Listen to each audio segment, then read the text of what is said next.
83 loyal skulls in the pile, 83 loyal skulls. Crush one to dust and drink it with blood, 82 loyal skulls in the pile. Now, the timeline has progressed to 1994, December 20th, 11 hours, 36 minutes and 52 seconds. Wunderbar. All is well and all is functional. And we are here. Indeed. Let's put that up and put that up. And hello there. Greetings and welcome. I am Karionto, and today we continue and probably conclude with Root Double Before Crime After Days Xtend Edition. We are done with the main story. That was an ending. We got the best ending. It was wonderful. Some people went to prison for a while. Things happened, and there were resolutions. For the most part, but you know, the world's still moving on. Gotta resolve things and keep moving that, keep dealing with the fallout of the consequences. And I should turn on the music there. Let's go. There we go. It's been nothing but my voice since here. I mean, that's what typically is, but anyway. Indeed, the Xtend episodes. But before we get to those, let's distract ourselves. We're going to be distracting ourselves with the Xtend episodes because, I mean, they're no longer part of the main plot.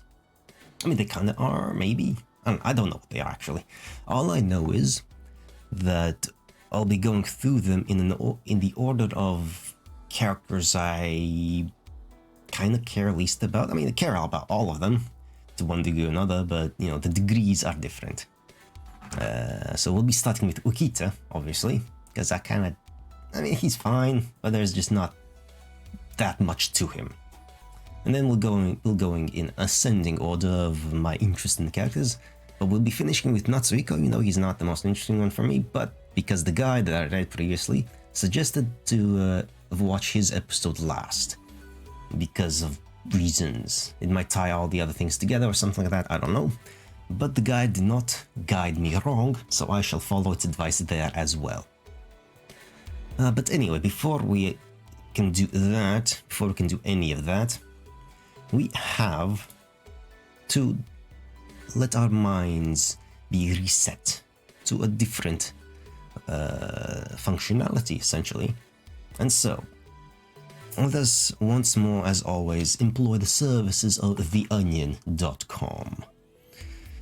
And today we have a confession from someone. Well, not really a confession, but more of a retrospective, something like that. I don't really know what to call these, but we are going into the mind. Oh, actually, I should do that thing I did the other time as well. Yes, that's an exercise in my mental capacity. Let's see if I'll flub this up. Let's replace all the I's with he, him, and they, and all that. Okay. Alright. He is proud of all his songs, even the ones he stole from people he heard at open mic nights, says Paul Simon, a legendary musician. Let's put myself away a little bit. It's fine. But I want to do a voice as well. Shit. Shall I mix it up? I'll mix it up. Paragraph one way, another paragraph the other way. Yeah. Because fuck it, why not? Anyway. For more than 50 years now, I've been a professional songwriter. It's been a great privilege putting these songs out in the world and watching them inspire generation after generation. It's been said my best songs have become permanent touchstones of American life. And I take great pride in all my songs, even the ones I plagiarized from musicians I heard performing at open mic nights. People always ask where his ideas for songs come from. The truth is they come from all over. Some he writes himself, some he takes from other people. Many times he'll hear someone else playing and it will inspire him to compose something all his own. Other times he'll just write down what they're singing word for word and take credit for it. I can remember back in 1964 hearing a kid in a Bleecker Street coffee house sing a song that seemed to capture perfectly the directionless angst we were all feeling in the wake of the Kennedy assassination. His words resonated deep within me, to the point where I felt as if the song could be my own. so I decided to just take it. That was the sound of silence. It was so good he went to hear him again a week later and stole I Am a Rock. A lot of my listeners assume Homeward Bound came from all the touring Art Garfunkel and I did. They're right. One night we were sharing a bill with a bunch of other acts and someone played this song about feeling homesick. The next thing I know, we're in the studio recording it, Columbia puts out the single, and we've got another top 10 hit. Alas, the songs don't always arrive fully formed like that. He wishes. Sometimes it takes months, even years of work to make someone else's music your own. Most of Graceland was done that way. What a great opportunity it was to go to South Africa and record all these great musicians from diverse backgrounds who either had no concept of song publishing royalties or lacked the legal request to stop him from giving himself full credit. I should stress that not everything I rip off is appropriated wholesale. Sometimes I steal a song and add my own ideas to it. Take Reed and Georgetta Magritte with their dog after the war. Did you know the original version had no dog in it at all? It was just this simple song I stole about the painter and his wife. I added the dog part. In the old days, the ideas came to him very quickly, mostly because he was constantly going to open mic nights and bringing a tape recorder with him. This habit came in handy when in 1967, Mike Nichols asked him to contribute music to his new film. He was pretty busy at the time, but he licensed a few of his songs to him, including Scarborough Fair, a nice little public domain ballad he had copyrighted in his own name a couple years back. Around the 100th time he asked me to write a song for this character called Mrs. Robinson, something finally clicked in my brain and I just went scrambling through my tapes until I found it. A song called Mrs. Jorgensen. I had illicitly recorded God knows where. It was a full of gibberish about cupcakes and Joe DiMaggio that had nothing to do with the movie, but hey, I changed the woman's name and it worked. Sometimes you can have a great idea that belongs to someone else and not even realize it. He learned a lot about songwriting in those years. For him, it's about more than sitting alone in the room, putting pen to paper all day. You have to get out there and listen to the way people talk, to their stories, and most importantly, to any really good uncopyrighted songs they might have. And then you have to write those songs down and pass them off as your own. And that's it. The last thing I want to do, however, is leave you with the impression that the entire Paul Simon songbook is the uncredited work of other people. That's not true at all. Especially these days. On my most recent album, I actually wrote 8 of the 11 songs, because there just aren't as many good lyricists around to steal from as there used to be. I also wrote Bridge Over Troubled Water. The whole thing, lyrics and music, all on my own. Except for the Sail On Silver Girl part. Art wrote that. I asked him, if you're like a bridge, how can you be sailing right behind? Bridges don't sail. Makes no fucking sense. Words, wisdom to live by. Indeed. Now, with that out of the way, I believe there isn't really anything to recap.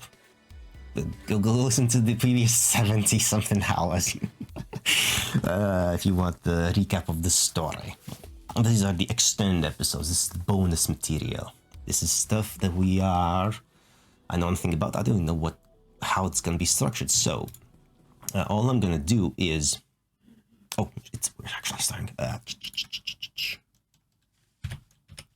Let's put the little logo on my shoulder, and where's the? Wait, where are you? Wait. Come on, there you go. There we go. It was a fateful day for those 9.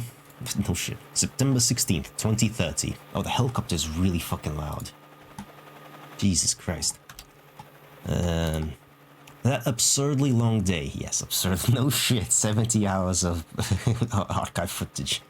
That absurdly long day came to an end and night finally arrived. After all 9 of them had boarded the helicopter. Every last one of them was exhausted. They sank down into their seats in the helicopter. Each of their faces expressed both the relief of having survived and the joy that the others survived as well. Natsuko, Yuri, thank goodness the 2 of you got out safely. Indeed. Hello, Mashiro. Yeah, nice. Yeah. Getting out there alive really was a bit of a gamble, wasn't it? No shit, it was. No shit, it was a gamble. In any case, thanks, Mashiro. Good job catching my telepathy and coming to pick us up. Well, of course I caught it. I waited for like forever for it to come. I'm slipping into a weird voice. But Louise is the real MVP here, you know? She instructed the pilot to keep the chopper on standby in the air so that we wouldn't leave your telepathy range. She is clever like that, indeed. I was anxious because I was unsure of the range, but I'm glad it reached. Indeed. When we saw you guys from above, I cried a little. Aww, that's understandable. It's your family, basically. Louise, you've sure become a bit of a crybaby, haven't you? I mean, she's 13 and she's had like a really, like, basically non-existent upbringing. As a child, well, there's a lot. Like, she has a lot to go catch up with emotionally and developmentally. So, like, you know, shut up, Natsuko, correct. Shut up with those kind of comments, Natsuko. It's not nice. You know her past better than anyone else, really. Louise reached out her hand and softly slapped Natsuko on the cheeks. Yuri and Mashiro smiled quietly as they watched. As the hour was going on, the adults talked amongst themselves as well. Are you sure you're okay, Kazumi?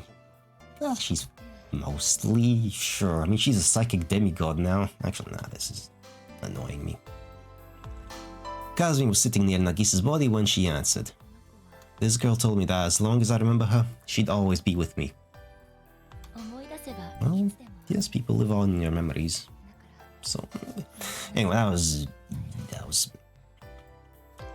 a lot of things to deal with there with Nagisa and anyway, that I can always see her again as long as I remember. So I should be able to bear this sadness. You don't have to bear it alone.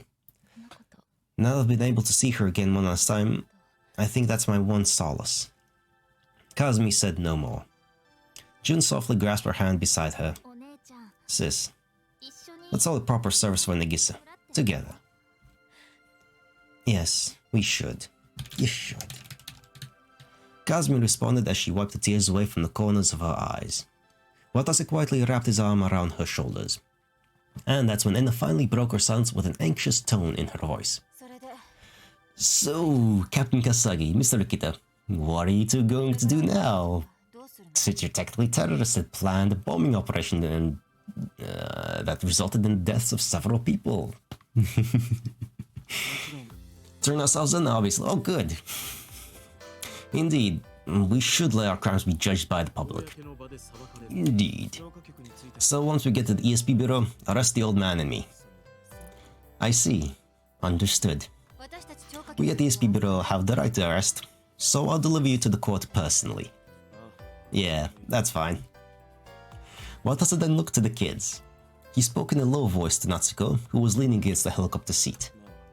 Hey, Natsuko. I plan to spend all my days after this atoning for my crimes. Oh, yeah. Me too. We went down the wrong route.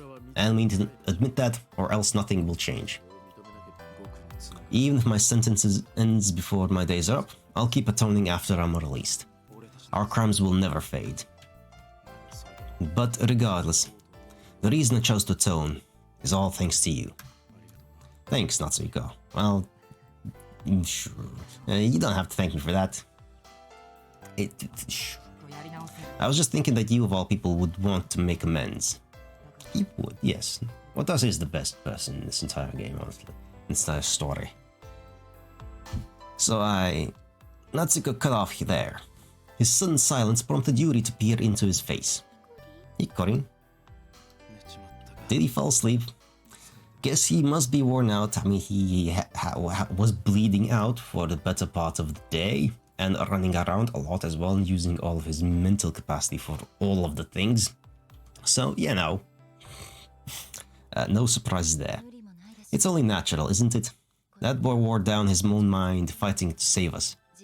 And his body is worn down. All of you should have a nap. All of you. It's been a long ass fucking day. Especially Watase. Like, goddamn, dude, you haven't had a rest at all. Basically, at all. Jesus. That's right. You did good, Natsuko. Yes, he did. Yeah, I mean, he's the protagonist. Of course he did good. When I first met him, I thought he was kind of a wimp. But he really is a sturdy boy, eh? surprisingly sturdy. Like physically as well, like, Jesus. As a fellow man, I salute you. I can no longer treat you like a child. But still, he looks so calm and cute when he's asleep. I wonder what kind of dream he's having. I don't know, but we should let him sleep in peace. Natsuko didn't just wear down his mind. His body's all worn out too. Yeah. Did the bullets go through? Okay, I guess the bullets did go through cleanly or something like that. Otherwise, that would be very problematic. That's true. Rest well, Hikarin. And with those words, silence filled the helicopter. Soon enough, sleeping breaths could be heard here and there throughout the cabin. The 9 survivors finally fell into peaceful sleep. I probably don't have much time left to be with them. My information energy is gradually dissipating. I can still observe, but intervention is becoming impossible. This will most likely be my last opportunity to come in contact with their feelings and desires. Which is why now is the time to go through their memories once more. Sure, doing so probably won't change anything, but it should help me gain a better understanding of them. As soon as I think that, my BC particles affect their brains. So it's literally the player avatar, the psychic ghost thing. That's what we are. And the fragments of the 9 survivors' memories quietly float before me. Indeed. Swoosh. Nah.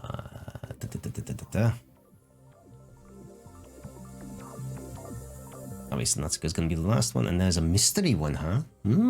Curiosity there. Anyway, starting Keiji Ukita. Obviously. Yeah? Okay. What? Eh? Okay, I guess let's go with the one that has the key in it. Ukita again not in Watase. Together they started concocting a plan. What they most hated were Alchemy City and Labo, so they planned to deal a fatal blow to them by saving the test subjects. It was an extremely dangerous plan, but with Watase's help, it looked like it might just work. The structure of the plan was as follows. First, Ukita would detonate incendiary explosives inside Labo, then take that chance to save the test subjects with Watase and his comrades. Ukita decided that he used an ultrasonic wave detonator to detonate the bombs while watching the explosions from the monitors in the surveillance room. Furthermore, the PA wasn't limited to facility-wide broadcasts, but he could also selectively choose which areas to broadcast to. If he used that feature to his advantage, then it was in theory possible to make the bombs go off and only in places without people. Ultrasonic waves could not be heard by the human ear, so he didn't have to worry about someone realizing what was going on. He also prepared various kinds of sound data to cause the detonations, for both timed and instant explosions. By loading the data into his PDA, Ukita could detonate the bombs in the facility whenever he wanted. The plan then proceeded smoothly. Then one day, a year later, Ukita was casually playing a game of chess in the surveillance room with a security guard. Checkmate, eh? Looks like losing that piece at the start really did cost me the game. Up for another round? No, I may have a crappy job, but I need to get back to it now or I'll be in trouble. We'll have to save that rematch for next time. Then I'd really appreciate if you could bring some of that coffee next time you drop by. Me and the rest of the boys here think it tastes great. I'm glad to hear that. Guess that's the one good thing you can say about me, eh? These games and conversations were also part of his plan, to get close to the guards so he can drug them later on. Ukita then left the surveillance room and bumped into Miyoko, and then happened to come across Dr. Tekawa. Mr. Ukita, what are you doing in a place like this? Dr. Tekawa. Ukita felt surprised, but he managed to compose himself and replied with a normal look on his face. Oh, just loafing around with the security guard, I know. I have a lot more time to kill these days, you see. I see. Though that said, I've wasted a bit too much time. I'd better get back to work. If you'll excuse me. Ukita then quickly tried to leave. However... Wait, Mr. Ukita. I received an inquiry from Security Sector 6 yesterday. They wanted to know why I had you taken off the team. Security Sector 6. He wasn't familiar with that name, but it was most likely a division of the Rockame City's security department. So what did you tell them? Nothing. Just that I took you off the team because you didn't have the aptitude or the ability for it. That's all. Huh? What's that mean? Why did the professor lie for me? Impossible. Could be that deep down she has her misgivings about the current state of Labo. Ukita rose one more question to Dr. Tenkawa in order to confirm that. Then could you perhaps answer the question that you left unanswered that day? What do you plan on doing if Natsuko's powers manifest? Dr. Tenkawa grew quiet, much like she had that one day, and then she spoke up in a faint voice. I'll incarcerate him. I still can't believe the first time I saw that I mispronounced that as incinerate. That's just... What? How can you call yourself his mother after saying that? Dr. Takao glared at Ukita when she heard that question and raised her voice. How can I call myself his mother? You don't even begin to understand. Well, you don't tell anyone anything, so of course no one can understand. I love my son. There's nothing else in the world I treasure more than him. But Rokuma City, Labo, and my research are all required for him to keep on living a peaceful life. That's why The professor bit her lip resentfully when she said that, almost as if she were trying to convince herself it were true. Could they be using Natsuko as a sort of hostage against her? If that were true, then Ukita's plan would most likely end up saving Dr. Tenkawa as well. No, that's what Ukita hoped for. I apologize for asking you such a bizarre question again. I know it's late for me to be saying this, but I am grateful for your covering for me. I don't know what you want from me here. What? I don't know what this is. Fuck you. I hate these random things, gameplay elements in my visual novels. But still, I'm never gonna get good at that. I always think you may differ, but you really are an amazing person. Mr. Ukita. You know what? Dr. Takawa, if it were possible, I wish that we could work together once again. With those words, Ukita left. You could tell Dr. Takawa was still looking at him, but he ignored her. If possible, eh? But in the end, it's just a dream that will never come true. Ukita had learned the truth about Labo. I've gone too far to turn back now, Professor. But an unexpected change happened on his way home that day. Ukita noticed suspicious-looking cars following his. Have those cars been tailing me the whole time? They kept on sticking to his tail even after he'd slowed down. Could they be from that Security 6-6 thing the Professor spoke of? Ukita's phone suddenly rang at that thought. Ukita felt his heart leap out of his chest at that abrupt sound of a ringtone. He frantically shifted his car into ADS mode and picked up his PDA. Hello? The voice that came out of the other line was the man from Q's. It seems that you're being watched. How did you know that? We have collaborators even inside the security department. They could more or less tell from the way those guys are acting. Anyway, your car could have bugs in it, so choose your responses carefully. Try to make it sound like you're having a normal conversation. Right. I'll make this very quick. It's very bad that they have you under your surveillance, considering you're core of the plan. But it seems the boys at the security department are still having trouble deciding which end of the gray zone you're on. So we'd like you to be a victim of our terrorism in order to throw their eyes off you. Eh?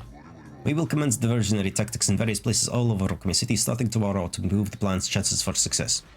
By getting you caught up in one of them, we can trick those people into thinking you're just a virtuous citizen. There will be some danger involved, but do you understand? That's understood. Well, I'll manage somehow. It didn't change the fact that he was in a dangerous situation either way. Then I'll send the details to your PDA. There's a chance there are bugs and surveillance cameras in your home as well, so check it outside. The man hung up with those words. Ukita checked the rear view mirror to find his pursuers apparently still on the trail. Foolish hardship to show up now of all times. Ukita gripped the handle tightly and glared into the rear view mirror. And a few days later, the plan to pass off Ukita as a victim was put into action. Yes, the car crash and everything else. Yada yada yada. His car had its ADS and brakes sabotaged and was crashed on purpose. Ukita had figured that his problems with the people watching him would be solved when it was passed off as an act by Q, but I never thought they'd go this far. He hadn't expected in the slightest that he'd get stuck in the car with its whole frame bent out of shape. To make matters worse, that wasn't all. Shivers ran up Ukita's spine when he caught off a whiff of an unpleasant odor coming from outside.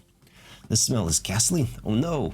If he burned to death in what was supposed to have been a diversionary tactic, it would be one of the most ridiculous screw-ups in history.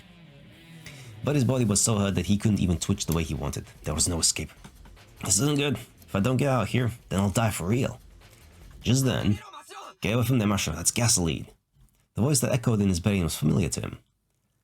Indeed, Ukita was later safely extracted from the car by the rescue team that had rushed to the scene. But Ukita was at a loss for words when he learned that Natsuko was the one responsible for that telepathy. Don't tell me that Natsuko's BC abilities have manifested because of me. Horrified at the thought, Ukita spoke to Natsuko. Listen closely, you two. This is important. Strange things might start happening around you from now on. Hopefully I'm just being a little paranoid. No, I probably am. That was both a warning for Natsuko and an admonition for himself. If his plan failed, then not only would Labo and Rokumi City's wrongdoings remain in the darkness, but Natsuko would also likely be incarcerated. I must do whatever it takes to make the plan succeed. Ukita swore that. Q's diversion tactics continued over the next few days. Thanks to that, all surveillance on Ukita had finally dropped. However, his heart ached when he heard that the diversion tactics involved causing severe property damage, such as arsons and the bombing of the PRC. Is this all really necessary for the success of the plan? Although he was conflicted, he knew the die had already been cast. Then on September 15, one day before the plan was to be carried out, an unexpected accident occurred. Natsuko and his friends had predicted Q's terrorist plot. Uh-oh. We just caught one of those terrorists. Ukita shuddered when he heard Natsuko say that, and I expected some of the people I'm trying to help would pose an obstacle to the plan. Ukita hid how shaken up he felt as he promised Natsuko and his friends that he'd ensure Labo's security was beefed up, then left for the time being. This is bad, this is very bad. If I don't stop them, the plan will... Ukita called Watase on his PD as he drove his car. Hello, Captain Kasasagi. Sorry, but there's an emergency. Ukita explained the circumstance to Watase, who then replied in a hard voice. Silence them, eh? Not like we've got a choice. You're telling us to kill children? Don't go that far. Just threaten them and tie them up. Captain Kasasagi, please. I don't like the idea of this any better than you do, but it's for those kids' good too. Ukita then hung up. He waited for Watase's call in Labo's parking lot. It didn't take long for the speed 8 to ring. We took care of them. You didn't harm them, did you? Relax, we did exactly as you said. I don't want to hurt kids either, you know. I see. It seemed Watase truly was a man he could place his trust in. On the other hand, these people are just... Is it just me, or was it like they were just looking for an excuse to blow up the PRC out of simple revenge? And they were, as it turns out. If they look at communicators with hostility, then they must do whatever it takes to protect the test subjects. It was with that thought that Ukita continued talking to Watase. Say, Captain Kasasagi, I have a favor to ask you. What is it? Can you promise me again that you won't kill anyone no matter what happens? Yeah, I swear I won't. My sister's life was stolen because of Rockamy City's twisted ambitions, so I'll never stoop to their level. I see, thank you. Ukita hung up, then stared at the gargantuan mammoth that was Labo. D-Day had finally come. Sure. So what am I doing wrong to?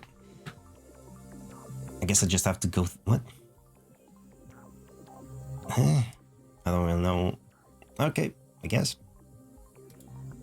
Sure, I guess we'll just go in order now. Key means nothing, apparently. It was 4.5 years ago. After graduating from the college and completing over 10 years of hard work in the field of physics, his dream of being admitted into the 6th Laboratory of Atomic and Biological Organization was fulfilled. Before his admission, he was informed that Labo was no nuclear research facility, but instead a BC research facility. Labo was lying to the world, but that mattered little to Ukita. All that mattered to him was his own research. It was said that by joining Labo, a vastly accomplished laboratory, one's career was more or less set in stone. Ukita looked to his own future with pride and high hopes.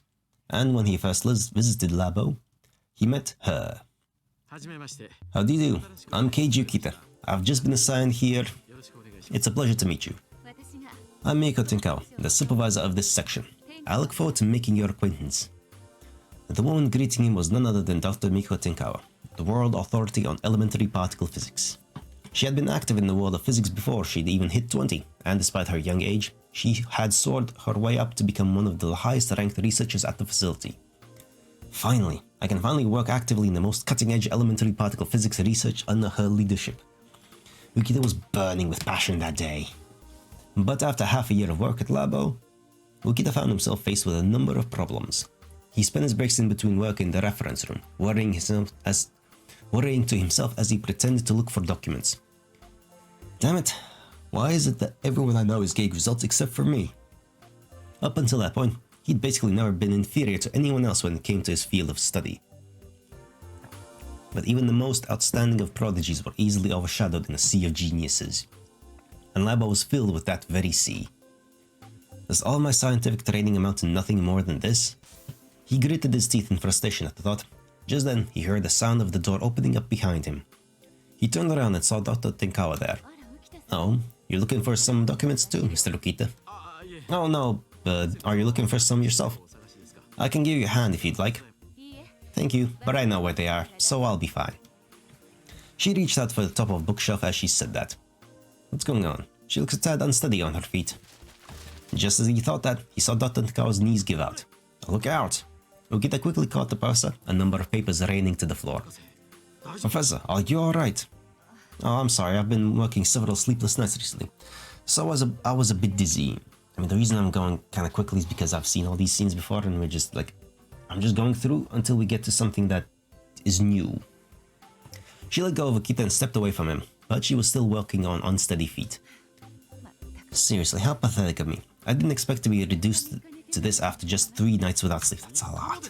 3 nights? Wouldn't it be better for you to rest a little then? It's alright, I'm used to it. Dr. Tenkawa put the fallen papers back on the shelf and tried to leave the room. Before he even knew what he was doing, Ukita called out to her. Dr. Tenkawa? Eh? How do you think I can become an amazing scientist like you? The professor's eyes widened at that question. An amazing scientist? That sounds like something a child would say. No, just so you know, Mr. Ukita, I am by no means an amazing scientist. I've merely found a major problem that I need to solve. A problem worth foregoing sleep to research. What do you mean by a major problem? Dr. Tenkawa quietly answered Ukita's question. There's still so much we don't know about BC, and it's dangerous to leave it that way. We've kept this hidden from the world, but the truth is that if a high-level communicator misuses BC, there's a chance their mind will break. Is that true? Yes. Actually, there was a communicator I once knew whose mind broke because they misused BC. That's why I'm working to solve the mysteries of BC. So something like that doesn't happen again. So then that means you skip sleep and meals and immerse yourself in research so that all communicators may have peace to look forward to. You're devoting your life to clearing a path for the communicator's future. It's nothing as grand as that. But if there's a problem out there, then I want to solve it with the power of science. Isn't that the thought that drives all scientists? I can't tell anyone about my research right now, but I believe that someday, the fruits of that research will benefit communicators and society as a whole. That's all. Ukita found his heart moved by Dr. Tenkawa's words. Now that he thought about it, he pursued his research wholeheartedly because he wanted to be acknowledged by the world. That's the kind of person he was. But Dr. Tenkawa was different. She likely achieved her current position out of conviction to save communicators. Ukita quickly grew embarrassed of himself that moment he realized that difference. Thank you, Dr. Tenkawa. You've helped me open my eyes. I'm glad to hear that. Talking with you has made me feel a little less drowsy too. That wasn't exactly what Ukita meant, but as the professor left the room, he felt that the mere sight of her was like looking at pure light. Ukita changed from that day onwards. He threw himself into his research without sparing time for sleep. He made efforts in research related to improving the BC insulator. If we can popularize a high-quality insulator, then friction between communicators and normal people should decrease. It was with those thoughts that Ukita sought techniques to create low-priced insulators with high energy absorptivity, achieving result after result. And a year and a half later, Ukita encountered Dr. Tenkawa in the reference room, much like he had that one day. When she saw him, she broke out into a smile and spoke up to him. Mr. Ukita, you've been working quite hard since that day, haven't you? Huh? Congratulations. Human Affairs has decided to promote you to a junior fellow. Is that true? Yes. As of tomorrow, you will be working for the research team directly under my command. I look forward to working with you. Yes, the honor's all mine. Now he could finally work together with the scientist he so admired. Ukita's heart trembled with that thought. Sure. I guess we just have to go through all these again. Don't know, come on, I want to get to the ones we haven't seen. Come on. 2 years ago, Ukita had gotten special permission to enter Area N with Dr. Tenkawa that day. So this is the VX particle amplifier. Ukita was overwhelmed by the 6 towers standing in the giant hall. Well, what are your impressions of the genuine article? I've heard about it before, but it's incredible what Labo was able to create by mustering all of its efforts. Indeed, but there's still a long way to go before it's completely stable. That's why you'll mainly be in charge of operating WX particle amplifier. Most of that is conducted in the system control room, though, so you likely won't be getting another chance to come back here. I see. Incidentally, what is that transparent tube in the middle of the room? I'm sorry, but that information is only to be divulged to senior fellows. So it's top secret information, I take it? Yes, but leave your inquiries at that. The look in Dr. Tenkawa's eyes became slightly pointed when she said that. Curiosity killed the cat. It would be best for junior fellows to remember that phrase. I don't want to intimidate you, but it would be safer for you not to take a government-managed facility lightly. I take it you avoid any unnecessary trouble, yes? Understood. I'll keep that in mind. Well, that matter aside, there's actually one more job I would like to entrust to you, Mr. Ukita. Are there some data you'd like me to examine?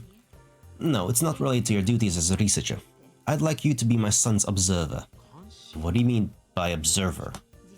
You see, my son Natsuko actually has an IGF-2R gene abnormality of type S. Type S, that's... yes, an extremely rare occurrence. They said it occurs in only 1 out of every 30 million in births. But Natsuko hasn't manifested his BC abilities once. However, Labo still cannot ignore his case. Thus, they made him an observation target. His former observer lived in the house across from ours, but he retired the other day. And you live next door to us, so... Please wait a moment. I live right next door to you? Oh, were you not aware of that? Not at all. We haven't seen each other once in our neighborhood, so... True, perhaps we never did have any opportunities like for that. I practically live here in Labo now, after all. Anyway, could you please be his observer? All you have to do is watch to see if his BC abilities ever manifest, and report at least a little bit about his day-to-day life. Dr. Tenkawa was always extraordinarily busy. There was no doubt that she had very few opportunities to see her son. Understood. I'll accept your request. Since Ukita was also quite busy, he wrote up his observation reports once a month.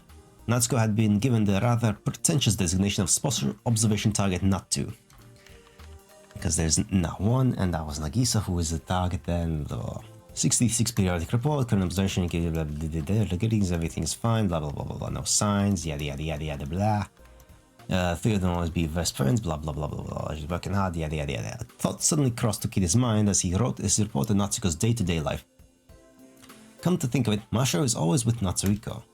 Could that mean that Mashiro has feelings for Natsuko? Why are you speculating on that though again? A smile crossed Ukita's face as that guess filled his mind. However, his emotions soon changed when reality hit him. He'd already heard from Dr. Tenkawa that Mashiro Toba had an IGF-2R gene abnormality of type B. Those with genetic mutations were doomed with short lifespans. According to statistics, the life expectancy of communicators who were type B and higher was roughly 33 years. Ukita himself had just turned 33. The thought that Natsuko and Mashiro might not even make it to his age was heart-wrenching. I want to protect their futures. He probably would have never thought that way had he never met Dr. Tenkawa. And it was extremely likely that the fact she had a Type S son had only strengthened her desire to save communicators. But what does Dr. Tenkawa plan on doing if her son, a special observation target, manifests his BC abilities? No, now that I think about it, I've never been told why special observation targets exist to begin with. Natsuko has been designated as a Na 2, which means there was likely a Na that came before him. Ukita accessed the network using his observability type Nagana in the search engine on that hunch. I know I'm slurring things, come on, but he found nothing relevant to our records and blah blah blah. He then tried to search observation target, what's this? How to deal with special observation targets. Ukita opened the file under that name. Proposal how to deal with them, April 1st, 2020, proposal how to deal with this, reserved to deliberate this matter, until now, level 4, blah blah blah blah blah blah. Scarce and observe and then confine, yada yada yada yada. And then Ukita gets like realization, yeah, they will be imprisoned in Area 0 as test subject. That's the gist of it, that's all we need to know really from that in. What does this mean? It's laid out very bluntly. When the world is Area 0, as soon as he thought that, he suddenly remembered what he'd seen in Area N. I'm sorry, but curiosity killed the cat. An elevator leading to underground wouldn't be all that odd for there to be a place under Area N that normal researchers didn't know about. So what does that mean? Does this document suggest that special observation targets whose abilities manifest are imprisoned under Area N? Yes, special observation target Natsuko still hadn't manifested BC abilities. That was probably why he'd been able to live a normal life ever since surveillance on him began in 2021. But will Natsuko be confined if his abilities manifest? What's more, this proposal mentioned a currently confined test subject, meaning that I have at least one test subject confined in Area 0 at this very moment. Ukita tried typing Area 0 in the search engine with shaky fingers, but when he did, the only thing his mouth displayed was confidentiality level 5. It appeared Ukita could not access the information with his ID and password. But on the other hand, if there were people out there with level 5 clearances up, then that meant Dr. Tenkawa and the other senior fellows could access it. So that means only a select few researchers know about the existence of any test subjects. But what are the senior fellows hiding from us junior fellows? Test subjects for what? In the first place, test subject was a word that was used to talk about mice and such used for experiments. But if that word was being used to talk about a human, then that meant it can't be. Is Labo performing human experimentation? Fuck yeah they are, they're pieces of shit evil. No, I won't believe it. Believe it, man. Believe it. There's no way that Labo, the Dr. Cow, could ever partake in such barbarity. But the seed of doubt in Ukita kept on growing day by day. And before he knew it, one day he started searching on information for any test subjects. He found information he was looking for in the document located in the room where all the undigitized paper media was stored. And this is, Ukita was shocked to find the incident of the fire back then, where things happened and they came in contact and estimated this crime, and then, senior fellows freed Alice and whatnot. If he hadn't had any context about the document, Ukita probably wouldn't have paid all that much attention to it. But when he put together all the information he gathered so far, doubt rose to his mind. It sees here that Senior Fellow S was in charge of Area 0. What if he did all that to try to get the test subject out of Labo? Could the research results designated as N be a secret code name for the test subject? It was nothing more than a guess, but Ukita felt he was on the right track. The Senior Fellow had gone deranged and set fire to Labo. Ukita couldn't come up with many reasons for why he'd do that. S probably took advantage of the fire to try to get the test subject out of the facility. But Labo found out about what he did. So he failed and was killed. He remembered what Dr. Takawa had once told him. Curiosity killed the cat. It would be best for genius folks to remember that phrase. The words once spoken by the woman he respected so much now sounded horribly cruel. I knew it. Labo really is secretly conducting human experimentation. Ukita's body started trembling the moment that suspicion turned into conviction. He alone was being tormented by the fear of having looked into the abyss. 3 days later, Ukita decided to question Dr. Takawa as a scientist. Is something the matter, Mr. Ukita? Why did you call me out here? My sincerest apologies. There's something that I simply must ask you about. I'm certain every scientist has thought of this at least once. But do you believe that robbing the happiness of one to develop the technology to save 1,000,000 is forgivable? Well, right in the head. With that question, the professor answered Ukita's question honestly, as if she'd realized how serious he was. Ethically speaking, no. However, ethics can fuck off. Honestly, it's something we must do even if it's not forgivable. What we're dealing with is a power that is very high risk in human hands. If humanity can choose whether or not to use BC, then I don't think they should use it. But regardless of our wishes, more and more new communicators are being born. So there's no chance that we can stop researching it. We can't leave a power that mind-bogglingly strong unchecked. Just like you say, maybe it is necessary to continue with BC research. But shouldn't we think more carefully about the methods involved in that? We have our ethics as scientists and our ethics as humans. I believe it is when we forget those things that technology goes down the wrong path. What are your thoughts on that? Hold on, what sort of question is this? Please just answer the question. I need to hear it. Perhaps you're right. However, at the end of the day, all we can do is pursue the truth and solve the problems before us. Whether that's good or evil is not for us to decide. It is history's job to vindicate or vilify us. That is the way science has always continued to progress. So likewise, I will do whatever it takes to achieve my goal as nothing more than one of those scientists. With those words, something precious in Ukita crumbled apart with a roar. In that case, please let me ask you one more question. What do you plan on doing with Natsuko if his BC abilities manifest? Mr. Ukita, don't tell me you. Ukita didn't answer her question. Finally, she sighed and spoke. Mr. Ukita, as of today, you are hereby relieved of your duty of observing Natsu. And as of tomorrow, you will be transferred to another research team. Is that your answer, Dr. Takawa? Yes, it is. But Dr. Takawa didn't answer and simply walked away from Ukita. Ukita went outside Labo after that. The sky was filled with heavy clouds that threatened to start raining at any moment. He started laughing to himself without even noticing it. I worked myself to the bone all this time because I wanted to save communicators. I finally grew a desire to do something for others' sakes. Yet I never would have guessed that Labo of all places was using those very same communicators for their own experiments. What a sick joke. He couldn't stop the dry laugh coming from his throat. Suddenly he noticed that there were tears running down his cheeks. Must I find a clear solution to this?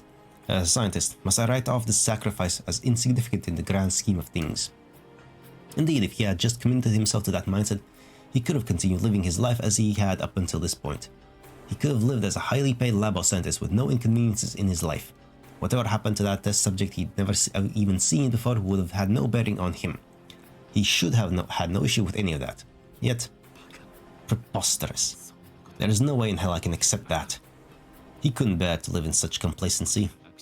Scientists and test subjects are both humans. No just cause in the world's worth sacrificing them. An emotion welled up from his heart when he shouted that. I have to put a stop to it. It was a rage that smashed his devotion to his job to pieces. There was also the pure disgust of participating in such wrongdoings. But by no means was that all. Oddly enough, it was what Dr. Tekawa had shown him that gave him this conviction. Her good heart that lived for others. I'll do it. I'll save that trapped test subject. He was probably the only one in the city who knew of the test subject and wanted to free them. If he were the only one who could act, then inaction was a sin. Perhaps my motivation is but the fragile, powerless sense of justice.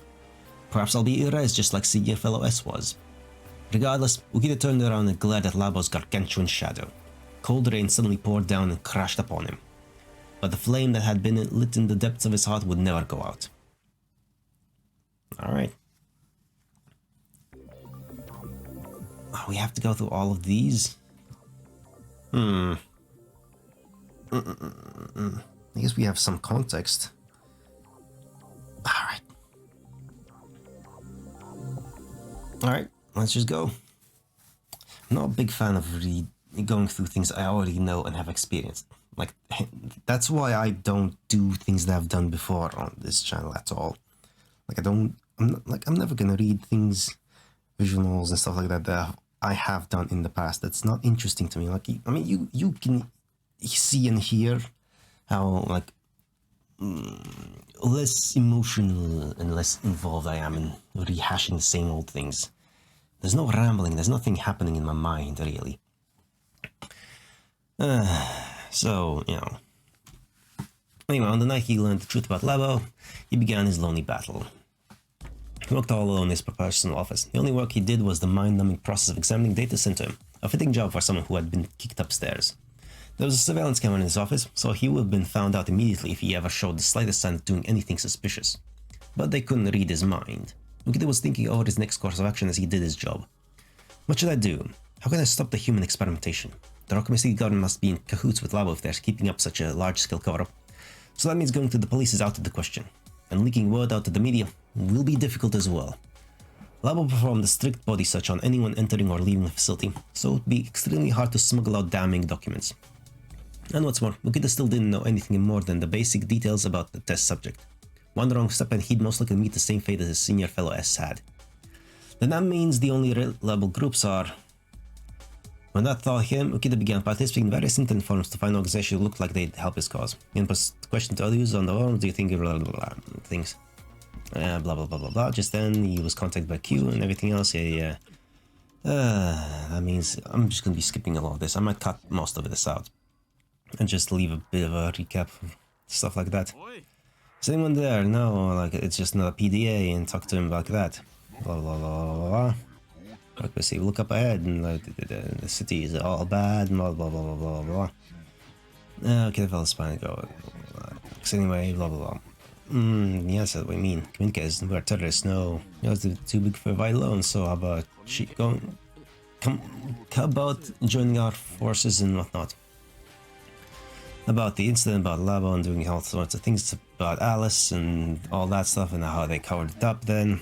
By saying it was just a gas leak or whatever bullshit, the hospital fire, high risk and stuff like that. Lao's been doing this shit for years, and blah blah blah blah blah blah blah blah. Yeah.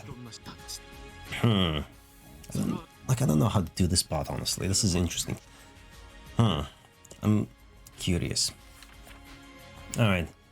Then more than one test subject and blah blah blah. Discarded test subjects and blah blah blah blah. Yeah. This is not very good, honestly. What I'm doing right now. Alright, he got information about all sorts of things, security and blah blah blah blah blah blah. Transfer over, and anything you want later, he's be in his mailbox and all sorts of things. Potential comrades, Ryutukutin Watase, and the others later on, stuff like that. There we go.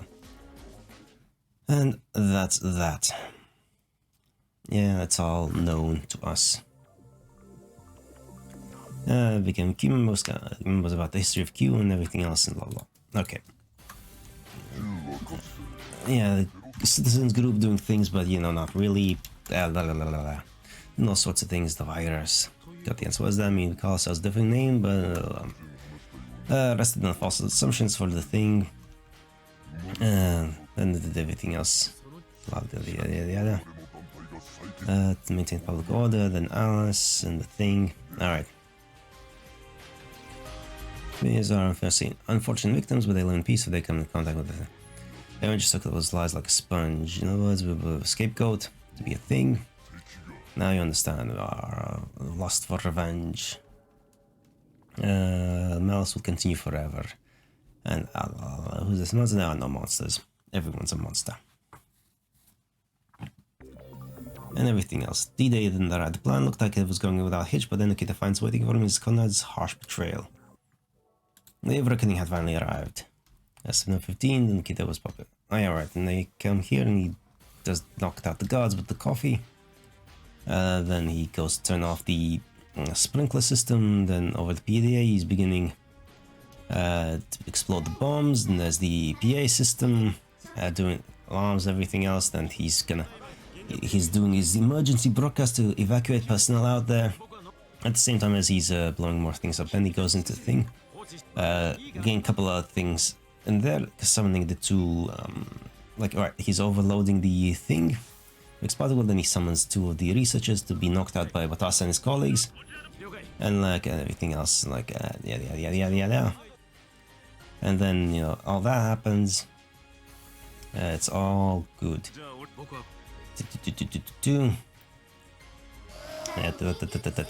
They're all things, everything's still happening, everything's detonating, all the other ones. Yeah, something happened, then two people died, and yada. Betrayal. This isn't what you promised. Nope. Look, things got complicated, and then he gets smacked on the face, but unconscious. And it's too late for us to turn back. We betrayed, kinda, but not really. He had no idea what he'd been out for. But then, what happened? Oh yeah, the thing was stolen, and you locked in. And then the story resumes as before. He spots the children in the thing. Uh-oh, that's bad. This is very bad indeed. Anything on that side? Yeah. Oh yeah, and the memoryless. Kasasagi the amnesiac. And all the other stuff is there. Yada. Literally going through the same things all over again is not fun. It's not fun, we know this, more or less. When these goes to the room, 3 cops, Ukita's doubts surrounding Watase explode. Yeah, sure. Then we start. Yeah, debug. About as memories what happened here. Java, so one knows. Broke. They just broke. Who knows how fucking. Would you lose my mind? There's a labo thing. Blah. Not what this leader tries to confirm whether or not he's lost his memories and stuff like that. And the engine room where they're resting and recuperating. Sprinkler system back online, everything else. Nitrogen, oh yeah. Confirming that Watase is indeed amnesiac, but also kinda not. It's complicated. Because Natsuko messed around with his memories as well, so who knows. Uh-oh. Yeah. There's all sorts of problems. Okay. Yeah. Can we unlock the question mark one? That's the one I think. When the group was searching Area 5, no sense for land, and then they found her doing things with the computer and accessing curiosity killed the cat. All sorts of information. Look, she's an investigator as well, doing sorts of things. Top secret information, blah blah blah. Yeah, concerned might be taken back and everything else. Come on now. What do we do here? Okay. Alright, so I guess. Do we do the other thing? Alright, I guess we went with answer 2, and let's go with answer 1 now. I guess. Felt tension stage, but I've been happy. Perhaps I would have been happier being in the dark. I could have simply devoted myself to research the unknown alongside Dr. Takao. But Ukita had learned the truth about Labo. He gritted his teeth as he continued speaking to Dr. Takao. Please, Dr. Takao, please never forget your conscience, if nothing else. Not as a scientist, but as a human. I already know that. No need to tell me. Feeling a bit relieved by those words, Ukita left her. Professor, I hope that you'll always act in accordance with that sentiment. But an unexpected change happened on his way home that day. Oh yeah, and this thing. We know. Yeah. When the Nazi was responsible for the telepathy, and yeah. We all know. And the same thing in the cars and stuff like that. Okay, there we go. There we go. Finally, new things. A new memory. A little while before. Alright, back when Ukita was still working as the observer of a special observation target Natsu. He came across Dr. Takawa by pure coincidence in the reference room one day between shifts. As they took a break, they discussed topics that weren't all directly related to their work. Mr. Ukita, the birth rate of communicators has increased in recent years. Why do you think that is? It was a sudden question, so Ukita thought over it for a bit before answering. Good question. Well, when you consider it in terms of the orthogenesis theory, perhaps communicators are increasing in number because they're better suited for modern society than typical humans. In other words, you're saying that they're an evolution of humanity that was born so they could adapt to this ever-complicated society, eh? It's one explanation, that could be it. That's right. Up until this point, the more complicated society has gotten, the more communication methods mankind has developed. But recently, great turmoil has come with the complication of society. Then BC was brought into this world. Perhaps it's a power God gave to humanity so they could keep adapt to this new society. Come on now, let's not bring in religion here and God. Come on now, we don't need that. Oh my, I didn't take you for such a romanticist. Ukita, feeling like she now saw him as a bit childish, quickly grew embarrassed. Well, it's not exactly a unique idea. True, it is a rather common theory, but I have a different idea. Oh, what would that be if I may ask? First of all, it's said that when individuals are placed in areas of high BC particle energy concentration, their IGF-2R genes mutate. Indeed, the mutation is caused by WX particles, yes? Correct, but I believe this is caused not only by WX particles, but also M particles. In other words, when the communicator uses BC, the BC particle energy levels around them increase, which then meddles slightly with the genes of those living nearby, causing genetic mutations. It probably has a huge effect on unborn children in particular. In other words, the more BC is used, the more new communicators are born. Perhaps that means we are in fact in the dawn of a new era caused by that process. I see. So essentially, you're saying the communicators don't appear as the result of evolution, but rather due to a genetic mutation phenomenon caused by their own hand. That's right. What's more, there have been much more newborn communicators from 2014 onwards. Also, the birth rate of communicators has been gradually increasing ever since. I believe my theory is plausible when you compare those 2 points. Interesting. That seems to explain everything much more concisely. After all, there are all sorts of erratic theories that go along with the whole communicators are the next stage in evolution for humans idea. I've heard of another opinion. In brief, communicators are not the next step in human evolution. Rather, they are so-called ancient race that existed in the distant past. The ancient aliens. Oh no, we are getting into. That's okay. That is some out there wackadoo theories. That I'm just vaguely familiar with through a thing. That ancient race aimed to build a powerful society where mankind was of one mind through BC. Like, I'm gonna give him the conspiracy theorist voice now. But overuse of BC in that society caused homogeneity amongst everyone's consciousness as a whole, and thus their individual selves faded away. As a result, they grew unable to deal with sudden situations like natural disasters and were wiped out in one fell swoop. That is indeed quite erratic. Yeah, it's nonsense. I agree, but I also feel it's plausible. No, it's fucking not. Come on now. Aliens, ancient race. Understanding others' emotions too much should never be considered, wouldn't you agree? I suppose so, but when you take that theory and combine it with my own, the communicator population is currently growing at an accelerating rate. And if that population increases and they overuse BC, then mankind's consciousness will reach homogeneity, widening the path to our extinction. Oh, we'll survive, we always do. Extinction events don't apply to adaptable creatures like us. So if left unchecked, humanity's future is in danger. That's the conclusion you'd get. I suppose it would be. Silence reigned between them for a moment. But Dr. Takawa soon broke out into a smile and continued. I'm kidding, I don't believe we'd go extinct so quickly. Yeah, we got safeguards for all sorts of... Right, of course, he actually thought that was possible, dude. Come on now, you're a scientist.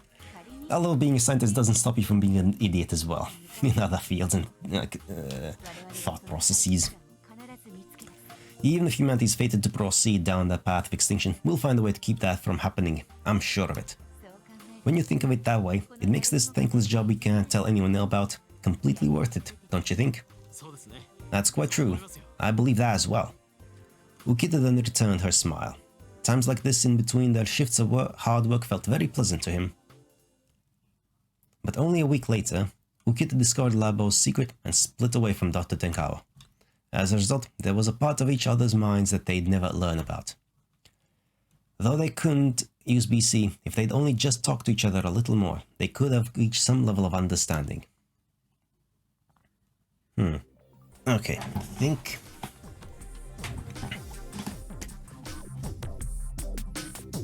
I think I've decided on how I'm gonna do this then. Okay. Let's... Oh, she has multiple ones. Mashiro. Okay, bloody hell. Let's complicate things. 3 ones remaining unlocked. Alright, let's just go in order. I'm just gonna go through these quickly. Is the memory that Mashiro regretted the most. Then Asuka and Yuri went to Labo. Ah, yes, and that talk about. We're going to Labo to say, Mom, you shouldn't go to a place like that. Why not? There are rumors that they do dangerous research there, you know. And besides, radiation comes out there, so you can't go inside. Dad told me so. You check in, we'll go. Yeah. You just boy. Oi. Koba's off and whatnot else. After that, Natsuko went to Yuri and everything else happened. There's nothing else, so she never had. For day won't they? Things are not great. Should she go? And then she went and, yeah. Eventually learns of thing. And there is. And there we go. Where'd you go? And then, yeah, it's hard to tell. Natsuko was in the hospital. Fire and all sorts of bad things. Telling the lie. Lying to a child like that. Come on now. You're just lying. Just straight up lying like that to a child. Horrible. Anyway, 1 week later, going to visit him. About Yuri's fake death. Mashiro got all day. His funeral and then remembered it. Oh, Mashiro sobbed as she waited for the bus to go to the hospital. How much she cried, she could not recover from the sadness of losing a dear friend.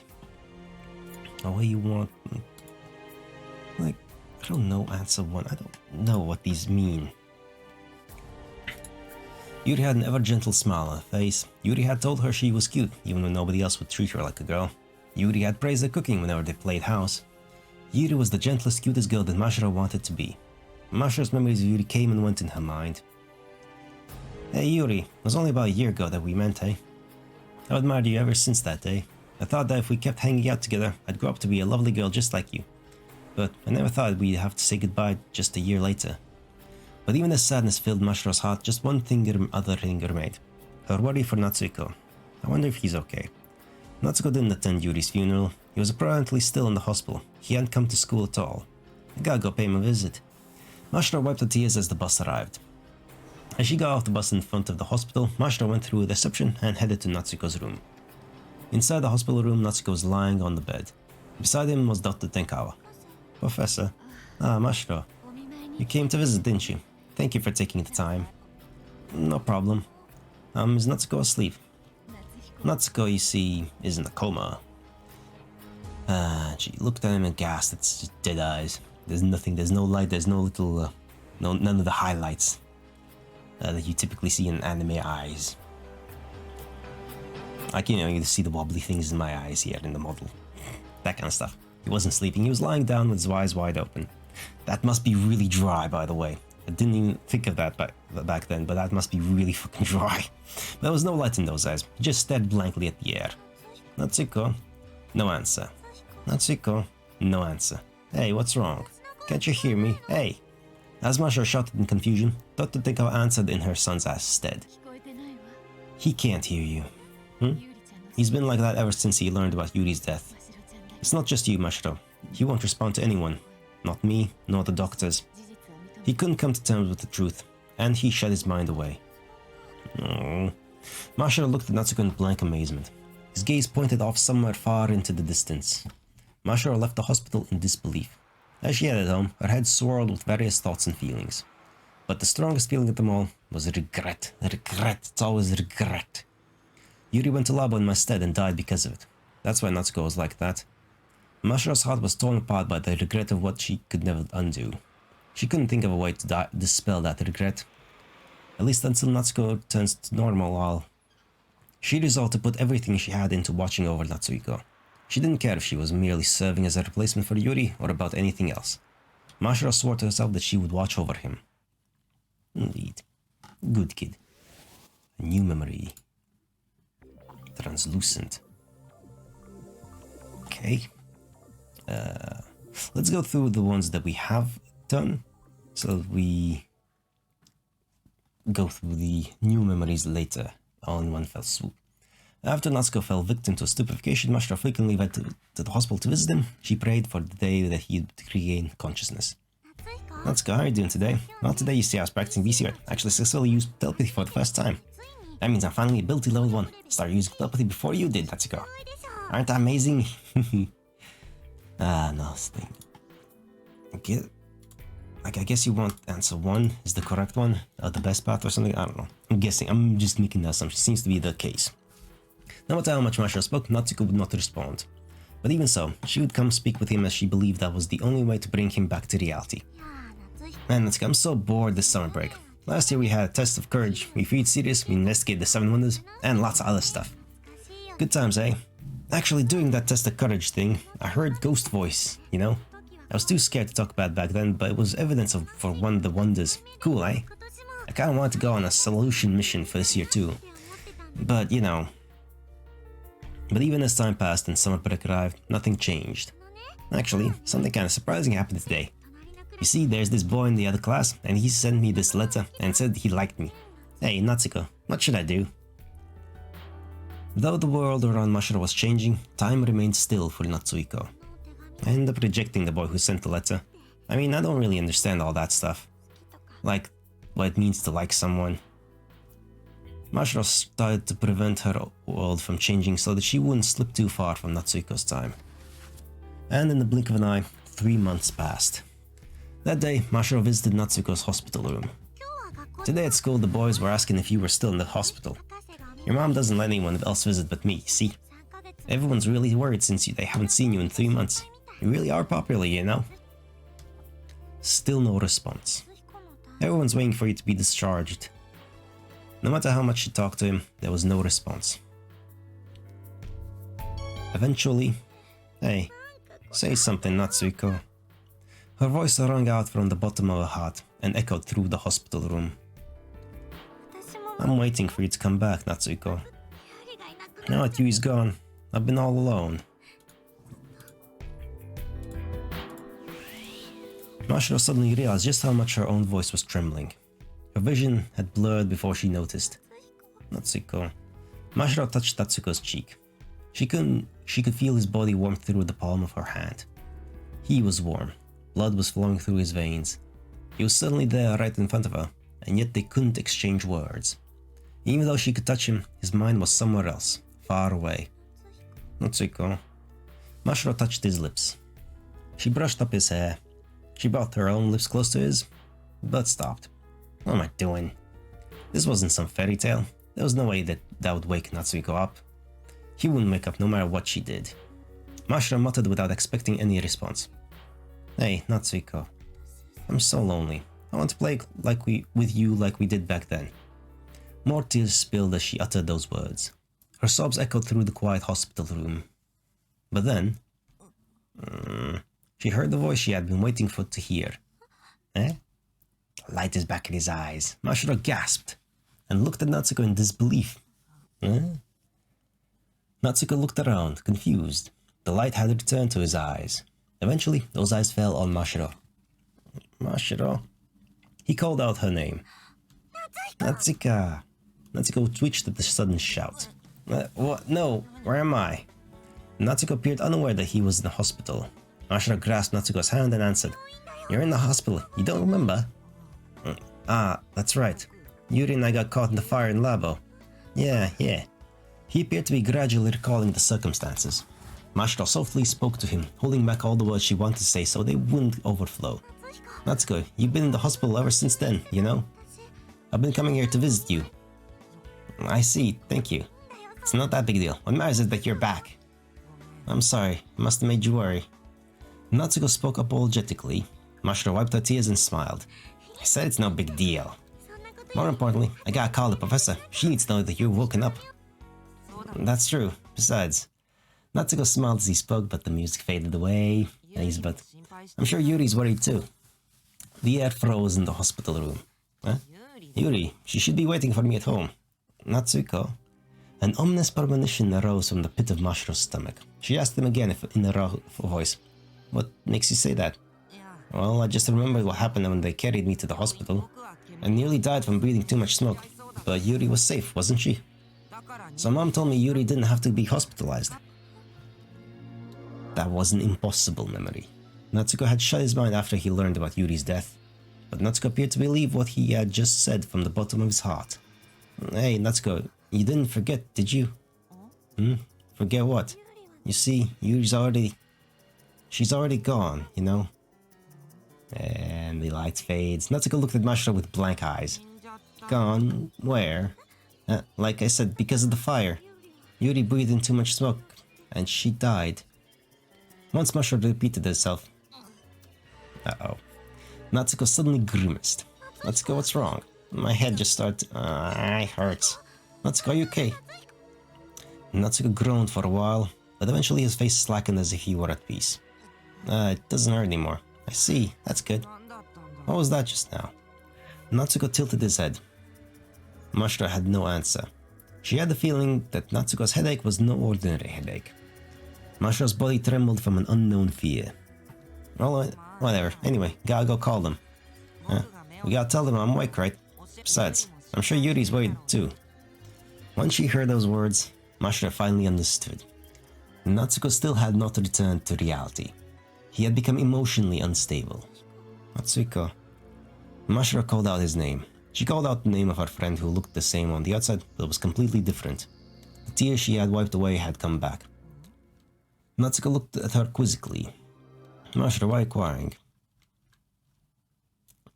Because of things. Addition lips was unlocked. The thing.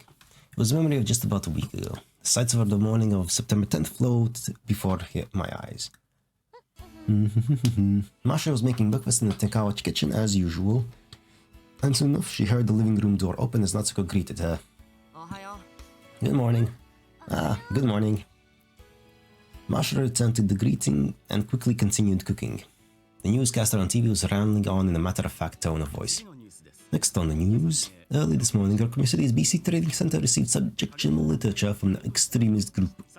A connection to the recently held BC seminar was also identified. The police are now working with the city security department too. Soon, she heard Natsuko's voice mix in with the voice of the TV. Good morning, Yuri. Mashiro turned around. Good morning, Yuri. But of course, nobody was there. But Natsuko acknowledged that Yuri had entered the room. Mashiro immediately played along. Breakfast is just about done. Mashiro distributed the food to Natsuko and Yuri without any panic in particular. Over the course of the past half year, Mashiro had completely gotten the hang of things. What's on the menu today?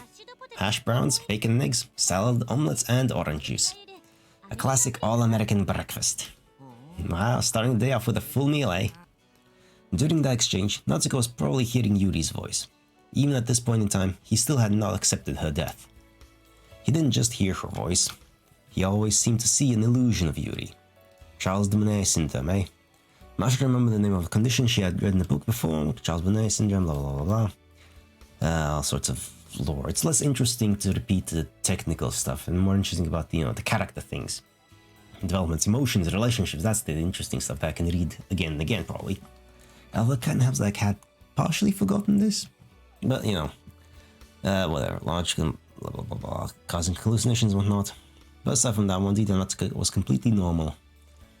As long as he didn't come in contact with the truth of that past, he would live calm, peaceful days. Now then, boys and girls, put your hands together. Thanks for the food. And thus another morning began. Mashiro secretly used empathy on Natsuko, upon which he heard Yuri's voice as Natsuko heard it in his brain. Yep, it's delicious just how you expect. Yeah, it's amazing how you can make all this in such a short amount of time. Oddly enough, using empathy on Natsuko allowed Mashiro to hear Yui's voice as Natsuko heard it. Mashiro smiled at Natsuko. I'm just used to it. I mean, I have been doing this for over half a year now. Yeah, I am used to it. I've been doing this for years. It took 5 years to train herself to that level of ability. At this point in time, Mashiro had gained the equivalent of ability level 5. She was able to use empathy smoothly and naturally, without the need to concentrate too hard, nor the need to sacrifice her hearing. There were likely very few communicators with the same level of ability as her in the entire nation. The reason Mashiro was able to obtain such power despite only having rugby aptitude was perhaps out of sheer force of will. Her will to know Natsuko's mind. That was granted her ability beyond her aptitude. Empathy allowed her a glimpse of Natsuko's world wherever she wished. Huh? You barely touched your food. Does your tummy hurt? No, I'm fine. I just wanted to savor the food as I ate. Really? That's good. I might not look it, but I've got a sturdy body. I've always got a healthy appetite. Sure. With that answer, Natsuko stuffed his cheeks with bread. No, I like how you eat, Natsuko. Makes all that effort worth it. The conversation concluded without any issue. Yuri certainly still existed, at least within the walls of the house. Even if her existence was a fragile illusion built upon the foundation of countless lies. Oh, so many additional lies there, honestly. Naturally, Mashiro was unbearably reluctant to peek into Natsuko's mind without permission, but she chose to play along with Natsuko's story even if it meant she had to overcome her guilty conscience. For that was the only way she could remain by his side. 9 years ago, she took an oath upon herself to watch over Natsuko until he returned to his old self. Mashiro stayed true to that oath even now. Hallucinations weren't Natsuko's only issues. The more serious matter at hand was his panic disorder. One wrong move and Natsuko would come close to noticing Yuri's death, causing him to display symptoms including intense headaches and hair palpitations. In extreme cases, his memories would go into disarray and he'd begin to ignore a reality. Aside from hospital staff, only Mashiro and Dr. Tenkawa knew about his condition. If only he could gradually improve. The most effective treatment for this kind of condition was said to be family therapy, that is, for the family to treat the patient with devoted support for their condition. I have to play the role of family in the professor's place. That was what Dr. Tenkawa had requested due to her frequent absence from home. Natsuko spoke apologetically to Mashiro despite having been left in the dark. But still, sorry for making you do this all the time, Mashiro. What do you mean? Your mother pays me after all, so it's kinda like a part-time job. And besides, it's not like I do it for you or anything. If I had to say, I do it more for Yuri. Right, Yuri? As Mashiro said that, she secretly thought to herself, I do it for Yuri, eh? In a way you do. Mashiro did indeed suffer a deep wound after losing her close friend. She was honestly happy that she could still talk to the deceased Yuri by using empathy on Natsuhiko, but naturally that couldn't have been her only reason. Then what have all these 9 years been for? She had a faint idea for the real reason, but she felt that accepting that reason would mean betraying Yuri's memory. And that was why Mashiro would not think about it. So she took care to only touch upon harmless and inoffensive topics when talking with Natsuhiko. Does it taste good, Natsuko? Yeah, it's good. Oh, glad to hear it. It was just a casual, simple conversation, but for Mashiro, it was good enough for now. Well, that didn't... Okay, I guess needs to do the other thing. To unlock the other thing. Natsuko changed after Yuri's death, but naturally, that didn't mean he was discontent with anything in particular. He had become so quiet that he seemed to be a completely different person, but Mashiro believed that the old Natsuko was still there at his core. But even so, once they came to a certain place where they shared memories long past, she couldn't help but feel her heart tear in two. Mashiro. I don't know how to say this, but you're a good person. That's what Natsuko had said as they returned from their field trip. His embarrassed expression was the same as how he was as a boy. Something suddenly tightened in Mashiro's chest, forcing her to look away. What are you talking about? I'm just copying what you did back in the day. Really? Was I really that good a guy back then? Well, I think you still are a pretty good guy, Natsuko. Your one weakness is that you can get stubborn sometimes, though. Maybe, I guess. Natsuko scratched his head in contemplation. Fine, you win, Mashiro. I'll try to lower my guard at least a little. Yeah, that should be good enough. This will have to do for now, and all. What's that, another anime quote? Yeah, one from way before we were born, though. When Mashiro smiled, Natsuko smiled back. As she looked at his smile, Mashiro secretly thought to herself, yeah, this will have to do for now. Mashiro could do nothing for him but watch over him and support him. She didn't do it to boast, nor did she want Natsuko to know what she was doing or how she felt. As such, perhaps she was really doing it. She really was doing it for Natsuko's sake. Her inconsistencies were endless. Nevertheless, Mashiro thought that she would stay by his side like this forever. This is for the best. If I don't at least believe that I'm doing the right thing, then everything I'm doing for Natsuko will really be all for nothing. Let's leave it at that for now. Those days would eventually come to an end. Their daily life would one day collapse, but there was indeed peace within that life. Like that nostalgic chat in the park illuminated by the glow of the setting sun. Even if that peace were only temporary, it was an irreplaceable treasure to her. Hey, Natsuko. Do you remember that time when you, Yuri and I used to run around this place? Yeah, of course I do. That really brings me back. It was probably around that time that I fell in love with you, Natsuko. Natsuko's eyes widened at those words. You're kind of a bully, but you were nice when the time called for it. You're kind of different from the other boys. We always got into fights with each other, but to be honest, I wanted to get along with you better. I didn't understand at the time because I was just a little kid, but I think that was my first crush. That was your first crush, so how about now? I still love you, as a friend. But you've got Yuri, don't you? Yeah. So well, that's that. You see, right now, I think I'm happy watching you over you and Yuri. She had no other way to confess her feelings. Natsuko cast down his eyes and smiled sadly. I see. When he murmured those words, a gentle breeze blew, enveloping the two of them. Mashiro gazed at his face from the side and silently prayed that one day she'd be able to make this transient confession a reality. Oh, perhaps some parts of those memories didn't actually happen. Were the true events how Natsuko remembered them? Or what I just now saw of how Mashiro remembered them? There's no longer any way to know for sure, but a new memory of Mashiro's floats now before me. A memory she had locked away alongside her intense feelings for Natsuko. Okay. Alright. Interesting. Alright, let's go through the two ones that are known to us, then we'll go through the new memories. I have September 13. Mashiro tried to tell Natsuko about how she heard terrorist voice on the bus, but he wouldn't take her seriously. Indeed, and then Mashiro felt both sad and incredibly angry at that fact. I see, you really have changed then, haven't you, Natsuko? If you really love being safe so much, then just lock yourself up in this house forever. I can't count on you for anything anymore, Natsuko. Goodbye. Hey, wait a second, Mashiro. Mashiro ran out of the Tenkawa residence while ignoring Natsuko's calls to stop, and thus Mashiro began to investigate by herself. The next morning, as a lighter rain fell, Mashiro skipped school and headed for the city gates. She thought that if she couldn't get Natsuko to believe her, then she might as well look for the terrorist by herself. As she waited for the bus to take her to the city gate, Mashiro thought to herself, "Damn it, Natsuko, I always listen to everything you have to say. How's about returning the favor? Normally you're supposed to jump to a beautiful girl's rescue when she's in fear, right?" Her anger from the previous night still hadn't subsided. Her irritation towards Natsuko set free the dissatisfaction she usually suppressed. Besides, I think Natsuko looking down on me a bit too. Even though I'm like the perfect woman, if I do say so myself. Oh, you. Goddamn Mashiro. I'm so cute and cheerful and gentle, and I'm even good at cooking too. I'm even at the equivalent of ability level 5. That's top class in all of Japan. But still, that Natsuko. He's just taking advantage of how we're childhood friends. You know, he does a thing to take it a step further. Now that it had come to this, she had no choice but to find the terrorist herself and make Natsuko admit he was wrong. What a fucking reason. But even if Natsuko kneels down and crawls before me, I'm still not gonna let him off the hook. God damn. How should I punish him? Ooh, I'll know. I'll make Natsuko serve me as a butler for an entire day.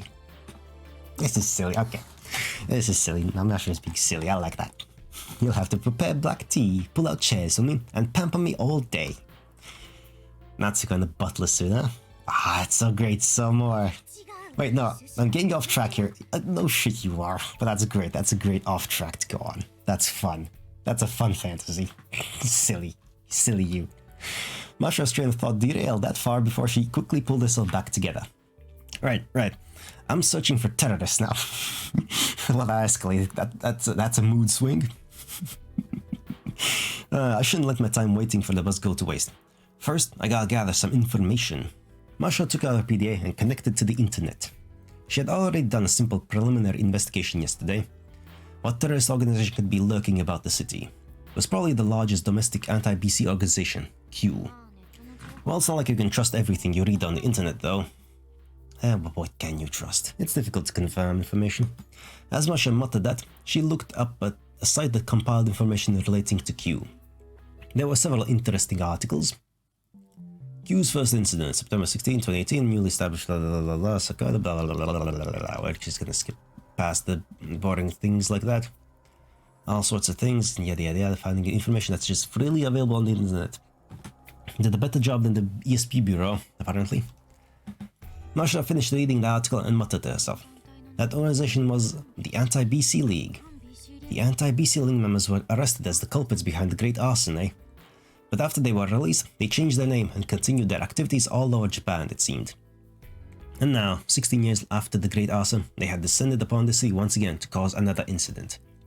Why do they hate communiques so much? The man on the bus yesterday even mentioned putting an end to this town's history. Mashiro couldn't understand that line of thought at all, but it's still kinda scary. The fear she felt yesterday came back. I'm so afraid, but Natsuko won't come and save me, will he? Stupid Natsuko. You're so useless, heartless even. Mashiro forcefully drove away her fear, using her anger toward Natsuko as a distraction. I mean, anger is a very useful tool. It's a very useful tool. Manifest your anger. It's very productive. It's the most productive emotion you have. And around that time, the bus arrived. With a screech. That sounded more like a small car. Oh, here it comes. Alright. How about we forget dumb old Natsuko and set off on a journey of justice? And by we, I mean me. And Mashiro muttered to herself in a lonely voice before boarding the bus. Well, that's fun, though. She's being fun. In the show, anyway, and then had the whole investigation thing. Anyway, now we're jumping a little bit into the future. In the short time after Natsuko had called for Kazumi through the PA, but before she arrived, Mashiro looked at Natsuko and Yuri and secretly thought to herself, I'm such a bad girl. Her best friend, whom she hadn't seen in 9 years, was right in front of her, almost snuggling up next to Natsuko. Mashiro sighed softly enough that nobody would notice. Got such a pitch black mind. I'm the complete opposite of my name. Oh, come on now. You're 16. The name Mashiro was given to her by her mother, who had wanted to raise a girl as pure as the color white. But Mashiro was now tormented by the feelings her mother had placed into her name. Mashiro was surprised from the bottom of her heart to have learned that Yuri was alive. Her surprise soon turned into happiness. But even so, for a split second, she had another thought. If Yuri's alive, then they don't have a chance. She's going to take Natsuko away. Whatever. That's love, that's jealousy, that's just normal emotions. It's fine. She had that thought even though Yuri was a precious friend to her. Even though, you have to be a little bit selfish. Like, come on, you can't just be selfless all the time. Even though Yuri had gone to Labo instead of her and wasted 9 years of her life. I'm the worst. It's fine. People's lives and livelihoods are at stake here. And I have the audacity to think about love. It's fine, it's natural. You can't really control, you don't control all of your thought processes at all. So it's fine. Even if it was for just a second, she really could not forgive herself for feeling bitter about her best friend's survival. And now that she had learned of Yuri's devotion and love, she couldn't just ignore it. There was no possible way for her to ignore Yuri's feelings and enjoy her own romance with Natsuko. I guess I really should back out then. I'll watch over the two of them like I always have. Once Mashiro had that thought, Yuri glanced her way. What's wrong, Mashiro? No, it's nothing. I was just thinking that Ms. Tachibana is really taking her time getting here, eh?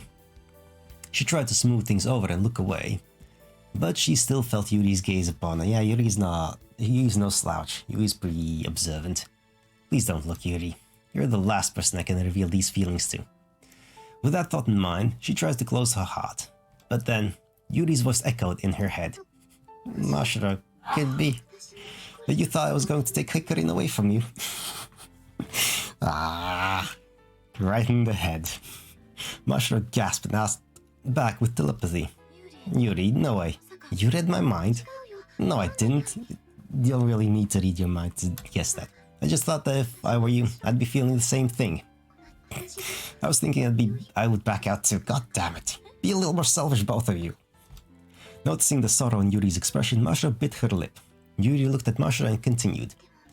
But Mashiro, that's not good for either of us. No, it's not. We can't keep on thinking that it's okay to make sacrifices for the sake of others. Why? You've sacrificed your life for Natsuko, haven't you? That's exactly why. Mashiro, you see, I've lived my life thinking it would be okay to make sacrifices if it made everyone else happy. But what about your own happiness? But today, I've gradually begun to notice something. That way of thinking just leads to everyone losing lots of things. Mashiro, you've always loved Hikorin, haven't you? Are you going to abandon those feelings? That won't make me happy at all. Yuri. Mashiro's chest tightened as she heard Yuri's mental voice. Mashiro knew. Yuri wasn't just saying that to be nice. She was really thinking about Mashiro from the bottom of her heart.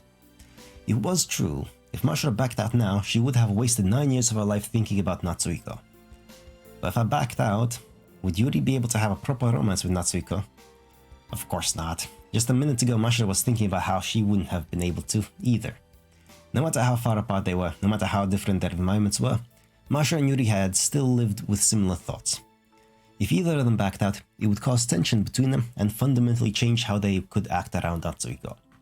And in the end, it could leave everyone unhappy. Then for everyone to be happy, Mashiro looked at Yuri and sent her telepathy. She mustered up the courage to give her near-decade-long friend a decisive declaration. Hey, Yuri. What? In that case, let's fight over Natsuko, fair and square. It was Mashiro's first clear declaration of rivalry with Yuri. Yuri's face shined at the sound of those words. Sure. But even if you say we're gonna fight, I don't think I can win against you, Mashiro. Well, the feeling's mutual. Really? Well, yeah, really. I know I told you this when we first met, but you're so gosh darn cute, Yuri. You're like a doll, and you're super gentle too. I've always admired you. She can't take compliments. Come on, Yuri. Take the compliments. Yuri's face turned bright red at those words. Thank you, Mashiro. In that case, I'll be confident and give it my best. Good. That's exactly what I want to hear. The two of them smiled at each other. They then glanced at Natsuko as he stared at the surveillance monitor. Good grief. How come two beautiful girls like us gotta fight over such a plain guy like him? Blame the writers. I know, right? Well, he doesn't even seem all that reliable on his own. So how about we help him out until everyone can escape? So we're calling a truce until we get out of here then? No, Yuri, not a truce, an alliance. Mashiro answered Yuri with a smile. Mashiro felt the darkness filling her mind quietly dissipate. She realized that she had been waiting forever for this day. The day she could find herself in the cliched yet healthy, youthful situation of fighting with the friend she loved over the boy they both loved. And she was sure that if she gave it her best, without holding back for her best friend, then even in her love were to crumble, he would crumble without a single regret. Thank you, Yuri. I'm so glad to be your friend. And with those final words, their time that had been frozen for 9 years began to move once again. Well, that's nice. And now, the hidden memories. This was something we didn't actually hear before, so that's fine. Anyway, back. Before becoming his friend, Mashiro hears a rumor about Natsuko getting a girlfriend. Mashiro goes to meet this girl. It was a story from before Mashiro and Natsuko got along. Back then, Mashiro was a boyish girl who bustled about town alongside the boys. The secret base that Mashiro was currently in was also a place they had found while bustling about town. The boys all called her a tomboy, and naturally, the one who started calling her that was that dastardly Natsuko. I'm not gonna let him use his secret base. Look, whatever you do, don't you ever tell Natsuko about this place, okay? The boys around her nodded to her whispers. Mashiro had taken 3 boys to the secret base to play. Without telling Natsuko, of course. I know, but still. I don't think he'd come even if we did tell him. That Natsuko's been acting weird lately. Weird? How? Well, he's been kinda fidgety and he's been looking kinda down. He just doesn't seem like his normal self. Someone said they saw him with some mystery girl too, you know? Yeah, I heard that too. She's apparently in elementary school too. Eh? Deep down, Mashiro was surprised to hear that. She never heard anything about Natsuko getting along with a girl before. It bothered her a little as to what sort of girl she was, but who cares about that guy? I know I don't, that's for sure. Sure. What a juxtaposition coming from that last memory. It was annoying to think about Natsuko-related things, so she dropped the matter. I bet she's his girlfriend now. My sister told me that boys get fidgety when they get girlfriends. A girlfriend, eh? Natsuko's a perv, huh? Yep, such a perv. Boys who get along with girls are pervs. It's common sense. Pervs? Huh? What does that make you guys? You're with me. But you're not, girl, Mashiro. You're a tomboy. Despite her half-hearted answer, Mashiro was irritated on the inside. She didn't know why. She knew she was being teased, but it wasn't just that. Well, whatever. Who cares about him? Who cares? Mashiro turned her face away from with a pout. Whatever the boring reason was, it wasn't like she was going to figure it out like that. Afterwards, Mashiro left the boys and headed to the park. Despite all the things she'd said, it bothered her to hear about Natsuko being with the girl. I'll go tease him if they're together. I'll make him sorry he ever called me a tomboy. She held that determination in her heart, and when she actually got to the park, she didn't find Natsuko, but a lone, cute girl there instead. Could she be the girl everyone's been talking about? Mashiro had never seen that girl before, even though she pretty much knew all the girls and boys in the neighborhood. So Mashiro decided to call out to her. Hey, are you waiting for Natsuko? Eh? The girl slowly turned around to face her. There was something elegant behind that gesture. Mashiro found herself overwhelmed. Yeah, I'm waiting for Natsuko. I see. She seems like a calm girl, and she's cute, like a doll. What's your name? Yuri. And you? Me, I'm Mashiro. Mashiro Toba. Oh, so you're Mashiro. I've heard about you from Natsuko. Eh? What? Well, he said you're a good gay along with anyone. He said you'd be my friend too. Eh? That jerk. Don't go deciding things on your own. Eh? So you won't be my friend then? Ah, god damn it. No, that's not it. No, I will. Mashiro found herself unable to say no to Yuri's puppy dog eyes. But it wasn't as if Mashiro were entirely reluctant. There was something about Yuri that Mashiro was drawn to as well. Wanna have a chat? Yee. The two sat on a bench and talked. During their conversation, Mashiro found herself fascinated by Yuri's every little gesture. Each gesture was sweet, somewhat subdued, yet quite beautiful. And compared to her, Mashiro looked at herself. Her suntanned skin, her plain clothes, she couldn't see herself pulling off such feminine gestures. The only thing she could really pride herself in the slightest, was her hair, which her mother tied up for her. That was why Mashiro admired Yuri and wanted to be her friend. And then, what's wrong? Oh, you just seemed like you were spacing out a little, so... Was my story boring? No, not at all. I just had a few things on my mind, that's all. It was too embarrassing to admit she was fascinated by her. Jeez, you gotta be more confident in yourself, Yuri. I think so too, but... Yuri paused and hung her head a little. And then she murmured as if she were talking to herself. Actually, I've always been worrying that I'd never have any friends. Natsuko was the first friend I made, but I haven't made any other friends. So I don't really know how to make friends or anything like that. But you're so cute. That's weird. Yuri's eyes opened wide. Cute? Did I say something strange? Nobody's ever told me that before. But you're way cuter than me, Mashiro. Huh? Mashiro was shocked by that unexpected statement. The boys called her a tomboy, so naturally they all treated her like a boy. And as a result, Mashiro unconsciously began to think of herself as one too. So that was the first time she had been told she was cute, and really sank deep into her heart. No, but you're much cuter, Yuri. No, you're the cute one, Mashiro. You're cuter, Yuri. No, you are. That's silly. We're kind of strange, aren't we? That's fine, you're kids. But we're having fun, aren't we? Yee. Mashiro was quite happy, to be honest. Not only did she make friends with Yuri, but Yuri had also told her that she was cute, which made her happy more than anything. Such a cute girl told me that I'm cute too. That day, for the first time in her life, Mashiro felt proud as a girl. Yee.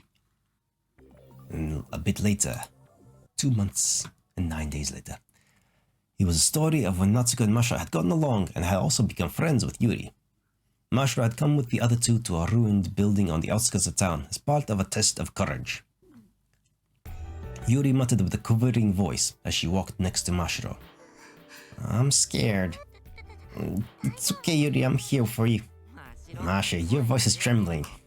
Shut up, Natsuko. I'm not scared at all. Actually, she was. But to hide her fear, she deliberately tried to speak cheerfully. Anyway, Natsuko, what kind of building did this used to be? A hospital. A hospital? There was a fire here years ago, see? I think somebody might have died. And I think that person's ghost might pop up here. So I'm thinking if that ghost finds living people, it might possess them. It's one of Rockame City's 7 wonders, you know. The rumor that a ghost appears here. I know a guy who knows a guy who saw it, so it might be real. I know a guy who knows a guy. Great, that's like 3 degrees of separation.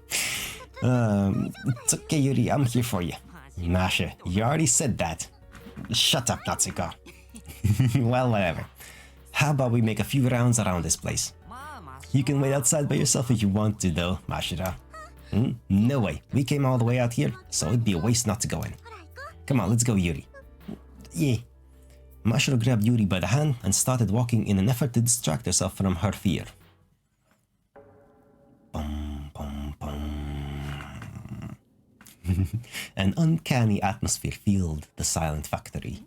Even Natsuko's initial enthusiasm faded into silence. The silent air sent fear into Mashiro's heart once again. Someone died here? That's probably just another one of Natsuko's lies. There's no such thing as ghosts. That's so unscientific. No such thing as ghosts. No such thing as ghosts. No such thing as ghosts. As Mashiro kept telling herself that, she felt as if she heard a voice. Oh, give up. Mashiro's heart pounded. When she stopped in surprise, the others gasped. What happened? Did something happen? Well, I thought I just heard. But before Mashiro could finish, the voice once again. You have to keep till the bitter end. If you want to die, you can do that later. Ah, Wataru. Wataru's ghost telepathy thing. What? Okay, this. I'm not sure this makes any sense. Rather than hearing it with her ears, it felt like it was echoing right in her head. Mashiro was overcome with surprise for a moment, and then she screamed. That voice caused Natsuko and Yuri to scream one after the other as well.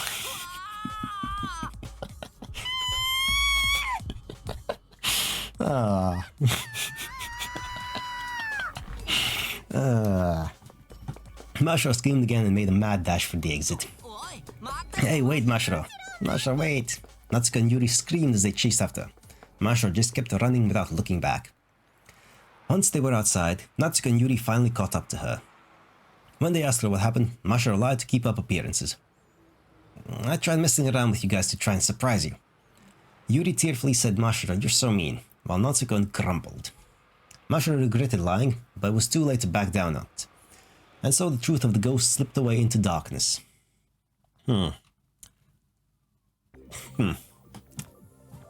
Wataru's psychic... What? That... Okay. That's a little bit unexplained. Sure, Wataru died there and those were some of her last words, but... I guess Alice was there around and emanating her psychic things at roughly that time. So I guess it kind of mingled and mixed in there, maybe? I don't know. I don't know. That's unexplained and a bit odd, but fine. Anyway, let's end the final of Mashiro's secret memories. September 11th. It was a memory of just a few days ago before the incident. The night Louise arrived at the Tenkawa residence. There we go, timestamp. Mashiro discussed with Natsuko about how they should handle Louise. Go talk to her some more, so she can relax a bit, okay? Once Mashiro made that suggestion, Natsuko looked a little troubled, but then he nodded. Okay, I guess I'll give it a shot. That answer again? No, it's not like I'm trying to just blow you off or anything. It's okay, I'm counting on you. Well, see you tomorrow, Natsuko. Yeah, later. Mashiro responded with a smile and departed. She walked the short distance back home alone. But once her house came into view, someone suddenly called to her from the darkness. Mashiro, hello, Miyoko. Yes, Mashiro jumped in surprise. When she turned towards the voice, she saw Dr. Tekawa standing there. Sorry, I didn't mean to surprise you. Professor, what's wrong? Didn't you go back to Labo? I want to talk to you, so I waited. It's about Yui. I figured it'd be best if I explained a little more to you in detail. The professor explained more about Louise, how she had been raised by the strict parents and rarely ever left on lies, and how the professor couldn't bear to see her like that, and temporarily took custody of her. Having Yui and Natsuko live together is a bit of a gamble, but I believe it's for Natsuko's sake just as much as it is for Yui's. For Natsuko's sake? That boy's just a little too cold towards others, isn't he? He doesn't let his guard down around anyone, except for you and Yuri. Even though he excels at perceiving other people's minds, too. Right. He seemed completely incapable of perceiving other people's romantic advances, but Mashiro dared not mention that little detail. But actually, Yui has the complete opposite disposition. Yui is extremely poor at perceiving other people's minds, but she dearly desires to connect with others. And while introducing those two might cause them to clash at first, I feel that the two of them can complete each other's deficiencies. Yeah, that seems like a good idea. Previously, the professor, Mashiro Natsuko's doctor, had thought that to treat his mental condition, they should give him more opportunities to establish deep connections with other people. That way, they could reduce his deep dependency on Yuri at least a little. That was probably why the professor had arranged for Louise to live in the Tikawa residence. But why did you tell Natsuko directly? He's quite confused by this turn of events, you know. No, you see, if I said it, that boy would surely oppose it. I guess you're right. Mashiro smiled wryly as she looked at the professor's lack of confidence. Something amused Mashiro about how this awkward mother had trouble approaching her son. It was somehow charming how the professor never openly showed how much she cared for her son and resorted to taking secretive measures like this one. Like this one. Yeah. Now, I'm sure those two will be a little uneasy just by themselves, so I want you to help bring them together. Can I count on you? Understood. I'll help out in any way I can. Thank you, Mashiro. I'm sorry for troubling you about Natsuko all the time. True, he can be a little difficult at times, but I don't mind at all. I look out for him because I enjoy it. After Mashiro finished, the professor paused for a moment before asking another question. Excuse me, Mashiro. I've always been wondering, but why do you go so far for Natsuko's sake? Why, you ask? Mashiro smiled wryly and sighed a bit. I guess Natsuko had to have gotten his denseness from somewhere, huh, Professor? Right. Professor, you see, I think I really love Natsuko. The professor's eyes widened at that answer. Well, you mean as a man? I wonder. God damn it, teasing adults like that. Well, for now, as a good friend, I guess. Yes, I see. Do you? I don't think you do. The professor muttered that and smiled somewhat sadly. What Mashiro said to Professor, she probably could not say to the boy in question. Mashiro thought she'd continue to keep those feelings to herself. Until the day came when the time was right. Okay.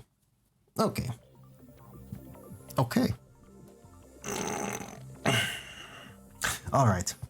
These are taking a lot longer than I thought they might. So,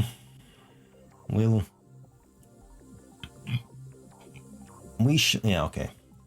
It's time for a pause.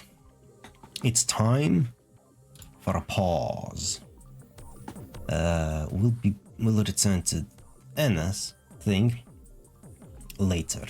God, this might be long. Oh well, that's fine. I don't mind going long. We know I don't mind going for very, very long stretches of time. But everything in moderation as well.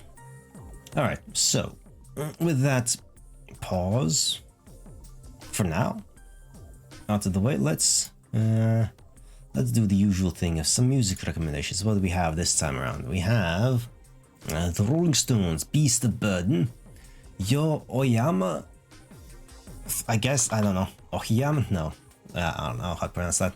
Those Who Lurk in the Shadows from Fairy Fencer F, a game, it's fine. Genesis, There Must Be Some Other Way, there always is, isn't there? Hayato Asano. Oh, come on, how'd I fuck up? The Temperature, fuck's sake me. Come on now. The Temperature right here, from Blue Reflection Tie, also known as Second Light. That's a good one as well. And Van Halen, Pound Cake. And that's that. Yes, is there anything else to bring up? No, there isn't. So we shall bid you adieu, and the cat demands attention. So perfect, excellent. Bye-bye. Alright. We're back. The same day. In fact, it's only been like 6 or so hours since I finished the previous one. But so, anyway, as I was looking through it for editing purposes, I realized I was not in like a positive headspace when I was going into it. And that kind of detracted from the experience on everyone's ends, I believe. Especially my own. And I shouldn't do that. If I'm not in a positive headspace, I should not go into these, like, at all. I should not go in with negative assumptions like, oh, this is gonna be, let's just skip things over. No. I apologize for that. That was wrong of me. Like, that's just not very productive of me at all. So I will not be doing that again. Or at least trying not to. At the very least. Yes, anyway.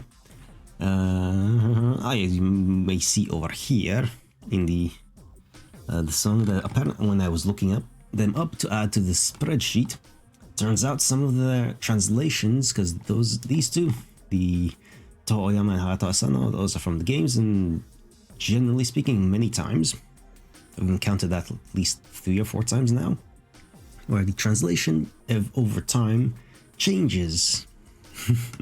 Because the original one was just like one that was quickly made, probably by fans or something like that, and just like, here we go. And so I'm just gonna put both that, like, the original title is the one that I found it with, however many years ago that was, and so that's just what it is for me. But anyway, enough of that. Let us distract ourselves for momentarily with a short story. It's an intermission, short story time. So you go away, and you appear over here. Come on now. So, short story 24.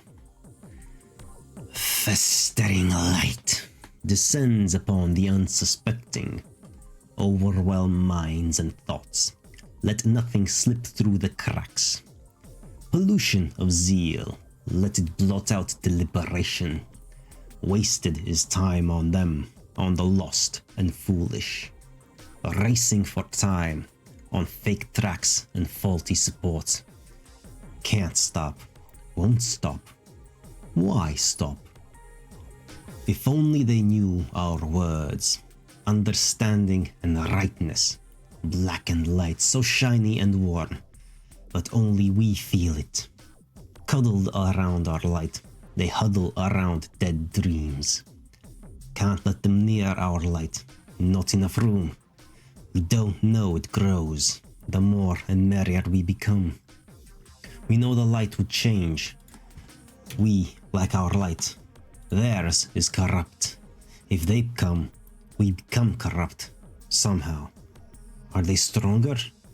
No. They are us.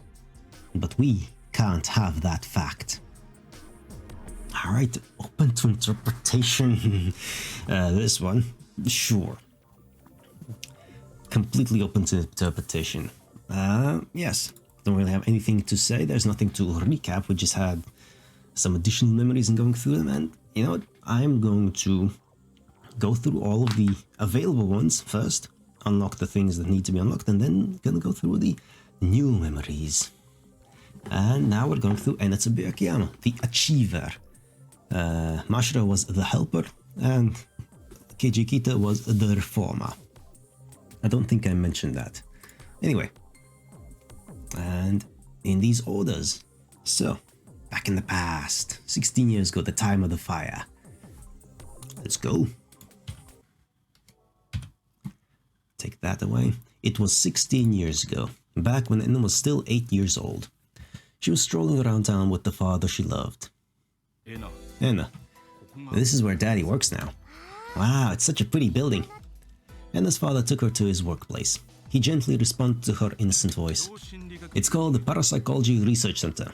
It's a somewhat odd facility that's been studying things like ESP for a long time. You see, what we call ESP was recently proven to actually exist.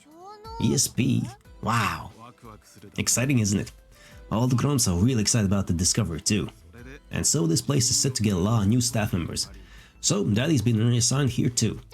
So are you going to study ESP too, Daddy? No. Daddy's a government official, not a researcher. So what will you do then, Daddy? I'm going to protect the Espers. Protect them from who? From the bad guys. So far, Espers have been bullied a lot. And what's worse is that nobody stood up to protect them. Poor things. I know. So, that's why we established the post to protect the Espers since they need protection. If an Esper gets bullied, we'll protect them from the bad guys. On the other hand, if an Esper misuses their power, then we'll stop them. It's a very rewarding duty. That's so cool. You're like a policeman. I guess. After all, we are sort of a BC police, I suppose. I want to do work like you when I grow up too. Oh, sounds good. I guess I'll look forward to the day we can work together. And his father smiled. And I looked forward for that day to come as well. But about a half a year afterwards, she realized that day would never come. September 16th, 2014. The Great Rockaway City Awesome. The events of that night would later be called by that name. Fires broke out in different places and yada yada yada. We know all of that. Burned in a single night, 118 casualties, bunch of deaths, to all sorts of different reasons. One stab death. The one stab was an ordinary civil servant. To those who didn't know, he was just one of the 8, but to Ena, it was her father. Several days after the fires, Ena visited her father's workplace alone. Daddy. No matter how many times she called out, there was no answer. She would never hear that gentle voice again. The tears that had streamed down on the day of the funeral service dampened her cheeks once again. Her father had been killed that day trying to protect someone from an arsonist. Ena did not know who her father had died protecting. But even without knowing who it was, she understood one thing. Daddy was probably trying to protect Esper from the bad guys. Ena looked up to the sky and swore to protect what her father had tried to one day take up the same work her father had. Daddy, I'll keep my promise. So please watch over me in heaven until then, okay? For a young girl like her, it was still a lofty dream. But Ena swore on the dream in her heart nevertheless as she wiped her tears. Indeed. Memories. Immediately, alright. That's the one is the correct. After she had lost her beloved father, Ena and her mother moved away from Rockaway City to a neighboring town. Her mother refused to stay in a town that served as a constant reminder of sad memories, which is reasonable. But even in the new town, Ena grew to follow in her deceased father's footsteps. She had been left with all her father's property. The French sports car he used to take her on drives with on his days off, his jazz record collection, his library of books which consisted mostly of educational and ideological writings, a fountain pen, a coffee siphon. All of those things were unfamiliar to Ena as a little girl, but they were important clues to understanding the mind of her deceased father. Do I have a father complex? That thought suddenly hit her as she listened to old jazz music. Not only did her father's presence never fade, it actually kept growing over time. But if she were to ever fall in love, it would undoubtedly be with a man like her father. Someone gentle, someone warm, someone who would protect others even at the risk of their own life. Such men were hard to come by. That explains that. Okay. That explains there was a... okay. Scene we did not see, I think. Or did we see it? I don't remember. Anyway, it doesn't matter now. So for now, I'm perfectly fine immersing myself in the memory of my father, until I become an adult.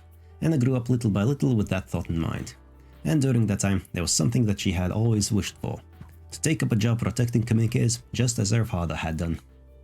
For her father was a government official at the ESP Bureau of the Ministry of Education, Culture, Sports, Science and Technology, MEXT, MEXT. The ESP Bureau, founded in April 2014, was the organization single-handedly responsible for the administration of BC-related activities. She had thought that by entering that organization, she'd be able to obtain the same work as her father, but once she had gone into middle school and started investigating her father's life, she noticed something curious. For some reason, all employment records of him beyond his assignment to the PRC in April 2014 had been erased. And there was an absolute dearth of information on what sort of work he did for the 5 months leading up to his death on September 16th. What's the meaning of this? Was he doing some sort of special work? When Ena questioned her about the anomaly, her tight-lipped mother eventually caved in and spoke about her husband's work. Ena's father was a communicator commissioner.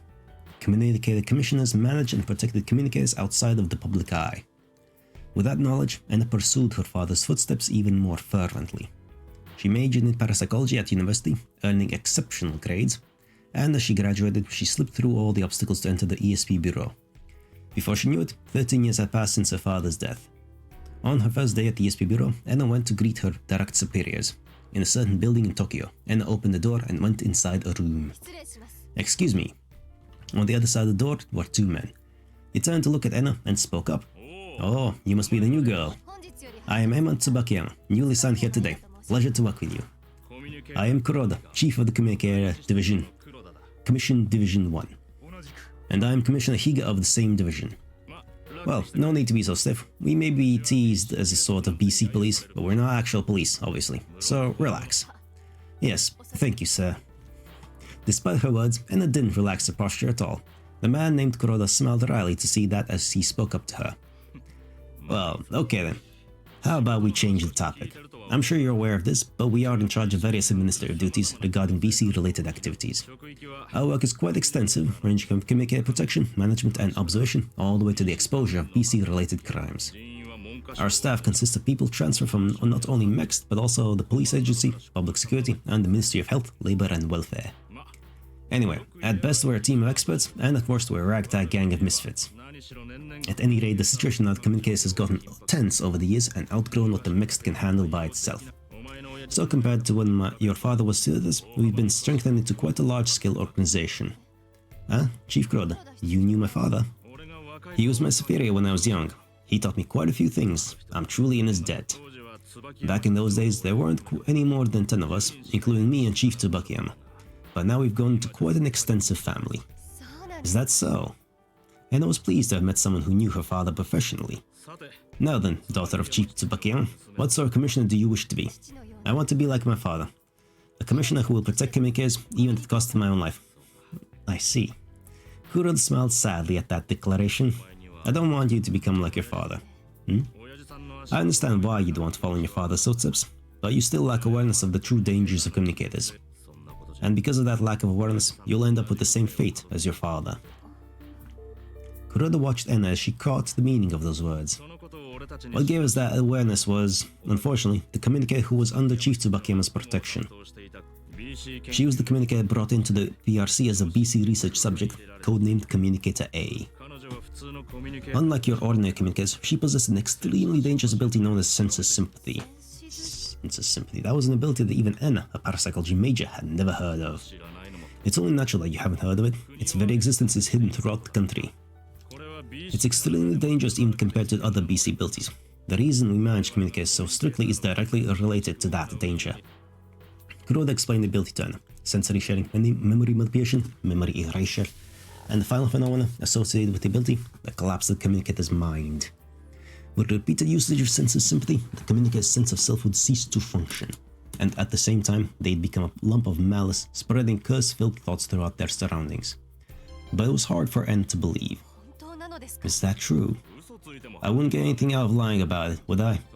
In any case, Communicator A used sensus sympathy on countless occasions throughout her lifetime, and in the end, she became a lump of malice. Why? For what purpose would A use such a dangerous ability? There was no reason for her to use it, was there? Did my father or any of the PRC researchers not stop it? A bad feeling welled up in Ena's chest as she watched Kuroda fall silent. Don't tell me the PRC researchers forced her to use sensus sympathy. All for the sake of BC research? No. Kuroda forcefully interrupted Ena. Many people make that misunderstanding, both in and out of our organization. But the reality is completely different. At the time, the PRC was exerting all its efforts in an attempt to cure Communicator A. She didn't become a lump of malice after coming to Japan. She was already showing symptoms when she was in her homeland in France. As Ena's eyes widened, Kuroda handed her an old newspaper article. This article's about the Undersea witch hunt. Good, you know your stuff. It's because I researched documents on my own back in my high school days. As Ena majored in parapsychology, she gained a fairly deep understanding of the history of BC, and from there she learned the details of this particular incident as well. There was a modern witch hunt incident in February 2014 in Undersea. The victim, Alison Flam, was a girl who was only 18 years old at the time of the incident. Ever since she was young, she demonstrated various abilities, and as a result she was shunned by her people around her, including her biological parents, regardless Alice's parents profited off of her abilities. They found a new religion labeling Alice as a child of God and her telepathy as oracles, as they ripped money off of believers in what was essentially fraud. These fools resented her, her parents never loved her, and instead used her as part of a money-making scheme after day. Her spirit must have worn down considerably. Years went by, and the member of the new phenomenon was born. Lawyers who had sued the religion for explicitly falling into the name of nonsense provocation one after another. When the police hypothesized that the religious official had used some sort of drug to induce memory loss, but lawyers' bodies showed no sign of drug reaction, thus the investigation made no developments. But one day, the dark side of the church was brought to light. A certain scientist had established a genetic test to determine BC aptitude. Townspeople began to recognize the existence of communicators. Eventually, people investigating the religious organization's illegal acts began to think, is Alice actually a communicator and not a child of God? To check their suspicion, they ran a genetic test on Alice and found the result nobody had ever seen before, a GF2 abnormality type S. Alice was the first confirmed S-rank aptitude communicated. For all victims and believers alike were enraged at the test result. The child of God who believed in was just an ordinary human with a genetic mutation. Alice is nothing but a filthy phony who used their bizarre powers granted to her by her defective genes to deceive people. Her power was by no means the power of God, rather it is power of devil, witch's power. The devoutly faithful had clung on to that delusion. Their resentment for having been deceived intensified, and in conjunction with their fear of communicators, their malice reached a critical heat, and people became insurgents. The building that served as both the church and inflamed family home was set aflame. Alice's parents died in the fire, but Alice herself narrowly escaped the burning church. And the next morning, once the local firefighters had her in protective care, an abnormal spectacle unfurled. A group of insurgents who tried to attack Alice all lost consciousness and fell around her. And afterwards, Alice went missing. Those were the details of the undersea witch hunt. The incident that became the first page in the history book of anti-communicated terrorism. It was an incident that Ena had already known about, but by connecting what she had just heard from Kuroda, she realized a new truth. It's not written in the article, but could Alice have used sense of sympathy? So then was the string of incidents of lawyers losing memory as a result of Alice using memory manipulation. Too many M's there. And the insurgents fainted as a result of her using that ability in self-defense. But there was a more important matter at hand, and I questioned Kuroda with a trembling voice. Why would you show me this article? Does this incident have something to do with my father? Of course. The communicator that your father was protecting while he was alive was that very same Alice N. Flam, later known as Communicator A. Kuroda continued as Ena gasped in astonishment. After the witch hunt, worldwide communicator discrimination and persecution became a frequent occurrence. But at the same time, Rokume City and the PRC worked against that trend, promoting protection for communicators. Discriminated communicators were recommended to migrate to Rokume City, and in exchange for becoming test subjects for BC research, they would receive financial aid for their entire livelihood. It was a win-win situation for both the communicators who wished to live in peace and the PRC who wished to advance BC research. And miraculous enough, the first communicator to be received by the PRC, as well as the first to be put under Chief Tsubakiyama's protective care, was none other than Communicator A. No way, that can't be. It is unbelievable, isn't it? Try reading this then. Kuroda handed Ena a printed stack of papers. This is a journal of A's probation, as written by Chief Tsubakiyama. It was left in his government-provided computer. It appears to not be an official report log, but a simple personal journal. This document is an extreme necessity in order to understand what had happened in this town at that time. Ena read her father's journal as instructed. It was a very informal journal. In it was a record of the after-days Alice had experienced once she had survived and overcome the crime that had come before. Alright, all the things, all the charges and everything else, we're just gonna skip through this because we've seen this before. All the lighting, all the things and all the stuff. A, crying out loud, she's just a kid. Alice and with Azumi, and there's things like that. Kuroda, Alice and all the things, advancing things, learning the language, speaking with each other a little bit, making small talk and, bonding things. Then there's Tenko and the things with that.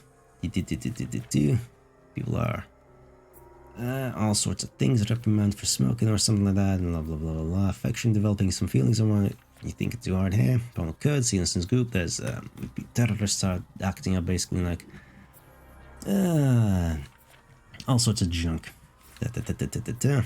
Referring to the things, social justice, trying to something, leaving. Oh yeah, identification, she's losing her mind, and then, that's it. That's the end of that. And then also self, yeah, it's all good and all well, and blah blah blah blah blah blah blah, we all know. She got pregnant, she gave birth to Louise, and then, lost her mind completely, and it's all downhill from there. God, this, like, we went through this. It's just a journal of things that happened. And then we have... Man, this is wordy, actually. We'd be here for a very long time if I would read absolutely everything again, but we've done most of that. The journal ends on September 16, the night of the Great Rokumi City Arson. As Ena finished reading, she muttered in dumbfoundment. My father Oriel was in charge of communicating A's protection. Yes, that is what he devoted himself to. The key cause of unification is currently still unclear, but said that the most likely cause is the overuse of sense of sympathy. By the time A had gone from France to Japan, her unification had already progressed considerably. As a result of this dedicated efforts of Keiji Tsubakiyama and the researchers at the PRC, she temporarily regained tranquility, but the truth of the matter was that her mind was already on the brink of collapse. Unfortunately, at the time of her arrival, Rokumi City was rife with a citizens group anti-BC demonstrations. The persecution of that citizen group triggered A's unification to progress all the way to completion. The malice she had held back came gushing forth. The completely unified A escaped from the PRC, and then that happened, the tragedy. The arson was caused by A. Indeed, it was 15 people affected with her malice committed via scams out of the city that night, and for some reason, half of those crimes were arson, most likely as an influence of A's thoughts. Commissioner Tsubakiyama and I looked all over town to protect A, and we finally found her late at night on September 16. She was in the Rokumi Park. Right at that time, a man infected with malice was trying to stab A to death with a knife. Commissioner Tsubakiyama was stabbed trying to protect A. The stunned culprit tried to run away, but I apprehended him. The problem was that what came afterwards. I didn't know how to resolve the situation. I was so afraid of being infected with malice that I couldn't approach A. But if I left her alone, then even more people would have been infected with malice. In all seriousness, the entire town could have burned to the ground, and I couldn't do a thing about it. In the end, it was Commissioner Tsubakiyama that saved the city. Even though he sustained heavy injuries and became infected with malice, he injected A with medication that put her to sleep. Afterwards, A had been taken back to the PRC. Commissioner Tsubakiyama was brought to the hospital, but it was already too late. The town survived in exchange for his life.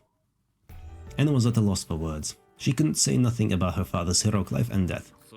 And that incident triggered the government to finally understand the gravity of the situation. And after just 2 years, the government put forth some serious efforts. The BC law was put into place, Rokumi City became a government-designated top-secret city, and Labo was established, among other things. They recognized the deteriorating social climate and strengthened the ESP bureau as well. We've been given authority equal to the police in regards to BC-related crimes. A spent around 2 more years confined in the PRC, but once Labo was established, she was transferred there. Labo may be a BC research city, but it's also a facility for the confinement and treatment of unified communiques. It's the fortress Chief Tsubakiyama had wished for in life. But before she could be cured, A died a year after her transfer, and thus the incident reached its conclusion. Ena gulped and then looked Kuroda in the eyes as she spoke. Is that the true history behind this town? It is. Now do you understand why I said I don't want you to become like your father? The person Chief Tsubakiyama risked his life to protect was a mind-maddened monster. If you act on your desire to just protect communicators without knowing that fact, you very well may face the same fate as your father. Are you sure you still want to do this work? Yes. Once Ena finally gave that answer, Kuroda faintly smiled. I like your guts. Then keep that in mind. From today henceforth, you will live in the shadows behind society. You must not bring to light any of the truths you learn through this work. If you were to divulge any of the truths we just discussed, then communicator persecution would likely explode all across Japan. The world would revert to the dark times of 2014. Such dark times. Therefore, we cannot speak the truth to anyone. You must commit everything to memory, mask your true character, and still come in contact with communicators. You never know when or if the one you're protecting will become a monster.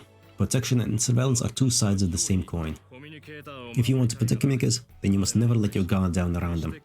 Keep your distance, observe them calmly. It's a tough job, but you can do it, Commissioner Ena Tsubakiyama. Ena smiled at those words. Tough, preposterous. It's a job worth doing. Long memory.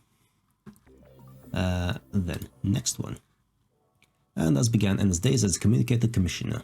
For the 2 following years, she tackled various BC-related incidents alongside Kuroda and Higa. Commissioner duties had grown considerably in the past 16 years. They were now close to a police or public safety department. In 2029, they exposed researchers guilty of illegal communicator confinement and experimentation. Victimized communicators were recommended to migrate to government-designated top-secret cities. But there were also times when communicators were the victimizers rather than the victims. Criminals found uses for BC abilities. Empathy, for example, could be used in industrial espionage to gain corporate trade secrets. Ena had sought and apprehended such communicators herself. Throughout those days, she became fully aware of the meaning behind Kuroda's words. Protection and surveillance are two sides of the same coin. Communicators were to be both protected and put under surveillance. To protect herself, she had to take lessons in marksmanship and self-defense. Ena trained her body, and at the same time, she steeled her stoic heart. The thought that communicators have to be protected is too short-sighted and dangerous. In the same way that there are good and bad ordinary people, so too are there bad communicators. Even if they aren't identified, communicators can still be dangerous. I mustn't lay my guard down. They're a different breed from us with their own unique abilities. When she thought about it, the cause of her father's death was actually created by a communicator. Eventually it became a natural habit of Ena's to close her heart towards communicators. But then, one day, Kuroda assigned Ena with a new duty. Me? A teacher? Yes, well, to be more accurate, you'll be stationed at the BC Specialty School as a commissioner to protect and observe the communicators. I know it's hard, but don't forget that at the core, we're part of the Ministry, I thought it was Technology, Culture, Sports, Science and Education. Considering the education part, it shouldn't be hard to teach, should it? But I've never even imagined taking on such an assignment. No, you actually need this sort of experience right now. Since your heart's been hardened considerably these past 2 years, you see. Well, you'll understand as soon as you take up the assignment. Go interact with some pure-hearted children and soothe that heart of yours. And thus on her 3rd year in the bureau, Ena reached the turning point as a commissioner. She was assigned to Rokumese Academy, the BC Specialty School established in Ena's hometown. Starting today, I'm going to be playing a teacher. I know it's for work, but it's such a pain. Ena shook her head in frustration as she headed for the school building. She closed her heart as always and masked her true character from those around her. I'm your new teacher, Ena Tsubakiyama. I'll make up for my lack of experience with my surplus of eagerness, so I look forward to working with you all. Yes, ma'am. The students obediently answered Ena's greeting. To live as a teacher, the first thing Ena kept in mind was to befriend the students. The students being wary of her would hinder her work as a commissioner. So to prevent that situation, she played the part of a friendly teacher who was enthusiastic about education, but still had some playfulness to her. It wasn't a job she exactly wanted to do, but now that she had to do it, she thought she might as well give it her best. If you have any questions, feel free to ask, okay? One student called out in response to that invitation. Sen, do you have a boyfriend? Goddamn Mashiro. Oddly enough, it was a girl who asked that staple question. If I'm not mistaken, that girl's Mashiro Toba, a rank B aptitude, ability level 3 communicator, eh? Since she has a rank B aptitude, I wouldn't be surprised if she demonstrated empathy at some point. Need to be wary of her. As she kept that thought in mind, Ena smiled and answered the question. No, I don't. Actually, I just moved into Rokumese, so I don't have very many friends or acquaintances yet. Ah, then you can be my friend. As Masha said that, the boy in the next seat accosted her. Come on, Masha, you're being rude to the professor there. That boy is Natsuko Tenkao, the rank S aptitude, ability level 0 boy. An extremely peculiar student with a clear gap between aptitude and ability. I need to observe him extremely carefully. Oh my, it's okay. I've only just now become a teacher, so there's not that big a gap in age between us. I'd actually appreciate it if you approached me as a friend. See, Natsuko, looks like my hunch was right. You always get carried away like this. Now, settle down, children. Now then, class, how about we start the lesson already? At any rate, Ena's life as a teacher began thusly. The Rokumei Academy students were all obedient, and a lot of the children were honest and bright by nature. A likely cause for the students' positive attitude was because they were raised in a communicator-only environment from a young age. By treating mind reading and mind conveying as normal matters of life, it seemed almost naturally easier to raise communicators with such straightforward personalities. But nevertheless, Ena felt stressed in that environment. An environment where almost everyone around her was a communicator. It pained her frayed heart. I need to acclimatize to this environment, and quick. Ena couldn't quite understand what Kuroda was aim was. True, it might have been the perfect environment to test her aptitude as commissioner and to temper her spirit and ability, but still. When Ena found herself confused and at a loss due to her lack of experience in her new job, it was none other than the students who came to her rescue. Miss Ena, are you going home now? One day, just as Ena was about to head home, Mashiro called out to her in the hallway. Beside her was Natsuhiko. Oh, you two going home as well? Yes. Then how about we go together for just a bit?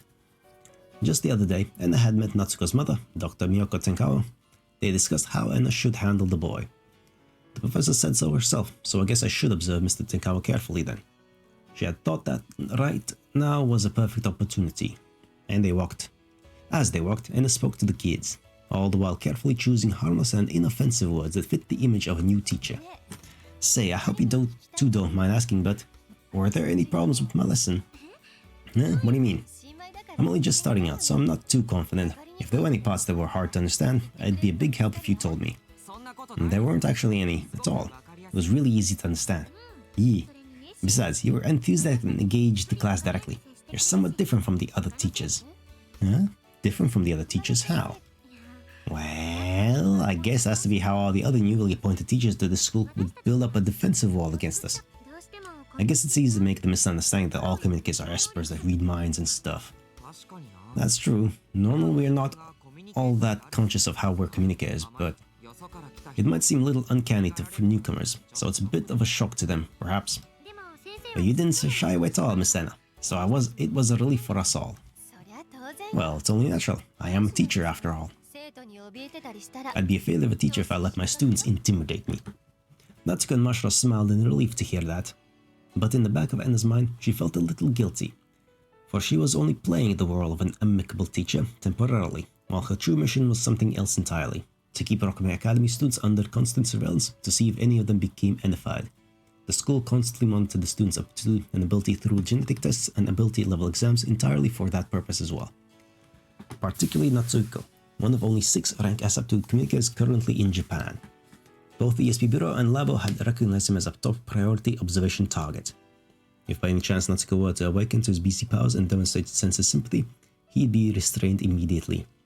That was both part of Ena's job and the nation's regulations. But unaware of that disturbing truth, Natsuko and Mashiro looked at Ena with affectionate eyes. Please be more confident in yourself, Professor. I think you're a great teacher. I'm not good at parapsychology, but even I think your lessons was easy to understand. Natsuko, you've never complimented a parapsychology teacher before, have you? Man, you reek. I can smell an ulterior motive all the way over here. Huh? Ulterior motive? Please be careful around him, okay, Miss Ena?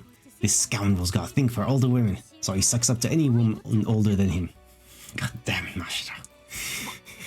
Idiot, what are you saying, Mashiro? She's teasing you. Oh my. Now you've put me on the spot. I'm happy, but we have to maintain a healthy student-teacher relationship. Don't play along with her, Professor. Ena smiled at those words.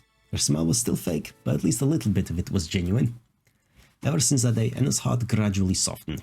At first she was only playing the part of amicable teacher, but little by little she genuinely grew into that role. During lessons, she received students' questions as cordially as possible. Ena had originally studied parapsychology quite earnestly in college. She had vast stocks of BC knowledge in store, and if sharing that knowledge made the students happy, it pleased her too. And thus, she gradually became accustomed to the academy. The students thronged around Ena again today. Miss Ena, can you help me with the career survey from the other day? I'm stumped. I just can't decide. Oh my, you don't have any dreams for the future? Nothing definitive yet. I want to at least do something that puts my talents to good use for others at least. Like a chef or a counselor. Or how about Mr. Tenkawa's wife? What are you talking about, Miss Ena? You're so easy to figure out. Oh, to be young again. Natsuko turned toward the two after hearing his name in their conversation. Huh? Did you call for me, Professor? No, she didn't. Go away, Natsuko. Why do you have to be like that? It was cute how Natsuko got flustered like that, so Ena decided to try teasing him a little. No, you see, we were just talking about how wonderful you are. What? We were talking about what now? Huh? Wasn't that what we were talking about? The relationships between the boys and the girls in the class and such. Were we? Let's just run with it. So, Mr. Tenkawa, you're pretty popular with the girls, aren't you? No, I'm not popular at all. You think so? I think a handsome, bespectacled prodigy like you might have a lot more secret fans than you might think. No, this guy's way too dull. He doesn't even have a single hobby. Wait, Mashiro, don't you think you're taking this a little too far? You're right, I said too much, didn't I? I'm sorry. You're acting a little offbeat. Something's weird about you today. Ena smiled at that little exchange. They look like they're having fun. I'm a little jealous. When Ena was a student, she didn't have any romantic affairs whatsoever. Since she went to an all-girls school, she didn't meet with any boys. No, what's the point in regretting my youth? What's wrong with how I turned out? I was able to focus on my studies while getting distracted with love, and it got me my dream job. Fair enough. Ena quickly pulled herself together and spoke to Mashiro and Natsuhiko. Now, you two. You should enjoy the precious springtime of youth with a little romance. I see. If only I had someone to love, though. Come on. Ena smiled wryly as Mashiro tried to smooth things over this late in the game. They're really such cute kids. Even though I have to keep my guard up around them, they really are still kids that I need to protect. And thus Ena had regained her original pure state of mind. Even if it were only temporary peace, she wanted to protect that peace with all her might. That became Ena's mindset before she knew it. If I had one wish, it'd be for a world where these kids could live in peace forever. That would be nice. Oh, but oh. I mean, fuck, I guess this is just, fuck it. Chronological order. It was a memory from a little while after Ena had been appointed to Rokumi Academy. She secretly met with Dr. Miyoko Tenkawa. Ooh, secret meetings. Nice to meet you. I'm Miyoko Tenkawa. Likewise, I'm Ena Tsubakiyama, ESP Bureau Communicator Commissioner. The two women exchanged greetings on their first meeting. Ena had called the professor over to the school to discuss how to handle Natsuhiko. The BC room had no surveillance cameras, and since it was padded with BC insulators, nobody could read their minds with empathy without being seen. The walls were thick enough to drown out their voices as well, making it the perfect place to hold private conversations. I know you must be busy, so let's get to the main problem at hand. I have been tasked with managing the communicators within Rokumi Academy this year. Naturally, my responsibilities include observing your son. Yes, please take care of him. Now, in regards to the system observing your son, we'll be checking him against the ESP Bureau standards. Once he demonstrates empathy, he will be considered for confinement in labo. Is that alright? That was a special measure that applied only to rank S aptitude communicators. Dr. Tenkawa nodded indifferently, as if she had already understood the situation. I have no objections. By the time he would demonstrate sensitivity, it would already be too late to act. Then, in accordance with educational guidelines, I will guide him towards the demonstration of empathy. In the case he demonstrates empathy before graduation, he will be considered for confinement. In the case he does not demonstrate empathy before graduation, he will continue to be monitored by the ESP Bureau. Yes, please follow through with that plan. Dr. Tenkawa kept answering indifferently because she already knows there's a plan, even though they were having an important discussion that would leave a great influence on her son's life. Is this what it takes to be the parent of an rank S aptitude communicator? No, there's a lot more going on there. Like, there's so many layers of lies behind Yoko. It's like, jeez, yeah, it's kind of impossible for anyone to truly understand the depth of everything that she knows and has to deal with. Like, jeez. Dr. Tenkawa was a high-ranking labo researcher. She was clearly well aware of the potential dangers of rank S aptitude communicators. She knew the reality that her son may one day suddenly become a monster. Ena could not even begin to imagine what sort of feelings a mother would have for that kind of son. Maybe I should try and get her to talk about that point a bit. Ena tried to gently bring up that topic of discussion. Yes.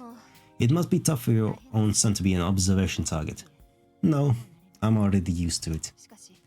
But if your son demonstrates empathy, he'll be confined in your own workplace, won't he? So, well, are you fine with that? It doesn't matter whether I'm fine with it or not. The matter has already been decided. Oh yeah, and she has her plans to, like, stop that as well. She answered, once again, without changing her expression at all.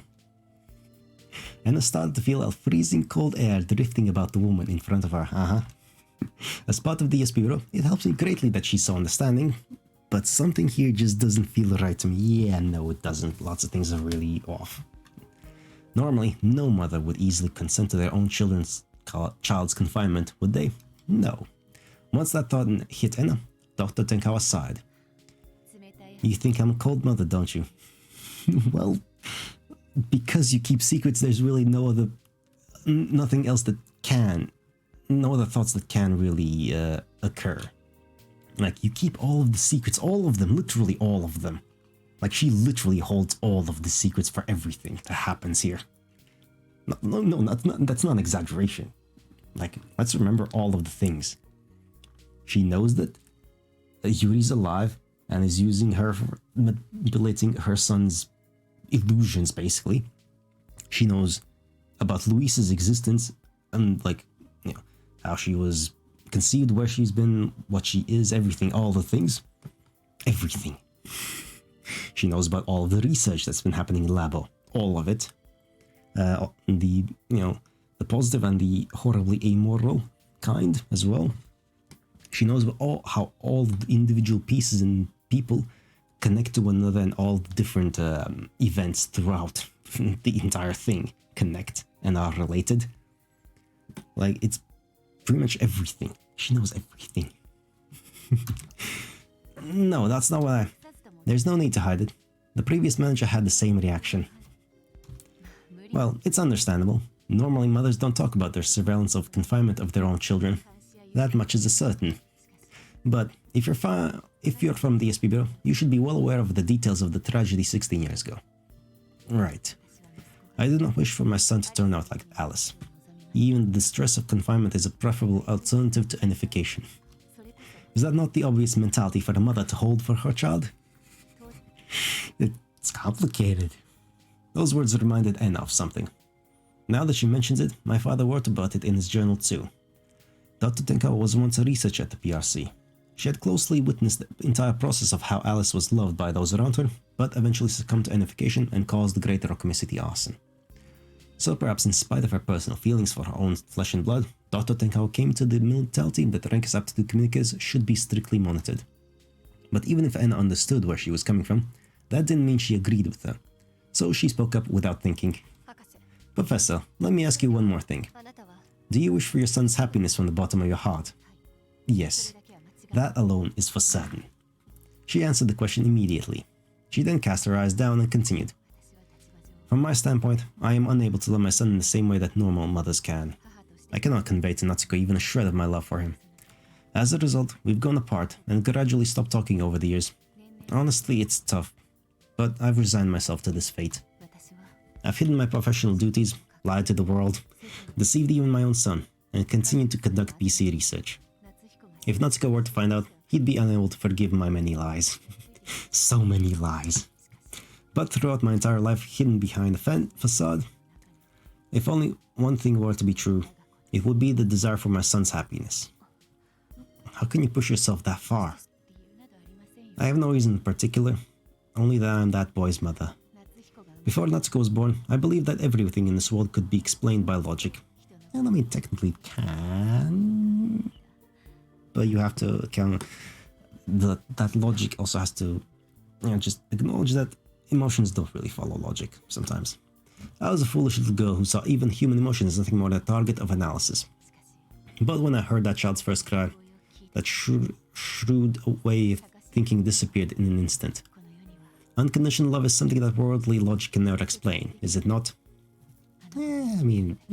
Sure, probably, maybe not. It's being researched. That boy's presence alone filled my heart with joy. Ever since then, even my most trivial recollection of daily life has become an irreplaceable memory.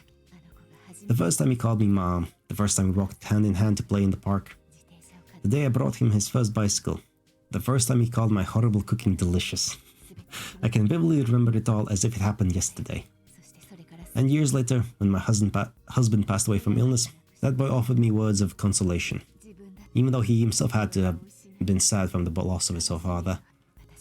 That's when I swore to myself that no matter what happened, I would protect Natsuko. I would protect that boy even if it meant deceiving the world and staining my hands in sin after sin. Commissioner Tsubakiyama, do I have your understanding for the reason why I consent to his observation? Enification is the same as mental death. I don't want to make a monster out of my son. Even if it means locking him in prison out of sight. As long as Natsuko remains himself, it's fine by me. Tough. That's tough. After hearing the professor's long monologue, Ena quietly nodded. I'm sorry for asking such a rude question, Professor. It's okay. In fact, asking those sorts of questions makes you more trustworthy as a human being. And with that, Dr. Tenkawa smiled faintly. Around 2 months later, Ena began to harbor the suspicion that Labo was secretly conducting human experimentation. She then thought of asking Dr. Tekawa about it up front, but oddly enough, it was then that she had remembered Dr. Tekawa's words. "I will protect that boy even if it meant deceiving the world and staining my hands in sin after sin."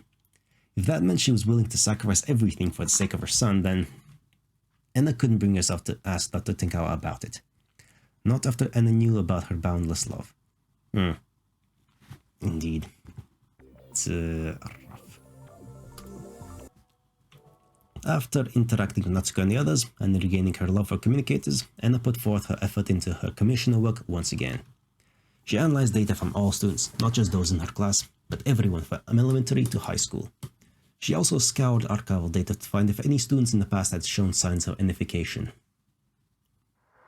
But as she did so, Ena happened to come across a certain fact. A female student of this school died 9 years ago, and she met with a fire that happened in Labo. The student's name was said to have been Yuri Kotono.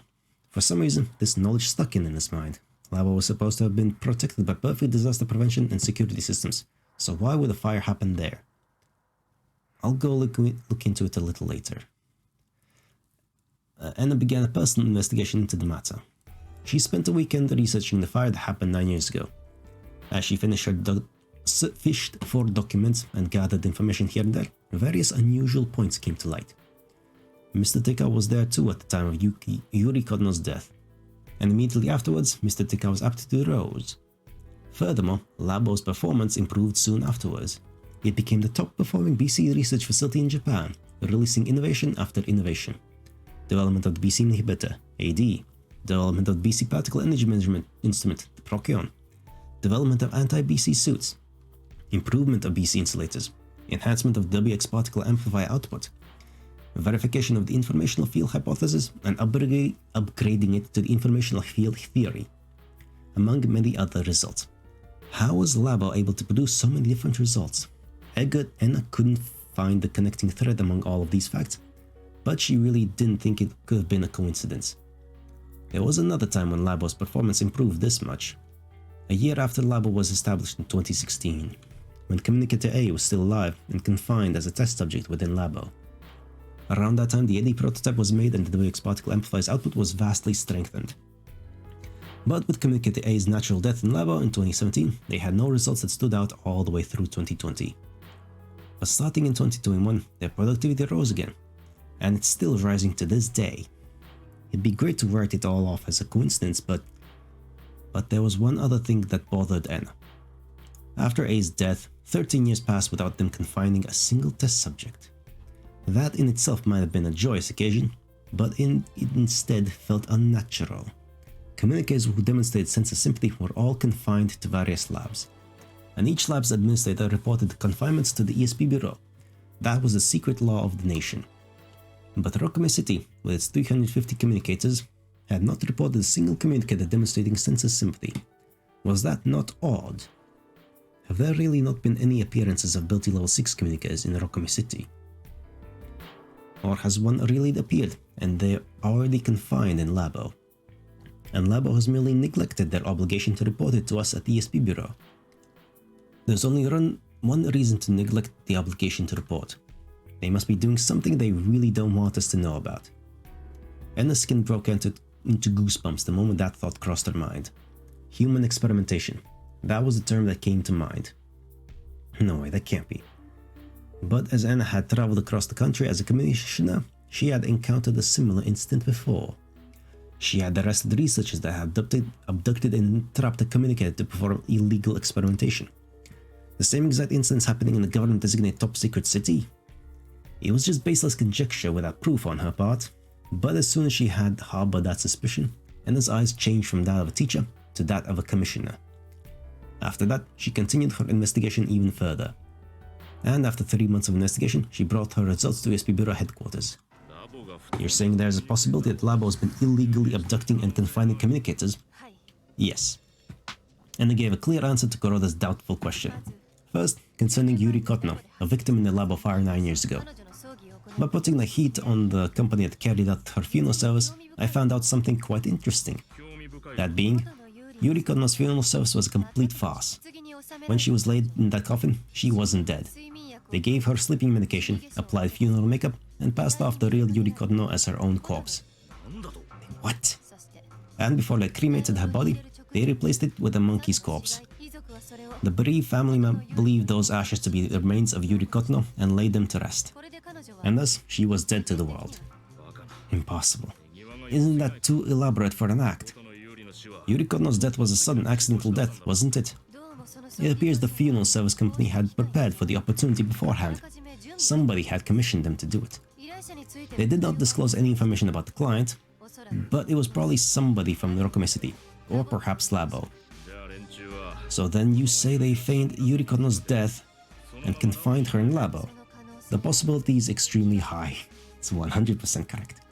After hearing Ena's report to the end, Kuroda took a deep breath. Tsubakiyama, you investigated this far on your own? In my spare time as a teacher, yes. Well, I'll be. You're not the same type as your father, but you seem to be quite capable in your own right. I'll give you that.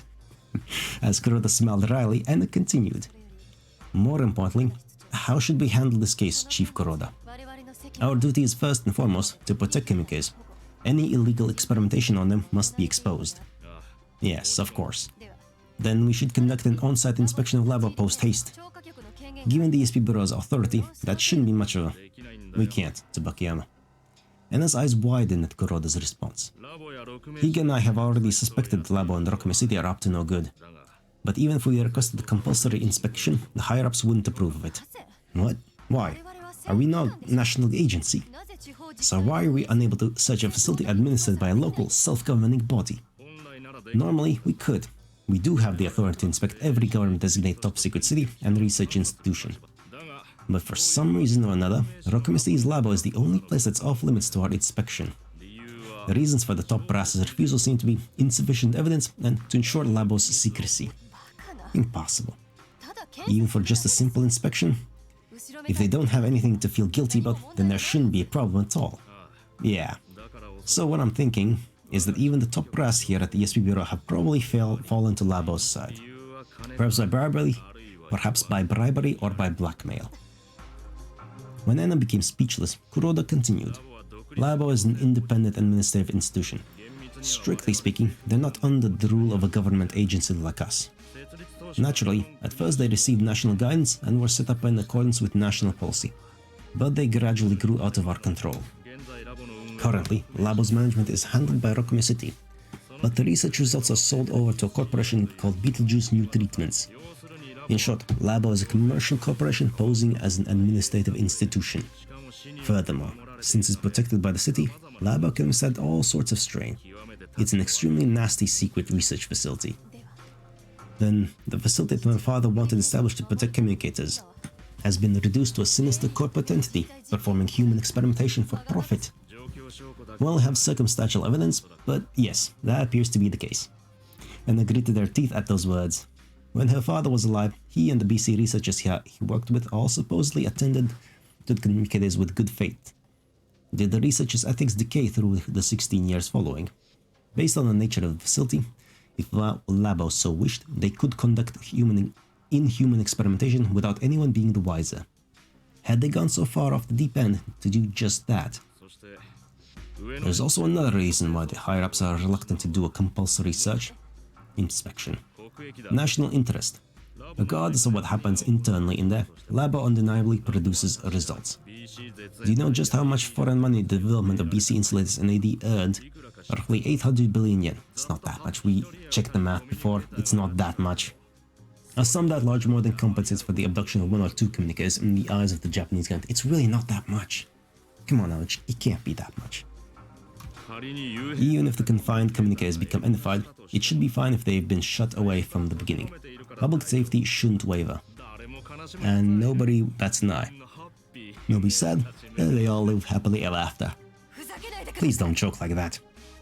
Ena's angry voice interrupted Kuroda's cynical sneering. Well, I must have abducted communicators. True, communicators at risk for enification should be confined. We can't have a repeat of the tragedy 16 years ago. But Yuri Kono had the rank C attitude, you know. There wasn't any need for her to suffer confinement. If I just ignore this incident, the Labo could even start abducting my own students one day for all I know. So please, I don't care what anyone says, I can't let Labo's crimes pass. Once Ena finished shouting all of that in one go, Kuroda gazed at her hard. You've really become a teacher, haven't you, Commissioner Tsubakiyama? So I take it you place priority in the dignity of the confined communicators as individuals over the nation's agenda, then? I do. Is that so wrong? What about you, Chief Kuroda? Commissioner Higa? Do you feel nothing? It is our duty to protect communicators, is it not? Kuroda answered Ena's plea. Exactly. And Higa nodded as well, finally breaking his silence. Tsubakiyama, you are correct. I didn't know your father, but I've read his journal several times. According to his accounts, Communicator A was unmistakably someone in need of protection, regardless of how dangerous she may have been. I was transferred from public security.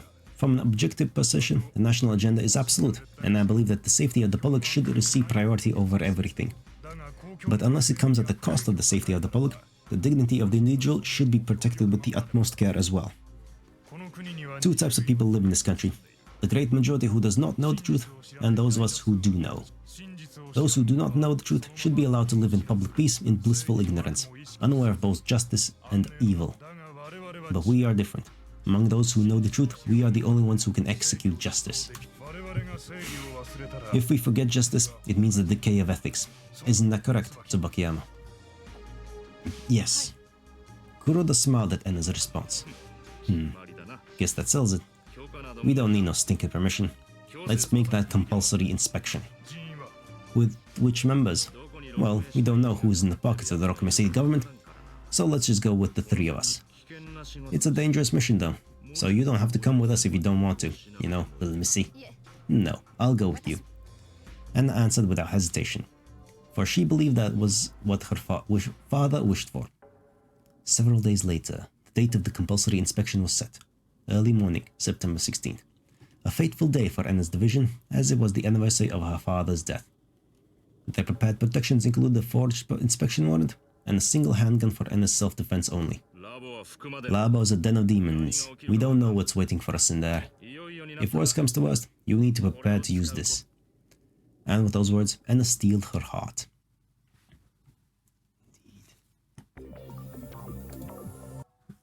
Day before, on a Sunday, the day before the Labo infiltration inspection, Ena came to Rokume Academy to bid farewell to the school where she had spent half a year as a teacher. There's no telling what will happen tomorrow. Even if everything were to go by safely, it was very likely that she'd no longer be able to come and go to school leisurely. If they were to obtain evidence of human experimentation at Labo, it would stir the upper ranks and switch things over to a full-blown investigation. So today was likely the last day she could spend as a teacher in the Rokume Academy. And with that thought in mind, the school building seemed all too precious. It was such a nice school, it was peaceful, and the students were all obedient. And it wasn't just the school. All of Rokume City was, at least ostensibly, beautiful, orderly, and peaceful. But the city was filled with lies and deception behind the scenes. Now that I think about it, Chief Kuroda said something similar. It had been right after Ena had entered the SP Bureau and returned to Rokume City. As she had been reeling from the surprise of all the developments along the streets and the automatic driving systems installed in the vehicles, Kuroda had told her this. Hey Tsubakiyama, don't let appearances fool you. Rokume City could very well be the most dangerous city in all Japan right now. The truth is, despite the city's appearances, there have been atrocious incidents here in the past, including disasters with high casualty counts. But it would cause a huge uproar if such a huge incident happened in a government-designated top-secret city, when its entire point is to have a high public order, wouldn't it? It would threaten the very meaning top-secret cities exist. So instead, the city government hushed those incidents and treated them as mere accidents. Well, true, you would expect to see a top-secret city conceal some actions here and there, but still. The city's cover-up techniques are particularly thorough too. They have no qualms about making any sort of lie as long as it's to maintain public order. Well, for example, you are like whitewashed tombs, which look beautiful on the outside, but on the inside are full of the bones of the dead and everything unclean. It's basically like that. What's that? The Gospel according to Matthew. The people of the past said some good stuff, eh? I didn't think you were a Christian. You don't look like the type. There's a lot more to people than meets the eye. And not just people, Same goes for everything. So, Tsubakiyama, if you wish to see through to the truth of this town, then you must doubt everything you see and hear. Doubt is the mother of investigation, sadly enough. After 2.5 years of working as a commissioner, Ena naturally came to learn the meaning of those words. But then again, her father's opinion had been the opposite of Kuroda's. The most important thing humans have is the ability to trust. Trust but verify. That belief had stayed with Ena's father until the very end. He believed in the innate goodness of man. He believed in the PRC's researchers. He believed even that the monstrified Communicator A could one day be healed. And he believed until he died. But father, we might already be living in an age where we cannot survive on belief alone. Outside of Rokume City, anti-communicator discrimination still persisted. But within Rokume, human rights were being trampled on without a second thought. The city was both a cradle and a cage for communicators. But humans cannot live their entire lives in a cradle, nor were they born to die imprisoned in a cage. Will this age full of malice one day come to an end? No, it will end. She wanted to believe that. Even if it were no more than an idealistic thought, if she were to abandon her ideals, then she would lose her love of the world for sure. As Ena had that thought, a voice abruptly echoed inside her head. Miss Ena, this is an emergency. It's me, Mashiro. If you're at school, please come to the staff attendants. Miss Toba? Ena was shocked. She thought there weren't any students around. An emergency? What could it be? Ena felt dubious, but she still headed for the staff entrance.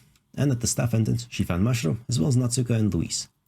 When they moved to the BC room to speak in detail, Mashiro and the others told Ena something unexpected.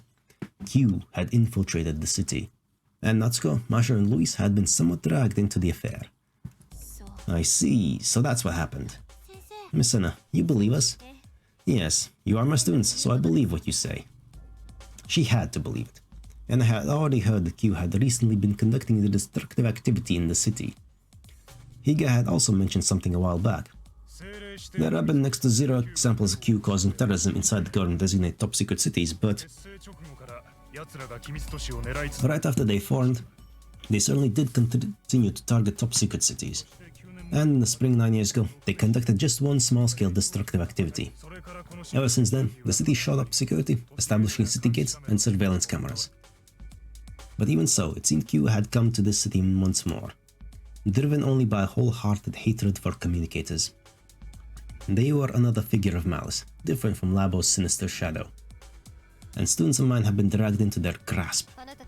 I don't think you should involve yourselves in this incident any further. No way, why not? Natsuko and the girls wouldn't accept Ena's answer. Perhaps because they knew nothing, they acted in accordance with their ignorant yet pure sense of justice. It was as dazzling a sight as it was a worrying one. Right, if I want you kids to understand where I'm coming from, it looks like a special lesson is in order. And thus Ena began lecture, final lecture as the teacher, and did the whole thing about the history and yada yada yada. Anyway, D-Day.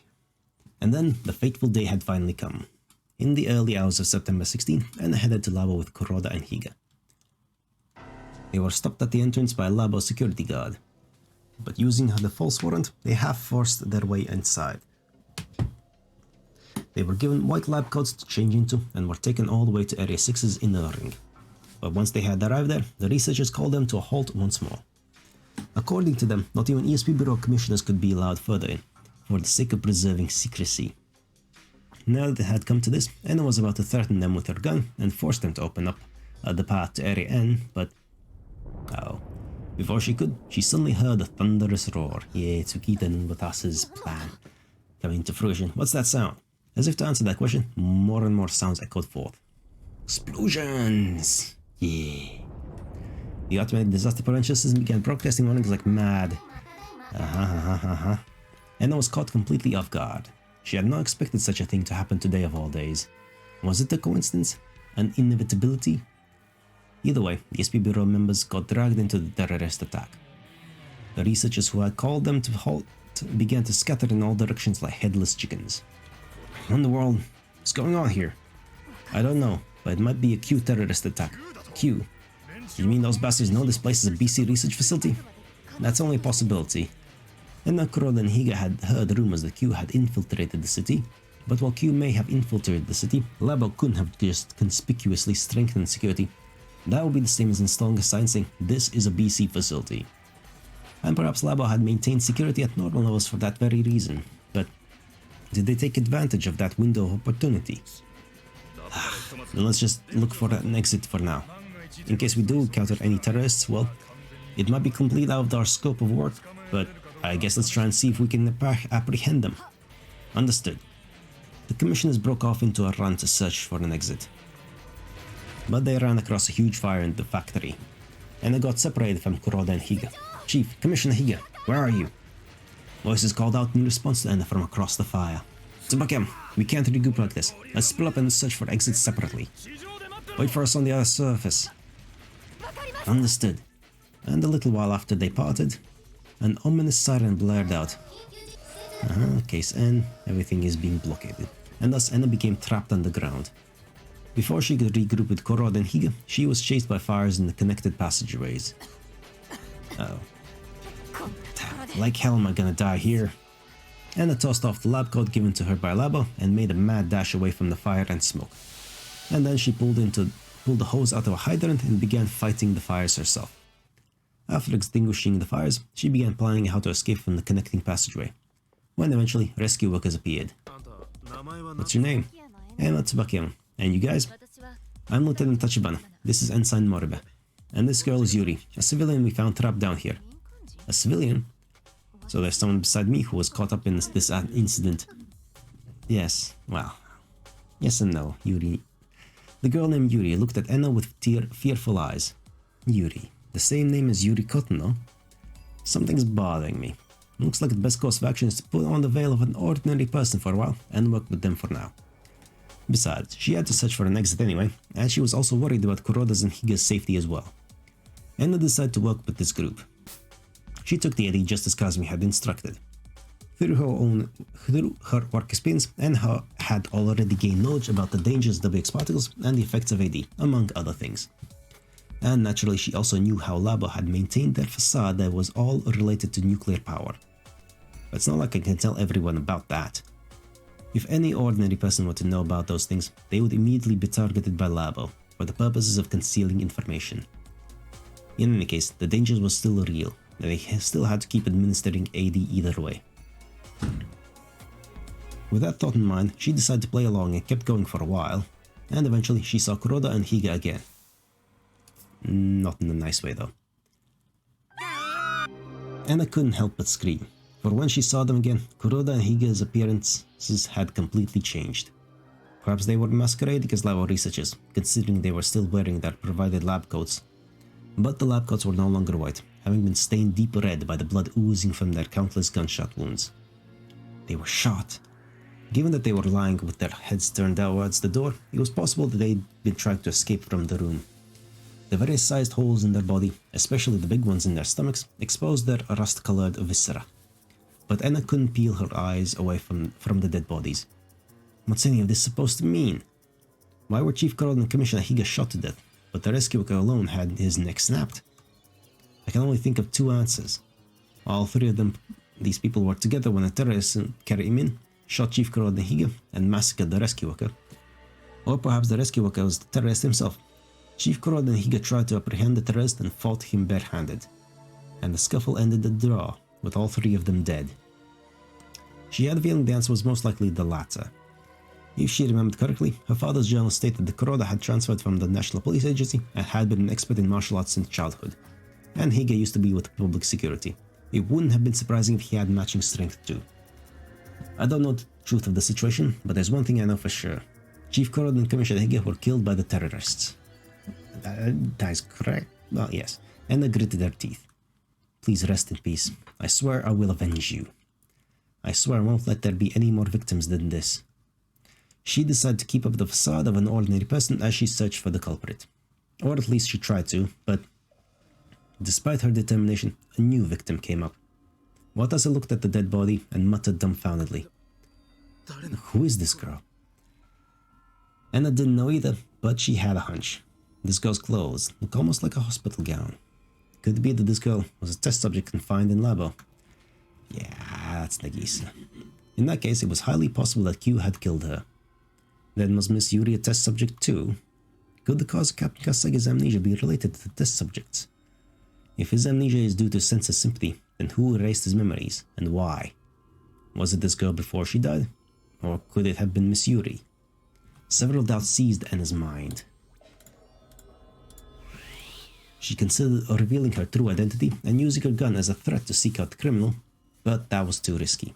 If any of the members of their group were either a terrorist or an ability level 6 communicator, then that whole plan had a high chance of backfiring on her. Now that I think about it, everyone here right now is suspicious. If that rescue worker was a terrorist, then Captain Kasasagi, Miss Tachibana, and Miss Moriba might be with the terrorists as well. And then there's Mr. Ukita, a possible sleeper agent, as well as Miss Yuri, an unidentified girl. There's nobody here I can rely on as an ally. But if she were to pick someone she could depend on from among them, Miss Tachibana? No. Perhaps Captain Kasasagi? Ena had watched Watase for the 3 hours since they had met. With the exception of his amnesia, there was nothing suspicious about his speech and conduct. In fact, he seemed like an ideal rescue worker, rushing to save other people regardless of the danger. What will it be, Captain Kasasagi? Can I trust you? She wants to. And apparently, Kasasagi is basically kind of like her dad.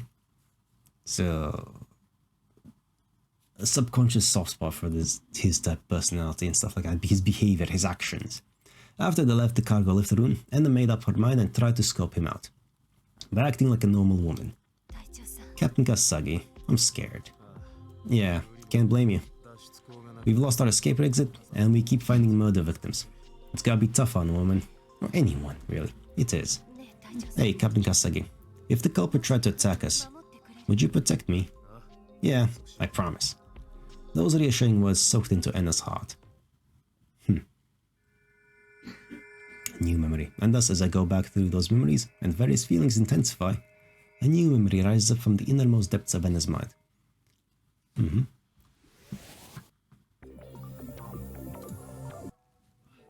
After Watase had chased after Louise into a contaminated zone, he fainted there and was taken back by June. June entrusted him to Ena and urgently went to go call Kazumi. Ena shuddered as she looked at Watase's unconscious body. They're enough to knock out a grown man. I guess WX particles are more dangerous than I had thought. As Ena thought to herself, June and Kazumi eventually returned. Okay, Mr. Tsubakiyama, please take care of the captain for us, alright? I'm so sorry. Rescue workers shouldn't be causing trouble for a bystander like this. It's unavoidable in this situation. More importantly, I'm counting on you to extinguish the fires. Yes, Moribe, let's go. Raja. The two rescue workers rushed down the stairs to the raging flames on the floor below. Ena saw them off and left the stairwell, dragging Watase by his shoulder. He's big, man, though. Ena panted heavily as she carried Watase. Naturally, even Ena had to train her body when she joined the ESP bureau, but that still didn't change how heavy a large man like Watase was. He's quite the troublesome one, eh? It took so much time to feign being a normal one, and now I'm working against all that. Though she was cursing his name in her heart, it wasn't as if she completed the goal in Watase's efforts.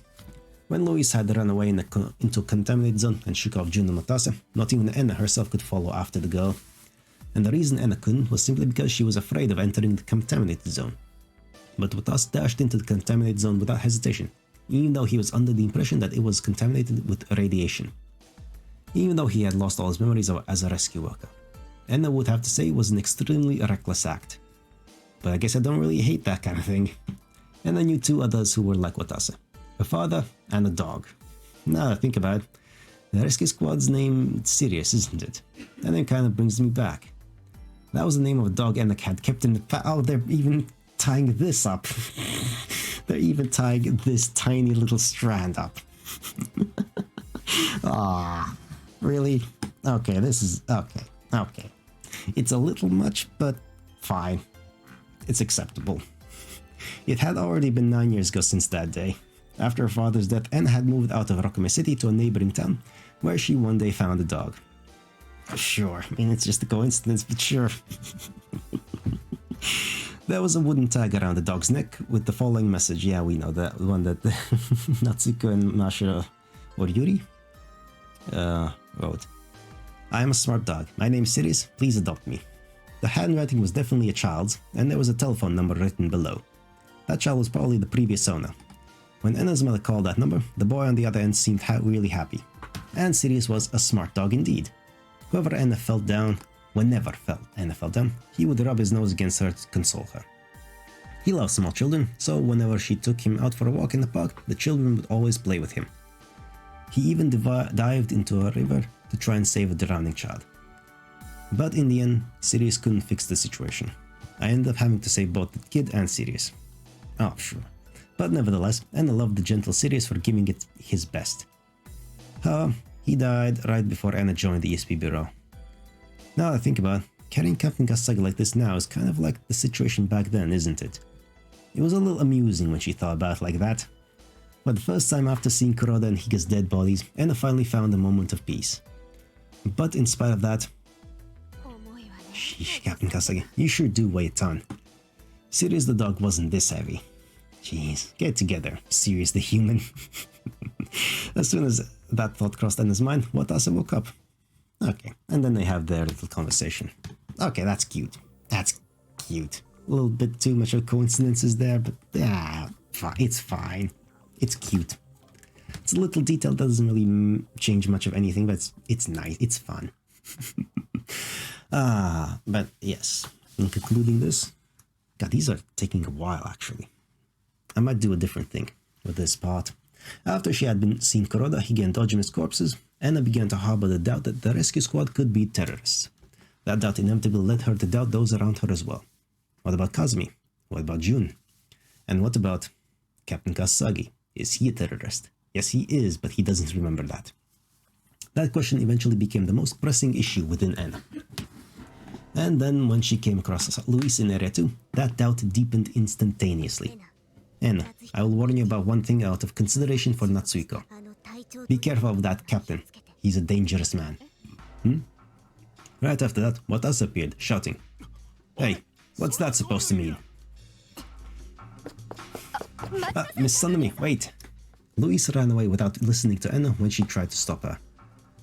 After they had lost her, Ena and Watase looked at each other and spoke. But what did that girl mean when she said I was dangerous? She did say that, didn't she? Do you have any idea about what she was talking about? Of course he doesn't. Sorry, but no. I see.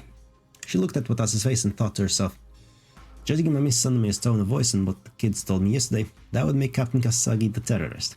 But there's something about that conclusion that I don't agree with. At first, Ena had found him suspicious as well. Rightly so. If his amnesia were a lie, then he'd clearly be up to no good.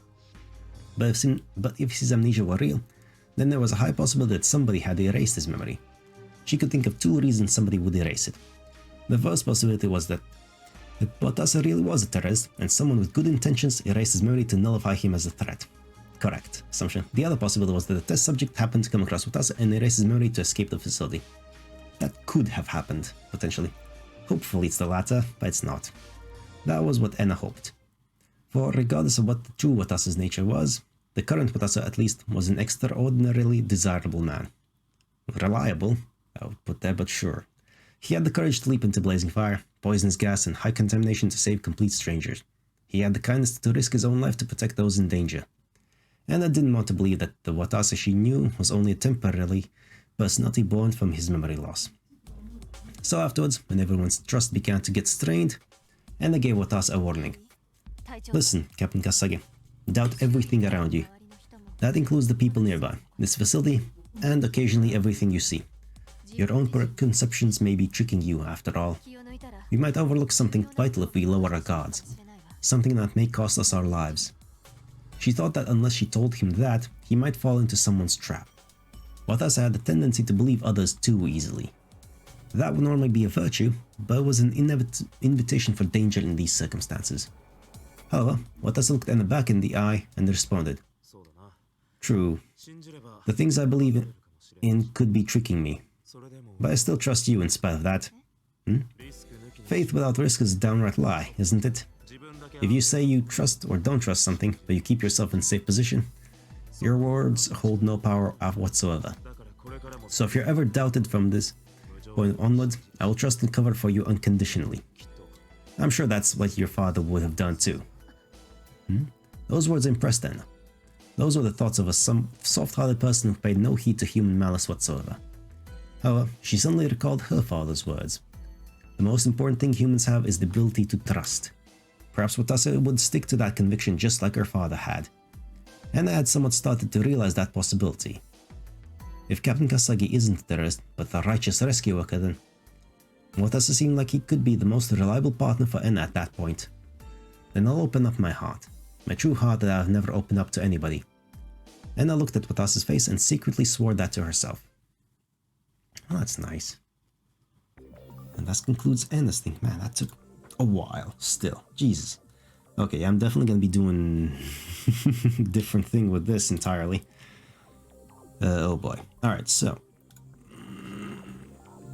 that's fine. This is gonna be a long part. Might take more than 1 week to record and stream and everything else, but that's fine. That's fine. That's fine. That's fine. I want this to be a single part. I've made a thumbnail with the words final in it, so I'm gonna stick with that. I'm not gonna split the extended episodes across multiple parts. This is gonna be a singular thing. Even if it's like 12 hours long. Anyway, we're at another intermission. Yes, sometimes this will just be a thing that happens. Anyway, for this one, we have Lalo Schifrin, Kelly's Heroes. It's probably, I don't remember what it's from. It's just good music. Aerosmith, Sweet Emotion. Dirk Klusing, Van Aren Valkyrie from the game Servers. Don't look it up if you're underage. You shouldn't be underage here. So, if you are, go away. Whitesnake, Pride and Joy. Paul O'Rourke, Hack and Slash from the game Hack and Slash. I don't think I've ever played that, but whatever. It's good music there. And that's that. I will see you for the next person, Louise. So, until then, bye-bye. Alright then, welcome back. We return. Again. Did anything happen? Not really. No, nothing happened. Nothing happened, we're just continuing on. Are we? I messed around with the audio again. That's the thing that happened. A very, very tiny bit, just a tiny bit. Just a very, very tiny bit. That beyond that, nothing.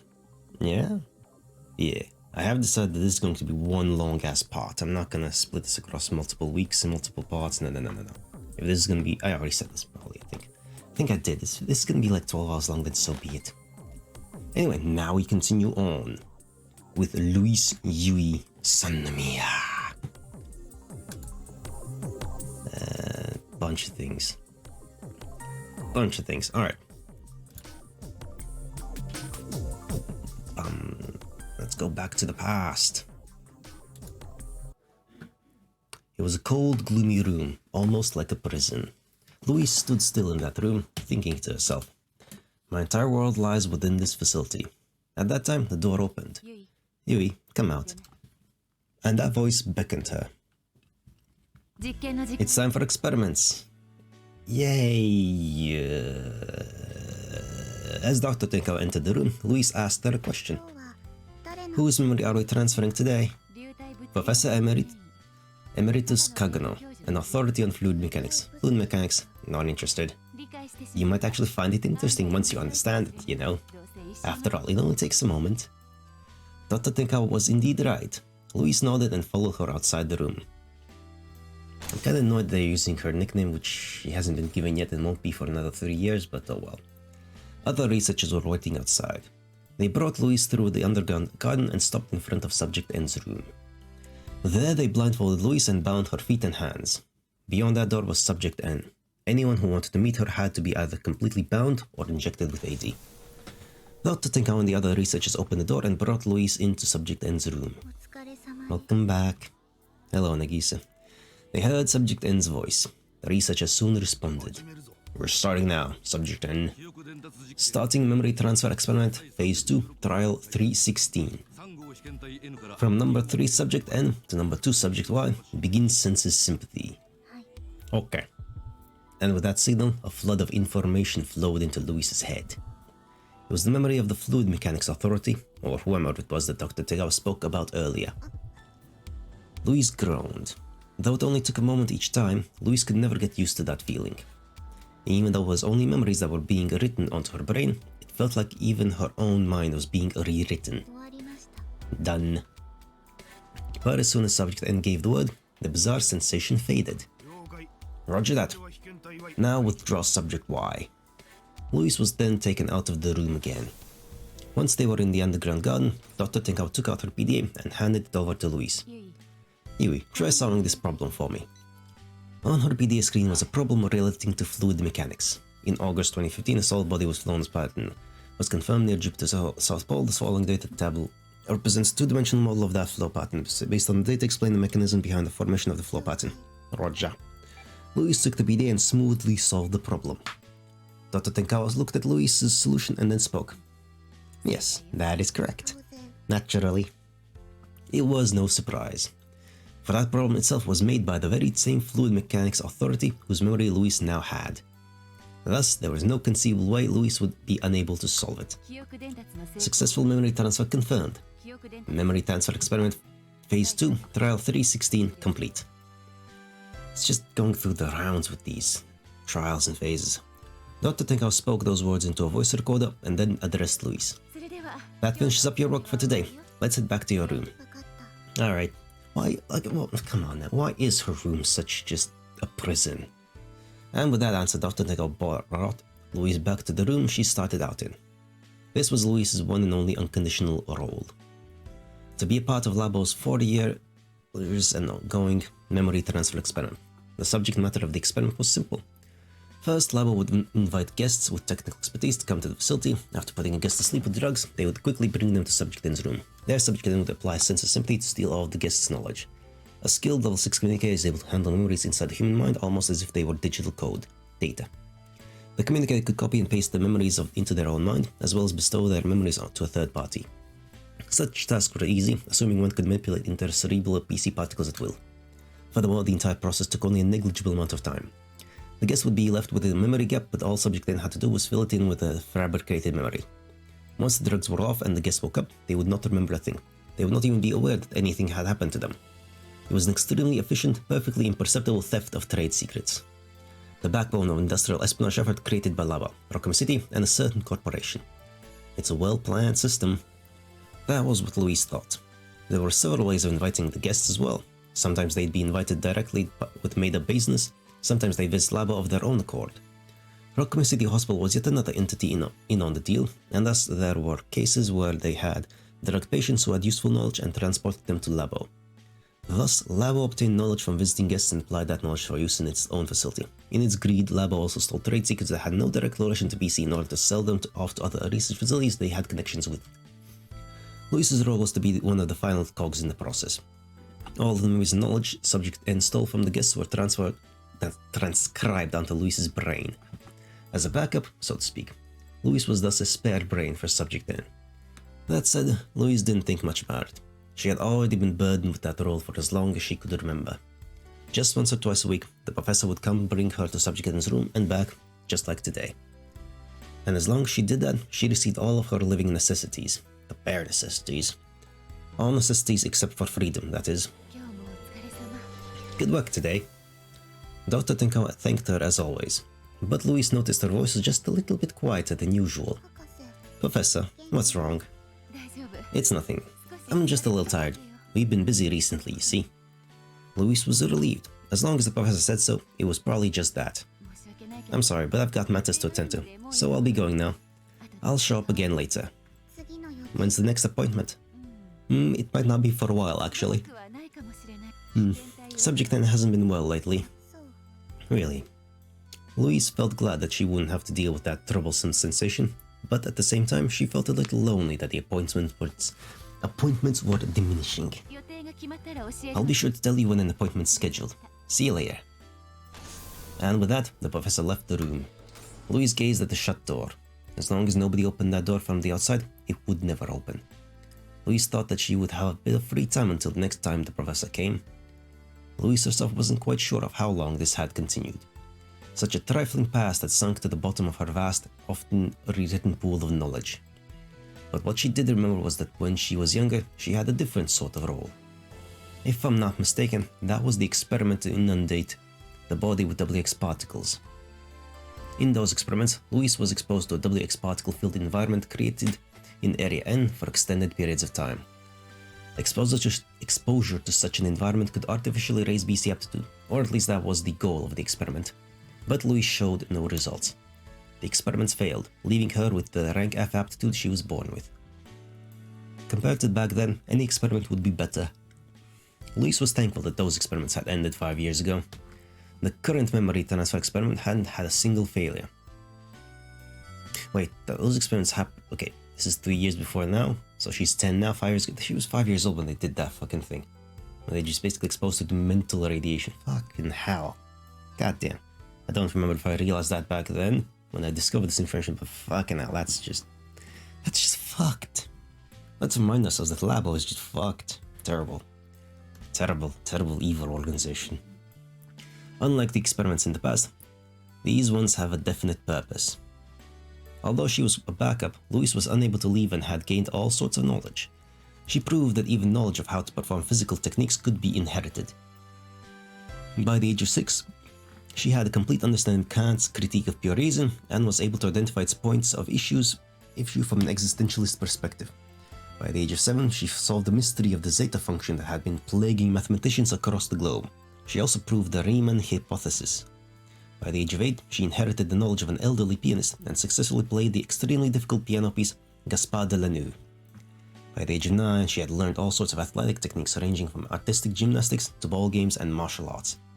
By today, at the age of 10, Louise had the knowledge of 316 specialists of all sorts of fields packed within her brain.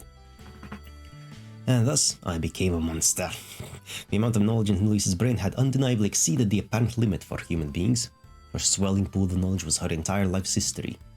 And before she knew it, it was the very proof of her existence. It's a mess.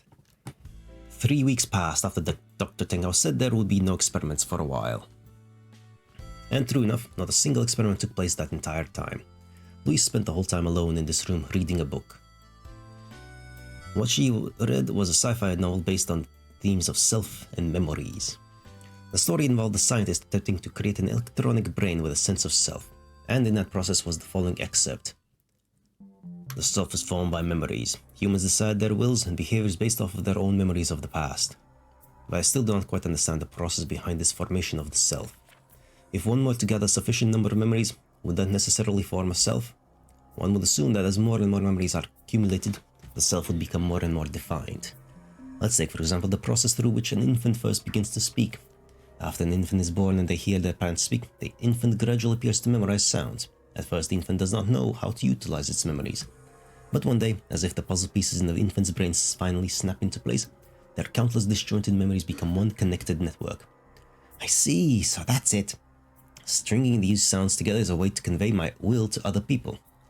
And thus the infant begins to speak, and its once isolated self connects with the outer world. This is one process of the information of the self. And as the infant connects its accumulated memories, it uses them to further nurture its own self. But does this effect only apply to the brains of living beings? As you and I both know, no matter how much data you store on a high-capacity disk, the disk does not spontaneously form a self. Why is such an ordinary occurrence in nature impossible for human hands to recreate? That novel's content was philosophical, so it was far detached from the type of adventure stories that Louise liked. She felt a little bad since Dr. Tengao had recommended that novel, but Louise was more fond of thrilling stories. Like the novel the professor first gave me. I lost track of how many times I've read that one. Guess I'll ask the professor for more novels by that author. As Louise thought that, the door finally opened again after weeks of being shut, and in walked the professor. Yui, come out. For an experiment? No. Today's a physical examination. Let's go to Area 5. That would mean Louise would make the rare departure from Area 0. Since she was a little fed up with the tedium, Louise happily nodded at the professor's words. Louise walked with the professor down the hallway to the neuroscience laboratory. Along the way, Louise asked the professor a question. Professor, I heard I was an orphan. That's right. When you were an infant, you were in an orphanage in France that went bankrupt, and so I took custody of you since you had nowhere to go.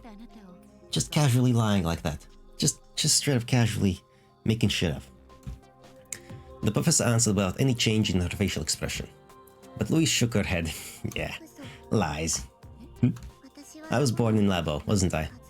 I'm the child of a former Labo test subject, aren't I? Those words stopped the professor in her tracks. Who told you this? The man whose memories were transferred the other day had knowledge of that information. Yeah, is it true? It is. The professor spoke in a shameful voice. You should be ashamed. At minimum. And then she continued in a tone of consolation. I know it might come as a shock to you, Yui. Not particularly. I do like this attitude that she has. Like, just taking everything in strides. All she thought was, oh. The circumstances of her birth were irrelevant to changing anything about her future. But she was still curious about something. Who were my father and mother? If I tell you, can you promise to never bring up this topic again? Promise. And with that, Dr. Tekawa took a deep breath and answered. Your mother was a French woman named Alice Flamme, the very first rank aseptoptude communicator discovered in the world, 13 years ago, in a time when BC was just starting to gain recognition. She was designated as Communicator A and became the trigger that led to Labo's establishment. Where's my mother now? After you were born, she passed away due to postpartum complications. Then my father? Your father was a Labo researcher named Eishi Azumi, the administrator in charge of Alice at the time. He fell in love with Alice while she was confined. Love? By the time Alice was confined in Labo, she was already inflicted with a terrible mental condition. But there were times where she would regain her sanity. She often told herself, please kill me. Oh shit, I forgot about that. It was hard for me to bear, yeah, but it must have been even tougher on Mr. Azumi since he was in charge of her. Eventually, his sympathy and compassion turned into romantic feelings for her. The two of them began to hold secret rendezvous. Alice too established an emotional bond with him during her fleeting periods of sanity. And then you were conceived. Oh. And what happened to him afterwards? Before you were born, he died in an accident during an experiment. Louise consolidated all of that information in her head. She quickly concluded the circumstances behind her birth. So is this what happened? A researcher impregnated a confined test subject. Labo tried to cover up the scandal. But the test subject was a top communicator, so the child would possibly be born a communicator as well. Labo wanted a test subject they could follow from birth, so instead of abortion, they had the mother carry the child to term. I am that child? Is that it? No, Labo's ethics hadn't sunken that low at the time. They were pretty low. Like, this is not a reassuring statement, you know it. Like, it wasn't until her 6th month that Alice was discovered to be pregnant. With her already being on the cusp of her 3rd trimester, abortion was impossible. I understand now. This facility started going crazy after Mr. Azumi died. That man was the conscience of Labo. But I've been confined here as a test subject even after all that. For what reason? Because you have no living relatives, and it was thought it would be too hard for you to live on your own. That and the top brass didn't wish for you to live outside. Who is this top brass? I'm sorry, I've got nothing but excuses, indeed. Nothing but pathetic excuses. Dr. Tenkawa muttered that bitterly. Louise sighed and asked another question. I didn't have any aptitude at all. I'd be useless to Labo, wouldn't I? You were given a role so that wouldn't be the case. WX particle exposure experiment was part of it. The energy amounts were managed so that they would not have any lethal effects on your body. Even the official stance was that your existence wouldn't be without meaning as long as those sorts of experiments persisted. Then the same probably went for the memory transfer experiment. Ever since long ago, Louise did not think it was a particularly useful experiment. There was no meaning behind turning a test subject into a prodigy if she couldn't leave Labo. But not even Louise wanted to think about what happened to test subjects whose existence lost meaning. As Louise's thought process reached a dead end, the professor spoke up. Say, Yui, you can at least believe in this. You were not an unwanted child. You are a product of your parents' love for one another. That doesn't matter either way. But if neither of my parents were around, then who named me? My name, Yui. Who named me that? Louise's designation was Subject Y, but Dr. Tekawa was the only one to call her Yui, and only when the two of them were alone. I did. Because your parents both died before they could name you. Why that name? I wanted to give you that name to my daughter if I ever had one. Yui because I wanted to raise a girl wrapped in gentleness. Do you hate it? No. It's not particularly uncomfortable here. You're gentle too, Professor. Above all, you gave me a name, so I like it. The professor's eyes widened at those words. She then hung her head without saying anything. Louise peeked into the professor's face. Professor, why are you crying? The professor said nothing. The only sound in the quiet hall was the soft pitter-patter of falling teardrops. Going back, even further back into the past now. Ooh. The beginning of the first memory. It was a memory of when Louise was 9 years old. There had been no change in her lifestyle. Aside from the knowledge she had acquired from the memory transfer experiments, her life stayed the same day after day. Louise's favorite part of those days was the time she spent passing through the underground garden. One day, Louise and the professor looked up at the sky side by side. Each test subject was given time to walk around freely inside Area Zero. Louise wasn't allowed to meet with the other test subjects, but one of her few joys was Dr. Tekawa leading her out to the underground park. Naturally, the sky they were looking at wasn't the real sky. It was a sort of planetarium projected on the ceiling and walls. Though the image changed in accordance with time and season, it was still nothing more than a fake sky. But still, Louise never tired of looking at it.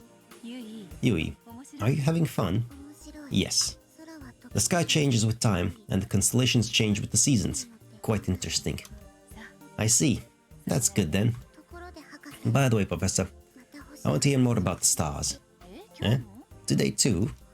Stories about the stars and the myths about the constellations pique my curiosity. I see. In that case... The professor pointed to the sky.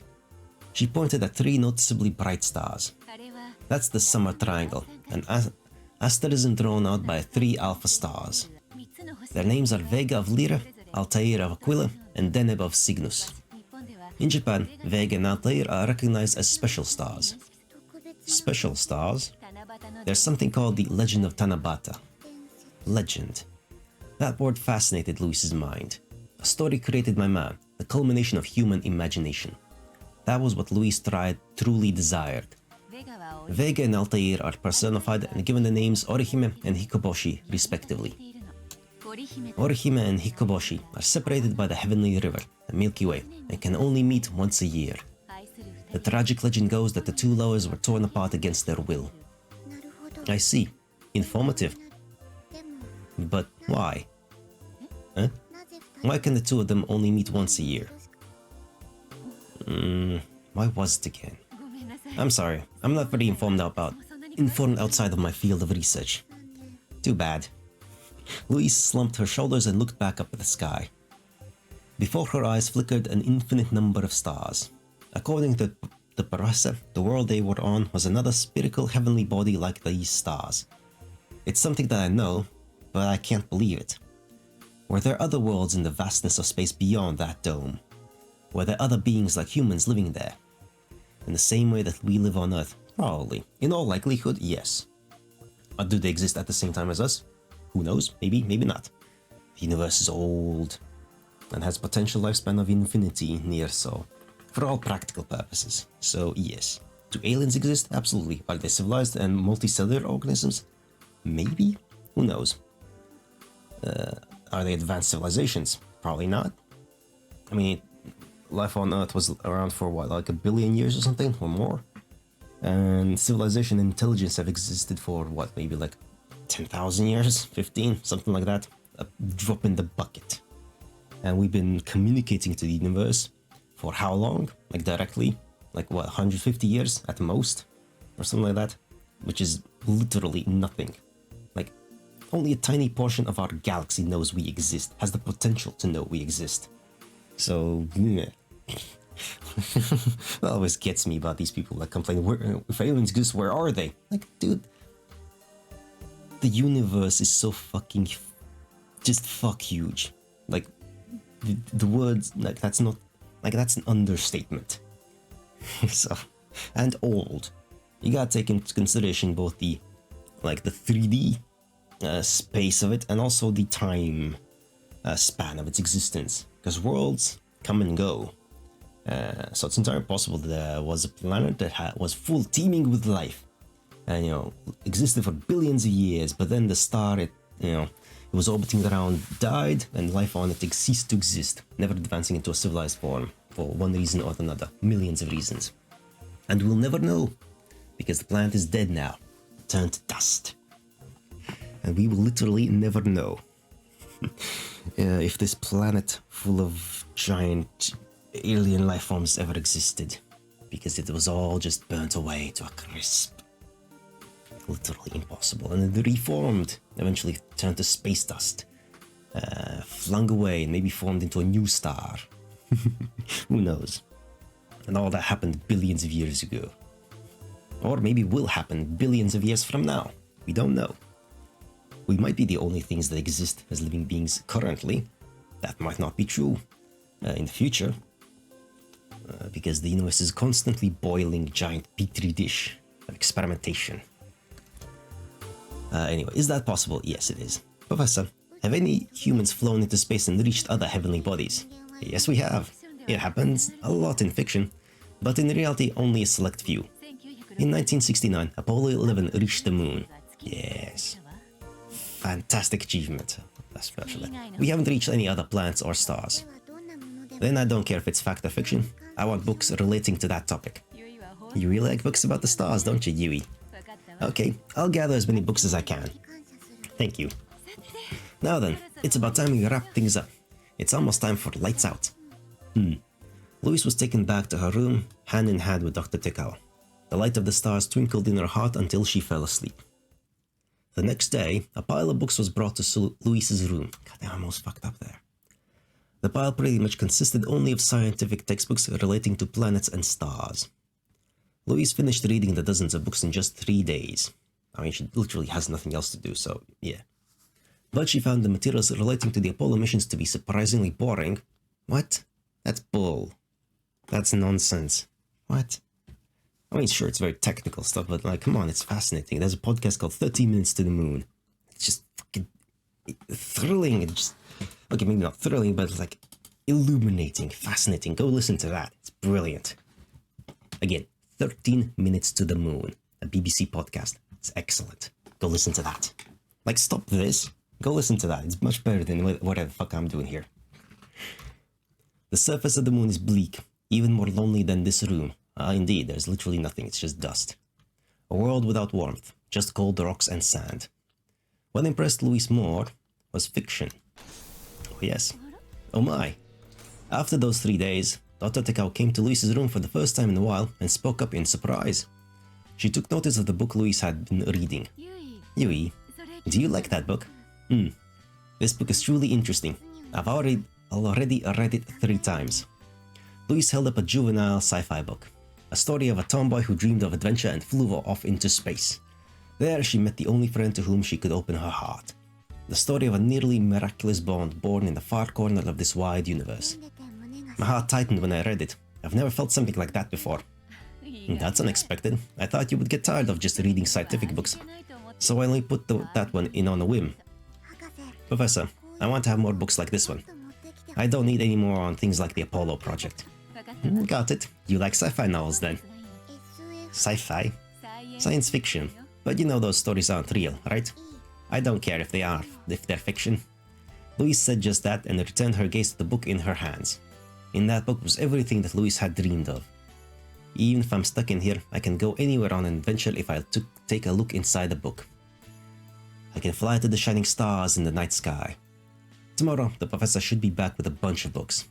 That thought excited her. What sort of adventures awaited her tomorrow? Well, that's nice. Now let's continue with the memories down the path. A few days after the abrupt physical examination, the uneventful days continued a little while longer. Louise had finished reading all the books the professor had bought for her, but even so, there were no incoming plans for experiments. She started to get anxious. Did something happen? Louise looked toward the door that would not open. She had thought that the days would repeat the same way forever, that the professor would come into the room like usual and take her for another experiment. In any case, something strange. But there was no way for her to find out the cause behind the situation. Right as she pondered what to do, the door opened. Professor, Louise called out reflexively. Yui, what's today's experiment, Professor? Louise was happy to see the professor, thinking her arrival meant the return of life as usual. But something was different that day. I'm sorry, Yui.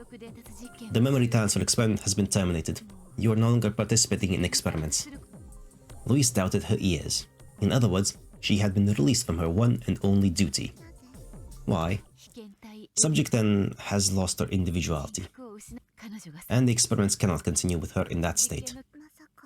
You don't mean enification? She remembered hearing that term before, but what she couldn't remember was if she heard it with her own ears or if it was a copy of someone else's knowledge. But what she knew for sure was that once enified, communicators did not return to normal. Perhaps 6 years of experimentation were too much for her brain to handle. No shit, she was just a lovely little girl back then. You just fucking messed with her. It's just fucked. What about the new communicator? There's someone designated as Subject Y too, isn't there? It's been decided that she won't participate in the memory transfer experiment. She's the last communicator Labo has, so she cannot be exposed to any risk of enification. So, the experiments can no longer continue. No. Louise shouted before she realized it. She clung to the professor and spoke with a trembling voice. Please do more experiments, Professor. I can't stand being a meaningless existence. Cramming in memories is the meaning of my existence. I'm an empty void made for that purpose. Please don't take my role away from me. I'm sorry, Yui. It's too dangerous to continue the experiments. Your brain's been negatively affected too. Have you not noticed any symptoms? If we're not mistaken, your self-consciousness has been growing to extreme heights, but in return, you've been losing the ability to understand others' feelings. Lies.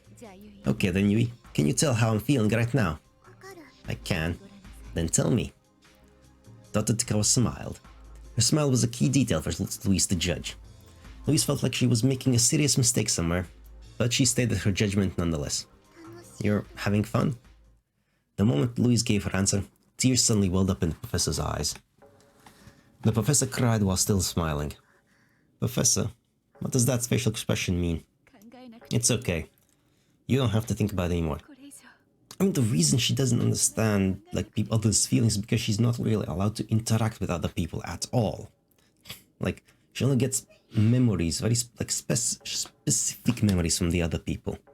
And it's no shit, her mental underdevelopment isn't related to the experiments. It's related to her being confined in this room for her entire life and only having you, basically that's it, to interact with as a person. And even then, that's really, really limited. No shit, Louise has problems understanding people's feelings. She doesn't get to interact with people, who express their feelings and stuff like that. Come on now. It's your fault, again. God damn it. The professor hugged Louise's shoulders as she spoke. You're already at the limit. I swear I will do everything I can. So please. You really should. Fine. Her voice was gentle. So gentle that even Louise could just barely recognize that the professor was worried about her. But none of that mattered to Louise. For she was now aware that she had been cut away from the world. She'd been cut away from the world for her entire life. And she shuddered at the loneliness.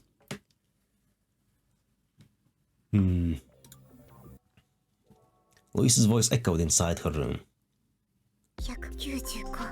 Doing bodybuilding experiments. She was counting push-ups. 200. Louise finished her training and took a deep breath.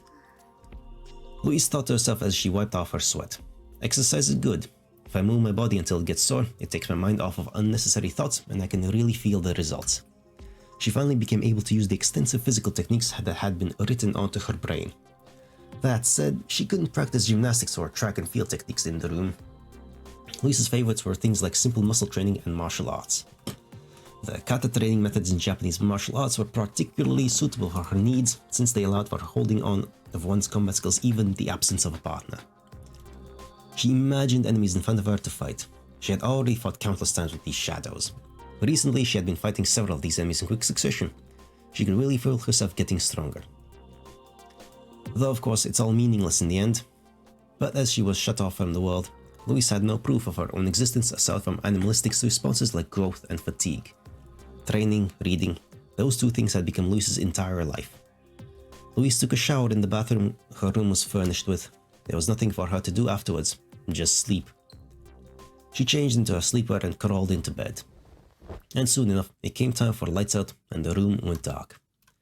The professor didn't come today either. The professor had made it a habit to come up with some sort of a reason to go see Louise each day. But these last few days, even that had come to a halt. Is she busy seeing other test subjects? The more she thought about it, the more frightened she became.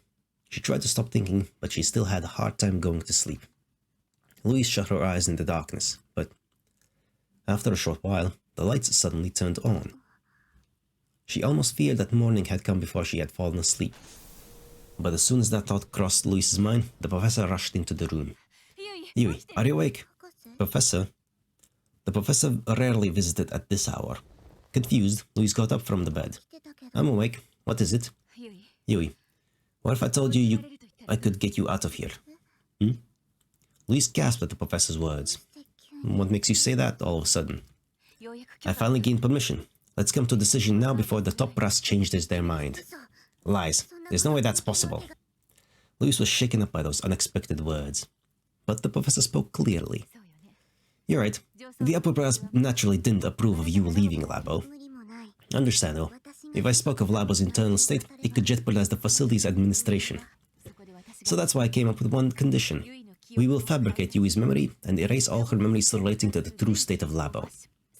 In exchange, you will be set free. That was the definite promise we agreed on. Louise was surprised for a second, but when she thought about it, her continued existence in Labo had long since lost its meaning. After losing her role as a test subject, Louise had apparently already been treated as discarded. And as long as she had lost her memories of the facility, then even Labo would benefit from getting her out of here. Yui, answer me honestly. Do you want to leave here and be free? Louise did not understand why she answered the way she did at the time. Before this moment, not once had she ever held that hope, and yet, I do. Louise declared with distinct clarity. That was the first decision she had ever made for herself in her 13 years of life. She chose her own future. Well said, Yui. I'll grant you freedom, as well as a new role. The professor took Louise by the hand and out of the room. Another test subject will be performing the memory manipulation. Another test subject. Subject Y2. The professor nodded. Louise hadn't seen Subject Y2's face, but she had heard of her designation. There was a communicator called Subject Y2 in the room next to Louise's. The professor took Louise to that room and opened the door. Hello, Yuri. Behind the door was a sweet-looking girl. Nice to meet you, Yui. I'm Yuri Kotno. She's the communicator who will be performing the memory manipulation. It's a pity that we'll have to say goodbye as soon as we're done, and you'll forget your memory of me. But I won't forget you. I'm sorry. Louise frantically tried to decipher Yuri's feelings as she gave that answer. Louise would be set free. Yuri would stay confined. That was unfair, indeed. So, Louise thought that Yuri might be sad, but no need to apologize, okay? I'm really happy. Because I can set you free with my power. Why was she happy? Was she lying or telling the truth? Louise had no idea. But from the bottom of her heart, Louise wished for those words to be true. Soon the professor took medicine out of her pocket. Yui, take this medicine. What's this? It's a powerful sleep medication Labo often uses. Take this and everything will be over while you're asleep. Once you wake up, you'll be living in the outside world as my distant relative.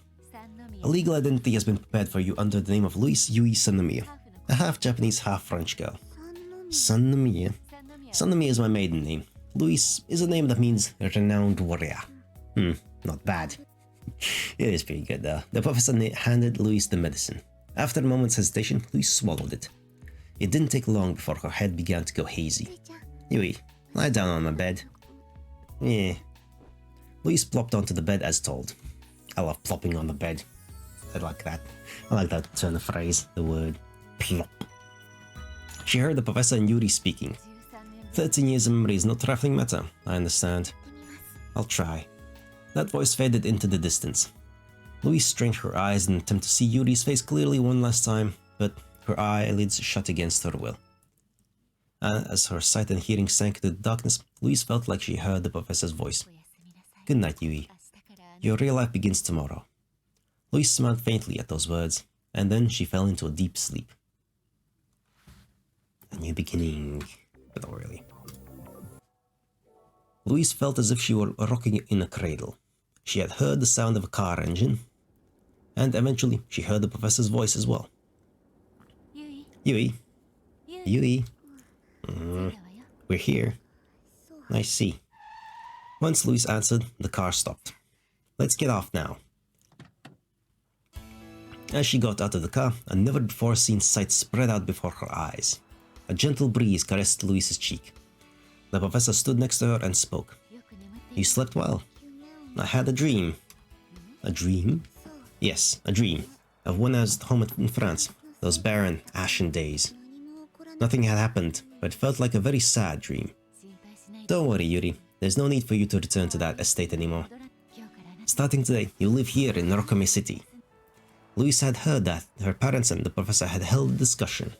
They concluded that Louise would temporarily be put under the custody of the professor and live in her hometown. "I'm sorry that you have to live in an unfamiliar land, but I don't think you'll feel uncomfortable here. But there's something I have to do, isn't there?" "Good, you remembered." "Of course. More importantly, I want you to go over my role again. Your role here is to protect my son, Natsuhiko Tenkawa." "From what?" "From all kinds of malicious intent. Lately, this town's public order has been going bad. Though it might still be better compared to how it was along in the past." "What happened in the past?" "There were anti-BC demonstrations and anti-communicator persecutions even in a city like this. Afterwards, communicator residences were the target of direct destructive activity. And the targeted homes were partially destroyed, and some people even died." "Oh, but it looks like such a peaceful city." "It took 16 years for it to get this far, though. But not even the strongest fortification can guarantee perfect safety. This town has several holes. As a rank-accepted communicator, Natsuko is at a higher risk of danger than other communicators. But I cannot stay with him at all times, so I want you to protect Natsuko for me, Yui." "Roger." "Thank you. Now, there's one key thing you need to know. Due to childhood trauma, Natsuko keeps seeing a phantom of his childhood friend who died. Her name was Yuri Kotono." Yuri Kotono. For some reason, hearing that name made Louise feel nostalgic. Indeed, the professor had talked to her about this topic before. When you speak with Natsuko, he might suddenly bring up that girl's name. But don't touch on the subject, just gently leave it alone. I already understand the information concerning Yuri Kotono. I intend to handle the subject with the utmost care. Yes, I have high expectations." The professor gently spoke, but Louise did not understand what those expectations actually were. She was extremely poor at judging what was on people's minds based on facial expression and tone of voice. "I really am anxious after all. I can't understand other people's minds or other forms of any worldly common sense. Can someone like me properly care for your son?" "I thought you might say that, so I prepared a present for you." And with that, the professor took something out of the car trunk. It appeared to be a stuffed ferret or some other similar animal. A stuffed animal? Not just any stuffed animal. This is an atmosphere reading mascot system, or ARMS for short. I'm not gonna let that go as well. I still remember that. ARMS. It's not gonna be anything else. Its featured functionality is to give you estimates of emotions based on facial expression, speech, and conduct. It should serve as an important guide to help you live in the outside world. And with that explanation, the professor handed the so-called ARMS device to Louise. A single thought ran through Louise's head as she looked it over carefully. Cute. The soft texture of its fur was pleasant to touch. She hadn't had an interest in such things before then, but for some reason she really took a liking to it. If you point ARMS eyes towards someone's face, it will automatically scan their facial expression. And if ARMS cries happily, that person is happy. In addition to facial expression, it's also able to analyze voices and behavior. It's quite good at forming judgments. ARMS cried when the professor said that. It cried happily. Professor, does that mean you're happy right now? Yes, I'm happy because you seem to be happy too. Useful. That's great. Looks like it's to your liking. The professor smiled and continued talking. Now then, there's a hotel nearby. You and I are staying there tonight. We're not going to your house, Professor. I think you might be bewildered at such a sudden change in environment, so let's acclimatize you gradually. And with that declaration, the professor took Louise by the hand and began walking. The two of them walked through town. When she saw a crowd of people larger than any she'd seen back home, Louise's body began to tremble. It's kind of scary. Professor, are we at the hotel yet? No, actually, I thought it'd be better to purchase some daily necessities for you at this shopping area first. So, right as the professor said that, a voice echoed in Louise's head. Ah, yes, there's that. Louise gasped at the sudden yell of Natsuko's telepathy. Professor, what was that? Yes, a realization. When Louise asked I heard that question, the professor's face froze. Was that? Yep. It couldn't be. Natsuko. The professor looked around in a panic. Her visibility is finally... No. More importantly. Professor. Not good. If the upper blast catches wind of this... The professor muttered to herself. She seemed so taken aback that she didn't even hear Louise's words. Soon the professor's PDA rang. She gasped and picked up. Yes, this is Tenkawa. Yes, I just perceived it as well. That was probably special observation target Natsu's telepathy. What measures? No, that's too hasty. It was only telepathy, you know. According to the PRC criteria. The professor seemed to be arguing on the phone with someone. Louise waited there for a while, but the call continued for 10, then 20 minutes without any sign of stopping. Did some sort of problem happen? Louise didn't understand a thing. Once she had grown bored of waiting, she eventually heard a crowd stirring across the street. I wonder what is it? Louise walked in the direction of the commotion, making sure not to get too far away from the professor. On the other side of the street, there was a car crashed into a streetlight. Apparently there was a motor vehicle accident. A fire engine could be seen approaching from the distance. And then in the midst of the crowd of onlookers, Louise's eyes fell on someone. That boy is Dr. Nitakawa's son. That should have been the first time she saw him, yet for some reason he looked familiar. Had the professor shown her a picture of him before? At that time, he too turned Louise's way. Their eyes met and locked. And just then, arms started violently speaking like an alarm bell. Oh no, does he see me as hostile? Louise became frightened again and quickly fled. When she got back to where the professor was, the phone call was just about over. Yes, understood. Then we'll go with that. The professor sighed and hung up. Once she noticed Louise, she spoke to her. Sorry about the wait. Finished with the phone. Looks like things are about to get busy, but I'm okay. Don't worry about me. Please don't mention that phone call just now to Natsuko when you meet him, okay? I don't understand, but okay. Thank you. Anyway, let's go to the hotel. I'll take care of the shopping later. The professor grasped Louise's hand and started walking again. Along the way, Louise asked the professor a question. By the way, professor, back to what we were talking about. The matter about protecting your son. Why choose me for that role? Someone with your position and assets should be able to employ as many capable bodyguards as you'd like. So why choose just me? The professor quietly answered Louise's question. I wanted to give you a role. A role? Yes, a role. It's not just for my own son's sake, it's for yours as well. Both Natsuko's mind and yours are lacking in some areas. But that's exactly why you can complete each other. I have high hopes for you, Yui. Hopes that you can give Natsuko what I cannot.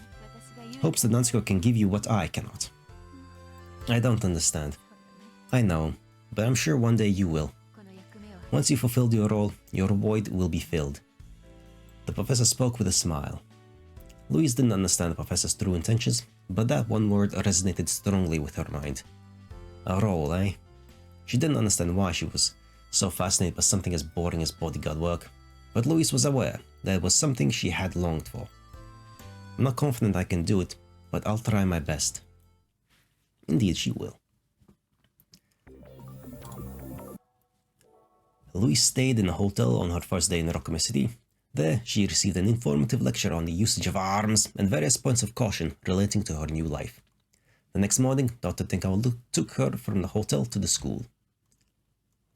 The circumstances were unclear, but according to the professor, Rokume Academy was the only school that would admit Louise. It was a little disheartening to stand in front of the school. Dr. Tekawa had accompanied her all the way to the school gate, but Louise was on her own from there on. I don't know if this will go well. As Louise nervously waited in front of the classroom, she was addressed by the homeroom teacher who greeted her earlier. Indeed she is. Now then, Miss Sannomiya, please come in. Louise fired herself up and entered the classroom as instructed. Okay, go ahead and introduce yourself now. Louise Yui Sannomiya. And thus she somehow managed to handle the hurdle of introducing herself. But Louise was afraid of the crowd of students in the classroom.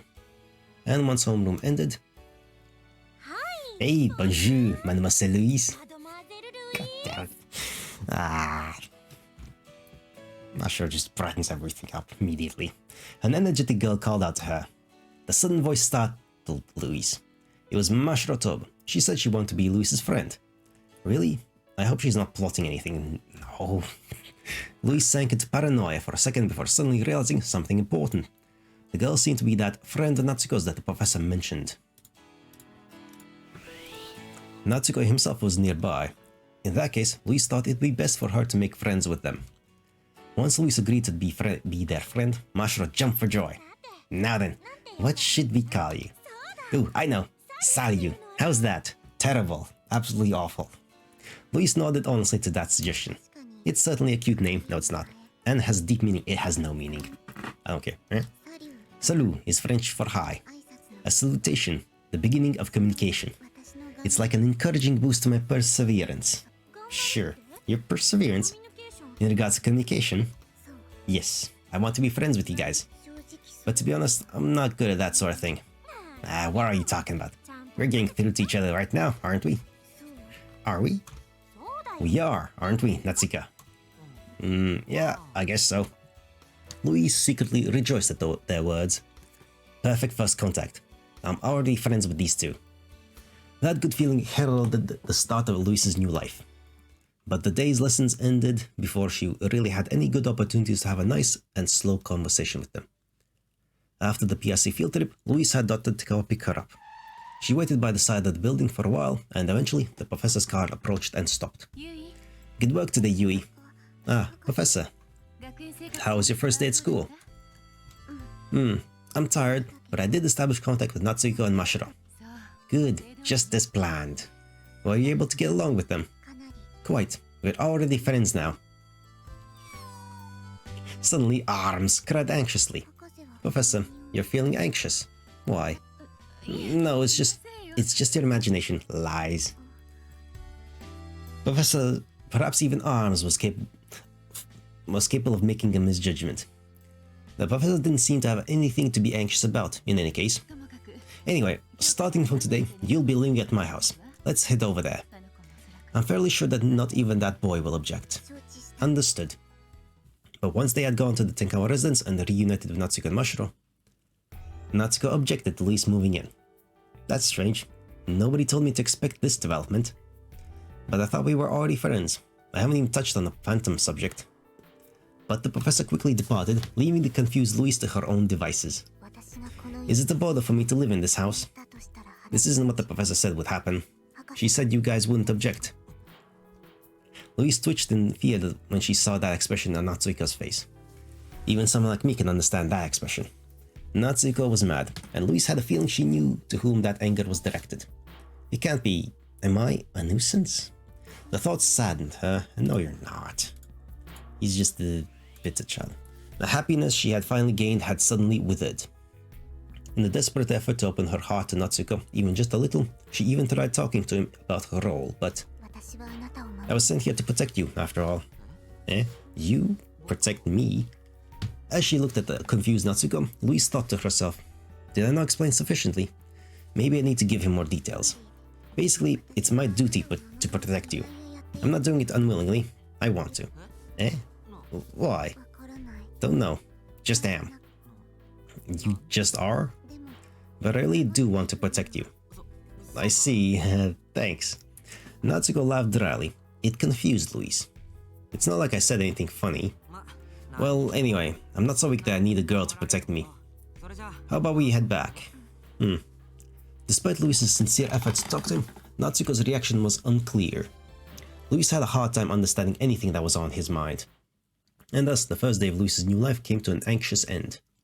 She was wondering if things could get worse from there, but starting the next day, things took a turn for the better. She went shopping with Natsuko and Mashiro and opened her heart to them a little bit. And after Natsuko asked her about how they had met at the scene of the accident 2 days ago, prior, Louise gathered the courage to tell him about her weakness. To be honest, I'm very poor at understanding the nuances of people's emotions and facial expressions. It's thanks to this thing that I can finally communicate properly with people. And with that, she showed arms to Natsuko. That's why I was uneasy about adapting to a new life. But with arms, I think I can somehow manage. So that's how it was. Natsuko fell silent at Louise's words for a few moments before timidly speaking up. Say, Louise. What? Well, I'm sorry. I'm sorry for I was acting so hostile towards you. When Louise nodded awkwardly, Mashiro spoke up beside her. That's great. We've cleared up all those misunderstandings. So, now we can begin our friendship anew, right? Don't say stuff like that. You ruined the moon. She improved the mood. Despite what Natsuko said, Louise was deeply moved by one of the words Mashiro had said. Friendship. Such a lovely word.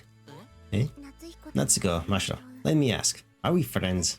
I guess. Of course we are, Louise. Didn't we say that when we first met today? Louise felt her heart pound. She was happy to hear Mashiro's straightforward reply. I've learned something. The key to good communication might be honesty. Indeed it is. You should open up your heart and come into contact with others, even if they seem scary. That was an epiphany to Louise. And that night, Mashiro threw a welcome party for Louise. Okay, thanks for waiting. Woo. Indeed. Magnificent. The food was very delicious, but above all else, it was Mashiro's consideration that delighted Louise. Mashiro, thank you for making all this magnificent food. No, it's no trouble at all. I like doing this. Besides, delicious food really does bring people closer together. Agreed. Louise and Mashiro smiled at each other. Odd. I feel relaxed when I'm with Mashiro. She had never felt that way with anyone else besides Dr. Tenkawa. When she tried to think of why she felt that way with Mashiro too, Louise quickly found the reason. I know. It's because Mashiro's gentle and she's not two-faced. Mashiro, I love you, Mashiro. Is that a confession? I tried expressing my feelings honestly. Did I do bad? No, not at all. I love you too, Louise. When Mashiro said that, Louise cried, cute. A cry denoting an amicable emotion. Louise thought first to herself as she heard that. Alice's judgment largely matches Mashiro's words. Everything she says seems to be genuine. Louise placed her utmost trust in Alice. And going by Alice's judgment, Louise thought she could place unconditional trust in Mashiro as well. Afterwards, they all talked about honorables and had a fun time. Once Mashiro went home, Louise tried asking Natsuko a question. It looked to me like everyone had fun today. Did you have fun, Natsuko? Well, of course. Did you have a bad time, Louise? No. I had a lot of fun too. When Louise said that with a smile, Natsuko smiled back. If only days like this could continue forever. That's what Louise wished. But that peace did not last long. The next night, Natsuko and Mashiro got into a fight, even though Louise had thought they were getting along. I can't count on you for anything anymore, Natsuko. Goodbye. Hey, wait a second, Mashiro. And the next day, Louise herself got into a fight with Natsuko. If you don't believe Mashiro, then why don't you just leave her alone? Hey, don't you think you're being a little too cold? You're not gonna make any friends like that. Those words gouged out Louise's heart. She had never expected one of her first ever friends to say that to her. But if I talked to him honestly, then maybe. Once she got that idea, Louise talked once more about her peculiar trait, about the dysfunctional part of her brain, and how as a result she couldn't understand other people's feelings in the slightest. I came to Japan, met all of you, and had fun, but at times I've also been confused, and also scared. Perhaps I really wasn't meant to interact with other people. That's nonsense. Louise spoke on the verge of tears, but Natsuko replied in a subdued voice. Don't tell yourself you weren't meant to interact with other people. It's true that we can't understand other people's feelings. When I say we can't understand other people's feelings, I don't just mean you and me, Louise. Nobody truly can. Eh? It's not just me, but everyone. That's right. But don't you think we should still try our best to understand each other, regardless? You don't need a full understanding of what's going on. what's on other people's minds, but as long as you keep trying for it, in other words, as long as you keep other people in consideration, then I'm sure things will turn out for the best, both for you and for those you interact with. And unless you afford that kindness to others, nobody will be kind to you, will they? Those words reverberated in Louise's mind. I see. If everyone's the same way, then I'm just wasting my time worrying about it alone. Perhaps Natsuko has the same sort of worries I do inside. You overcame those worries to say all that. Is this what it means to sympathize with someone? Natsuko. Were you sympathizing with me? Yeah, in my own way. Natsuko responded clearly. Alice's reaction showed that his words were the truth as well. So Natsuko and I really are the same. For the first time, Louise felt like she understood Natsuko's mind. Then I need to respond by trying to sympathize with Natsuko too. Louise reconciled with Natsuko and the two of them decided to search for Mashiro together. Let's calm down and think about a way to find her. I'll help. Yeah. They regrouped with Mashiro in front of the melancholic city gate. They searched for terrorists and trespassed into the PRC, and as a result of a misunderstanding there, they became a target for the security department. And thus they spent the night at the karaoke box. Louise's life began to take a huge change. She couldn't recommend Natsuko and Mashiro stepping into danger, but in the corner of her mind, she enjoyed it. It's kind of like an adventure. It might possibly be contradictory. It might possibly contradict my role, but I think I might like this sort of thing. The adventure continued to the next day. After they encountered the PRC explosion, they realized that the enemy's real target was Labo's nuclear reactor. And they confronted the terrorists at the ruined factory. They suffered a temporary defeat, but once they woke up from being knocked out, the three kids talked. Natsuko decided to head to Labo to prevent the terrorist plot, and so Louise and Mashiro chose to cooperate with him as well. Ah jeez, how can you two be so stubborn? Pot meat kettle. I don't want to hear it from you, Natsuko. The three of us just have the same idea in mind.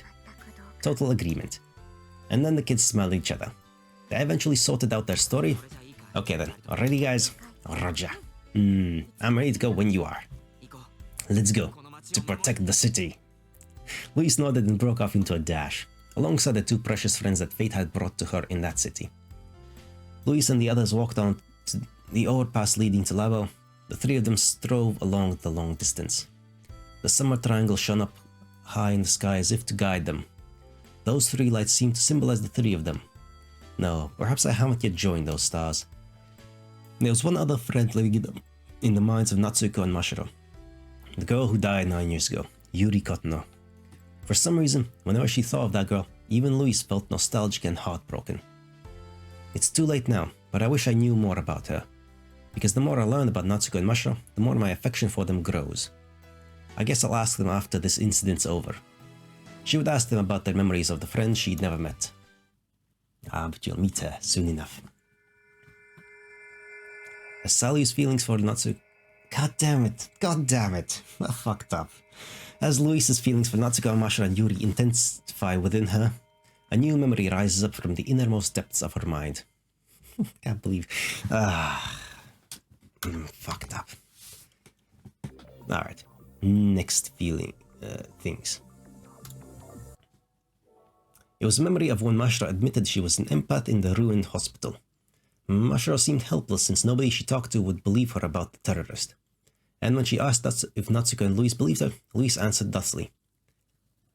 I believe you too, because you aren't lying. You can tell. Actually, I've had Alice focus on your face for a while. She reacted to your anxiety and supplication, but she made no other reactions. So that's enough for me to believe you.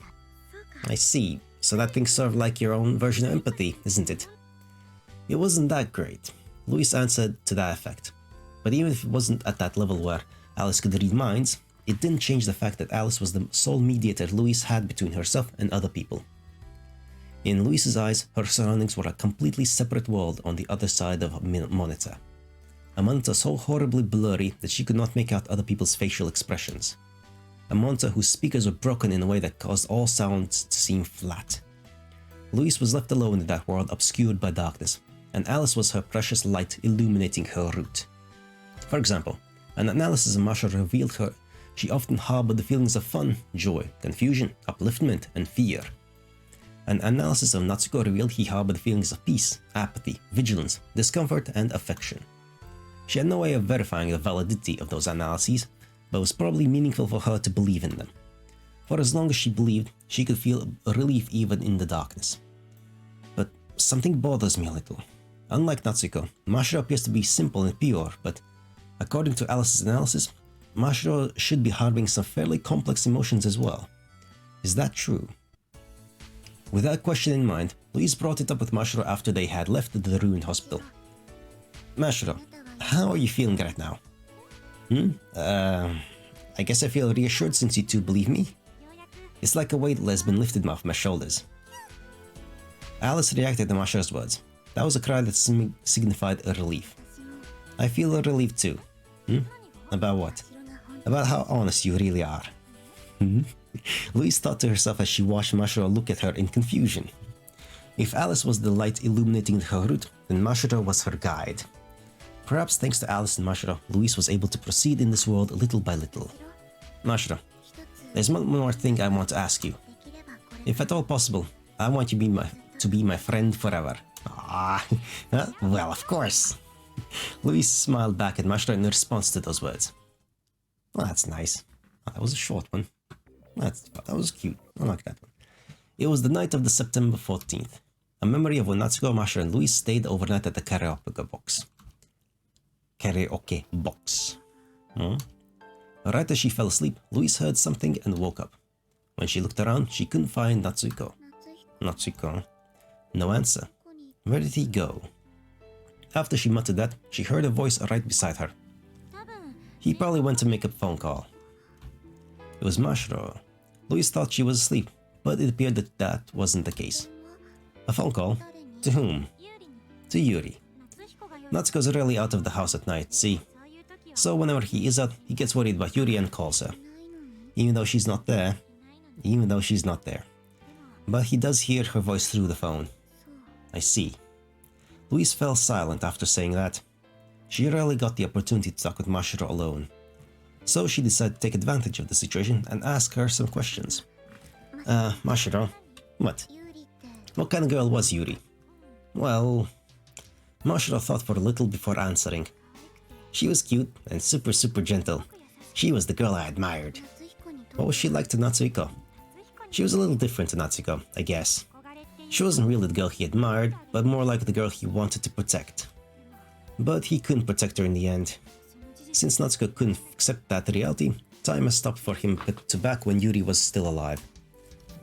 Mashiro's use of roundabout expressions was hard for Louise to understand, but she caught the gist of what she meant. Natsuko still loves Yuri, doesn't he? Yeah, you're right. Mashiro, do you still love Yuri? Of course I love her, but not in the same way as Natsuko though. Maybe it's too early for you to understand that sort of thing, huh? Of course not. Probably. Wait, Louise, don't tell me you love Natsuko too. He's the one I love third most, after the professor and you. I see. Alice cried a voice that signified the relief. Mashiro, you felt relieved just now. Why? No, there's no getting past Alice's eyes, is there? Well, I know it's odd for me to say this, but despite appearances, I'm quite a jealous girl. I've already got an eternal rival. I almost thought I had yet another one to worry about, so I panicked a little. I'm sorry, I don't follow. I guess it really is too early for you then, huh, Louise? Looks like it. That was the first time Louise saw an inconsistency in Mashiro's behavior. Mashiro, sometimes even you seem to have your secrets. Well, people are piles of secrets. But you know what, Louise? That's what makes interacting with people fun. The fun of figuring out secrets. I guess there's also some fun in learning how some secrets must never be found out. After Mashiro said that, they heard footsteps from outside the room. Looks like Natsuko's back. Ah, crap. Let's pretend we're asleep.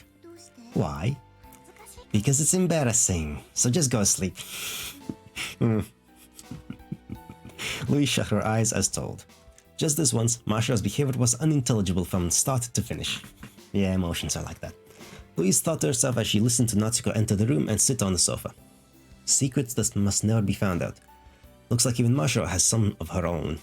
But if everyone has these unsolvable secrets, that's actually a relief.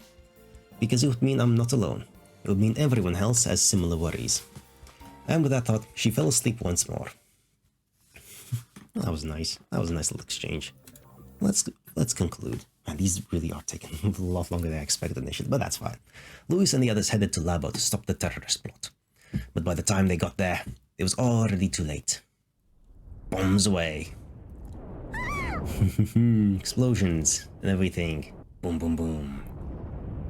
They missed the window of opportunity to stop the terrorist plot by just a short amount of time. After they had descended to the basement floors of the blazing building, they searched for an exit and Dr. Tenkao. But along the way, they ran into the terrorists. Natsuko and Mashiro, run! Louise promptly yelled. Louise, I'll get rid of him. The other one's fainted, so I can manage one-on-one combat. Then let me out and... No, Natsuko, you guys will only drag me down. I can't deal with a hostage situation if they get you. You guys go find an exit. If you find one, contact me through telepathy. Louise had judged that to be the most logical course of action. But after Natsuko and Mashiro had fled and Louise had knocked down 2 terrorists, a new terrorist appeared. Louise immediately kicked him, but the force of the impact merely shattered the enemy's faceplate. The third terrorist threw off his protection suit and spoke. You again, huh? So we meet again. He was the man who had knocked Louise out last night in the ruined factory. Just a word of warning, get out. Or the bulkheads will shut and trap you ass in here. The fires will get worse and you could even burn to death. Seems to me like you're trying to thwart our plan out of some childish sense of justice, but what good is fighting me if it means putting your body in such extreme danger? Now you mention it, that would be the purpose of fighting this man. That was already well beyond the scope of Louise's role. Why am I going so far to... Her thoughts were interrupted by a gunshot. Uh-oh. Her arm felt like it was on fire. When Louise turned around in shock, she spotted one of the terrorists that she had flung away, pointing his gun at him. Dumbass, the hell are you doing? Shooting at a child. The hell are you doing? There's no time me standing around, is there? The terrorists started quarreling. Louise took that opportunity to get out of there. I can't win against guns, I need a weapon of my own. With that thought in mind, she searched for Natsuko and Mashiro. They found each other at opposite sides of a wrecked emergency staircase. Louise spoke as the other two worried about her. The enemy has exceptional physical strength and unknown numbers. Our odds don't look good. Okay, Louise, then come down here. Let's escape together. No, I can't climb down with this arm. I think it would be difficult for you guys to climb up too. So let's split up and escape separately. No. Will you be okay by yourself, Louise? I will, but there's no time to speak my reasoning. So let's use BC. Louise said that, hoping that they would use empathy on her. She calmed down her mind and thought of the message that she wanted to send them. I finally found life interesting for once. I don't want it to end like this. I truly enjoy these past 6 days. These are my true feelings, what I've always wanted to tell you all. Even though Louise was by no means an eloquent speaker, she was able to express herself honestly if she used pure emotions. It appeared that they had received her message. Okay, leave these two to me. Promise me one more thing, that we'll all live long enough to meet again on the outside. Promise. And on that note, Louise left. Blood seeped endlessly from the wound on her upper arm. My brachial veins damaged. I need to treat it immediately. She set a trap along the connecting passageway to prevent the terrorists from chasing after her. And in the area at the end of the passageway, she acquired a security card, a disaster prevention manual, and finally a stapler. I could do temporary first aid with this. Ow, luckily the bullet had pierced all the way through. Louise took the stapler to the gunshot wound in her arm and stitched it up. Ah, that's painful. Just like she stifled her voice and treated the exit wound as well. God damn, that's just pain. Ah, fuck. Bleh. She sank to the floor, breathing roughly. For now, she had averted a medical emergency. Now, what do I do from here? The terrorist was echoed in her head. Just a word of warning, get out. What good is from me if your body's gonna get endangered? She very well could do what he said and run away. But if the terrorist's goal was to destroy the town in its entirety with a nuclear meltdown, then running away was pretty much pointless. I can't just run away. If we don't prevent the meltdown, if we don't stop them, the city would be destroyed. Atomic dust would rain on Natsuko, Mashiro and Dr. Takao, and everyone else. There was only one way to stop it. I won't run. What I need to do now is not to run, but to fight. To defeat the terrorists and put an end to their plan. because my role is to protect Natsuko and the others. A faint smile rose to Louise's lips. With courage welling in her heart, she began to walk once more.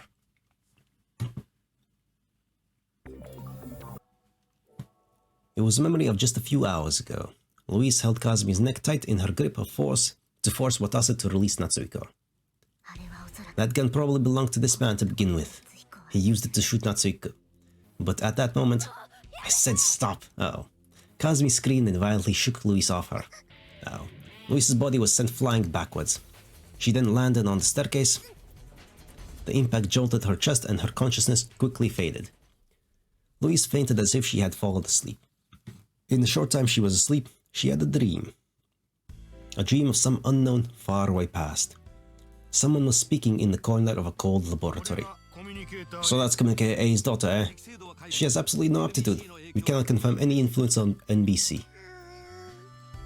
For some reason, Louise couldn't move her body. She seemed to be lying down on some sort of bed, but she couldn't get up. She couldn't even talk. Man, memories of when you were just like literally an infant. People don't usually have those at all. Because like, your brain's not really formed well enough to, form long-term memories at all. It's just trying to figure out how to do basic stuff like look and hear and move your limbs and stuff like that. All she could do was listen to someone's conversation. It's quite plausible that she could have been infected with malice in utero. We should err on the side of caution and dispose of her, shouldn't we? What are you saying? People have gone mad, you know. You had a higher sense of ethics back when we were in the PRC. You don't understand, Dr. Tekawa. You weren't at the PRC on the night of the Great Arson. You didn't face the unified Communicator A. That's why you don't understand her ferocity. She probably had a third ability, beyond both telepathy and empathy. It felt like she was inside our heads, rewriting our minds directly. Do you even know how terrifying that is? Ah, it's these two, this Eriguchi and Kashiwagi or whatever. They were directly there, okay. So they were traumatized by that event. I mean, they reacted, okay. It makes sense, I guess. The downward spiral of this ethical horror show. Overreaction on their part due to the traumatic personal event. But still. Up until that point, I had thought of communicators as people in need of protection. They still are. But that line of thought took a complete 180 that night. They're not people in need of protection at all. They're not even people. Oh, fuck off, dude. Fuck off. I can't even hold back my fear of that. Come on now. Yeah, you got PTSD then. Mr. Eriguchi, you... I what? It's nothing. You're too emotionally unstable to work here, dude. You've been traumatized, you need to leave. But in any case, I cannot consent to you disposing of that child. Then what do you suggest we do? Naturally, we absolutely cannot consent to letting this girl loose in the outside world. I'll take responsibility for her, and raise her here. That was when Louise awoke. What a strange dream. It was truly a dreamlike, unbelievable scene, because her dream took place in Labo's neuroscience laboratory. I went there for the first time today, and it's already in my dreams? But nevertheless, it was a somewhat frightening dream. Louise took a deep breath and stood up. She then began to drag her staggered body once more, in search of Natsuhiko. She had finally reunited Matsuko, only for him to disappear somewhere again. That terrorist probably has him. No matter how much she searched for Mashiro, she couldn't find her, which suggested that she had safely escaped before lockdown. At least that was what Louise wanted to believe. Anyway, I need to look for Natsuhiko, because it's my duty to protect him. She had decided to do anything to fulfill that duty. Which was why, when she had discovered 20 ampules of AD in the neuroscience laboratory, she took the AD and hid it in the supply closet for the girls' restroom. She thought she'd quickly distribute the AD to Natsuko and Mashiro once she found them. There was a letter written by Ena by the AD, but Louise tore it up since she couldn't trust her. Maybe I'm doing something cruel, but those guys in the orange suits are probably all terrorists. If Ukita's the sleeper agent, then there's a high probability that Ena's with the terrorists too. Louise had no chance of winning against such superior numbers. So she had no choice but to gamble on the effects of the radiation weakening the enemy. Eventually, Louise found an axe by the corpse of a terrorist. I can finally launch a counterattack with this. But even with that weapon, she was no match for Watase. She decided that the next time they crossed paths, she would do whatever it took to defeat him and save Natsuhiko. Perhaps the terrorists didn't intend to kill Natsuhiko, but it was for certain that Natsuko was heavily injured. That's why I can never forgive that man, because there's no way I can break my promise to protect Natsuhiko.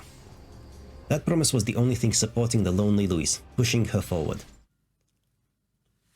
Alright, so we have confirmation of that bit. It was a memory of just about an hour ago. Louise chased after Watase into a connecting passageway. Watase had broken the security gate's card slot to stop her from pursuing him. What are you doing? Watase shouted to Louise on the other side of the closing gate. I know you can't trust me, but this isn't time to be fighting. Go to Natsuko and the others. They're looking for you. In the split second, she stopped in surprise. The gate shut, separating Louise from Watase. She stood still in front of the closed gate. They're searching for me, so they're safe? But why would that man tell me that? What's his goal? She could find no answers. She tried to keep pursuing Watase for the time being, but her feet began to stagger. At the end of this nearly 10-hour battle, her fatigue finally caught up to her. But there's no way I can stop here. If that man's words were a trap and Natsuko is in danger, then I need to go save him. With that thought in mind, Louise retraced her steps. As she walked down the long passage, she recalled her memories of Natsuhiko. At first, he was terribly unkind, and they failed at introducing themselves to each other. But the next day, he praised her casual clothes, and the distance between them shortened just a little. They looked up to the night sky together and talked about the stars.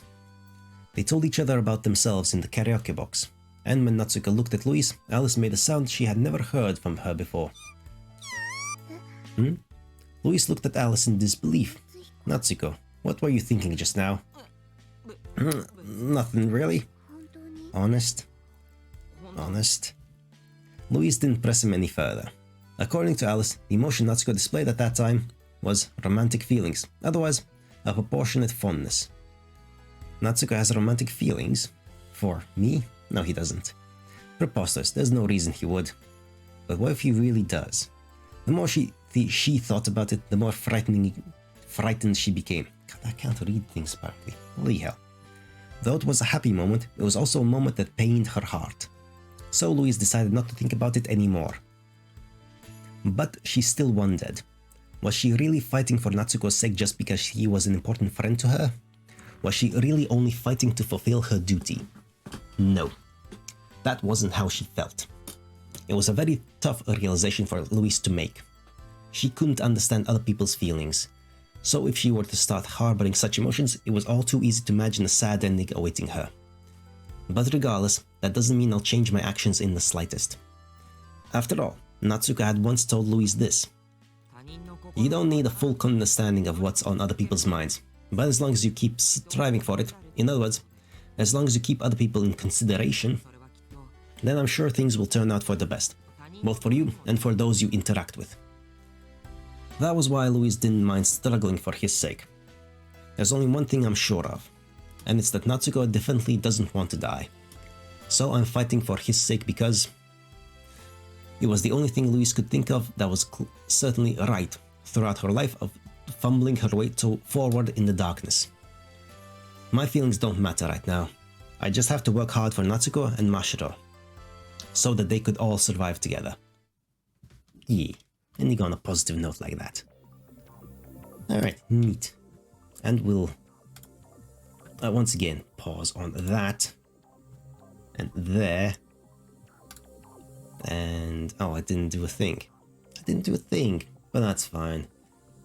We'll be doing this part will have many opportunities to do that, so that's fine. Anyway, a bit more music.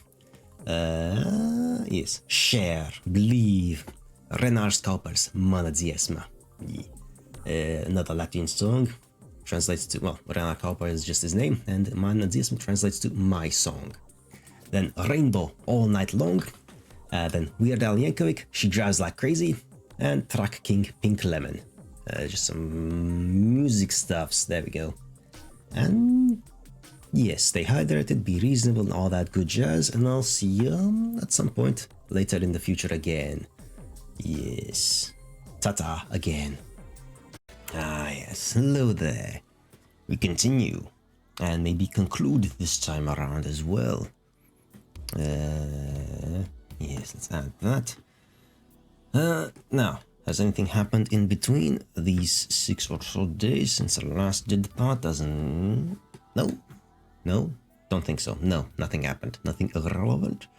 Other than I remember that I forgot a thing. Last time we didn't have a short story, and that's a mistake. But I'm not gonna have 2 in the same row, and I'm not gonna add one. Mistakes are mistakes. I'm not going to correct that one. Some I do, some I don't. That will be a stain on me, I guess. I don't know.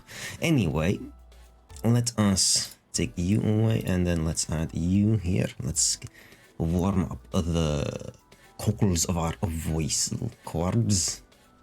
That's a word? I don't think that's a word. I don't know. I don't care. Doesn't matter. Anyway, short story 25. Looks like a poem thing. I have no idea what this is anymore. Empty streets along the ruins, forests engulfed by civilization. Remember the dead so life can move on in this emptiness within the blue dome. With howling winds and raging storms, it moves without knowing, without seeking. Just onward forever, driven by nothing but creation. Awash with brilliance, this little being steps forth from a doomed world, knowing not the past, merely surviving. Assurance of prosperity for the ancient ghosts, their existence unknowable and irrelevant. Yet pride and hope gleam in this instant.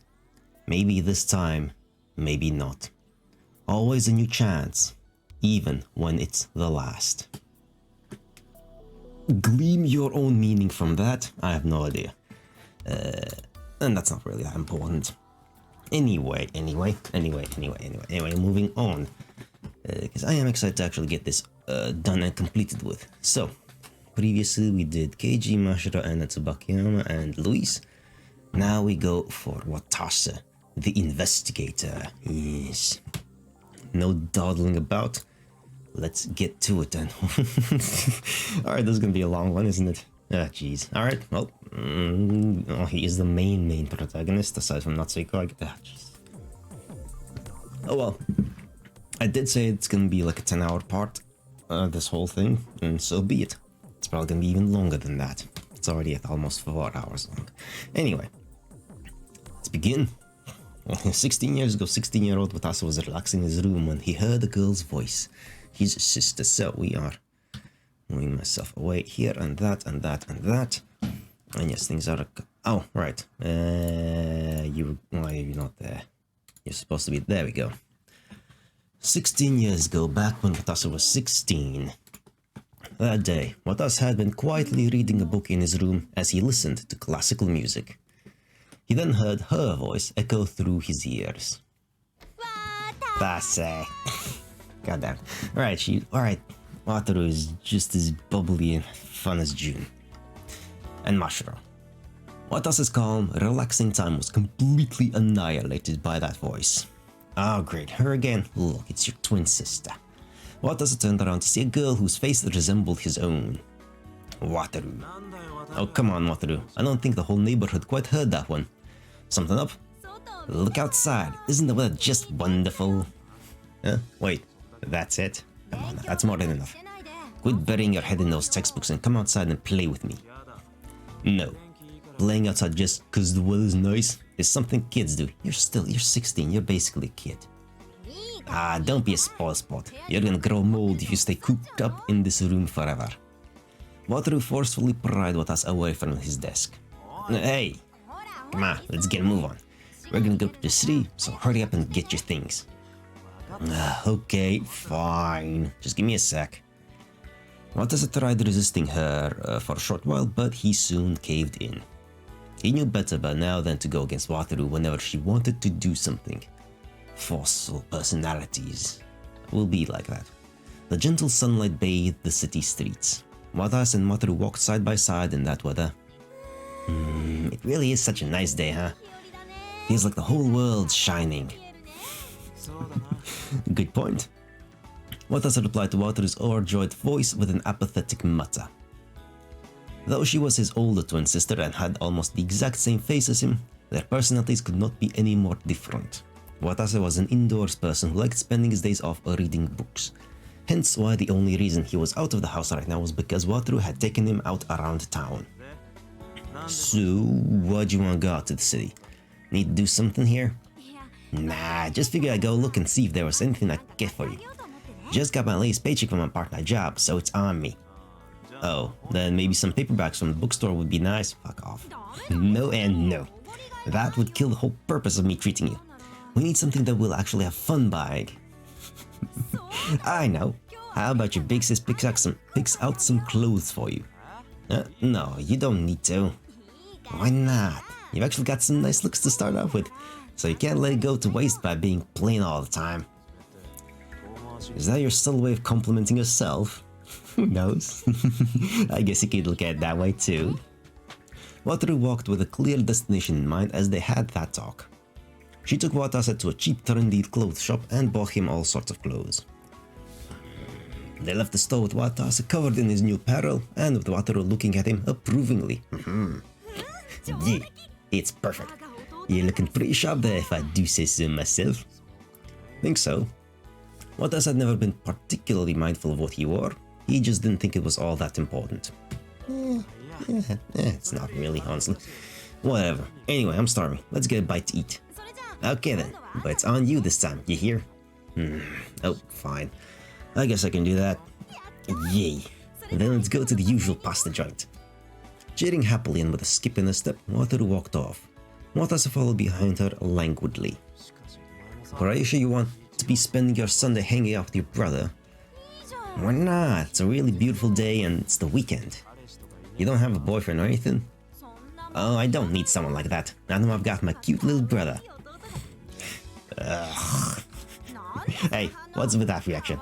That ain't cute at all. Watase let out a wry laugh at Wataru's melodramatic voice. The twins then finished eating. They checked the bookstore afterwards and looked at some new novels, and before you knew it, the sun was coming down.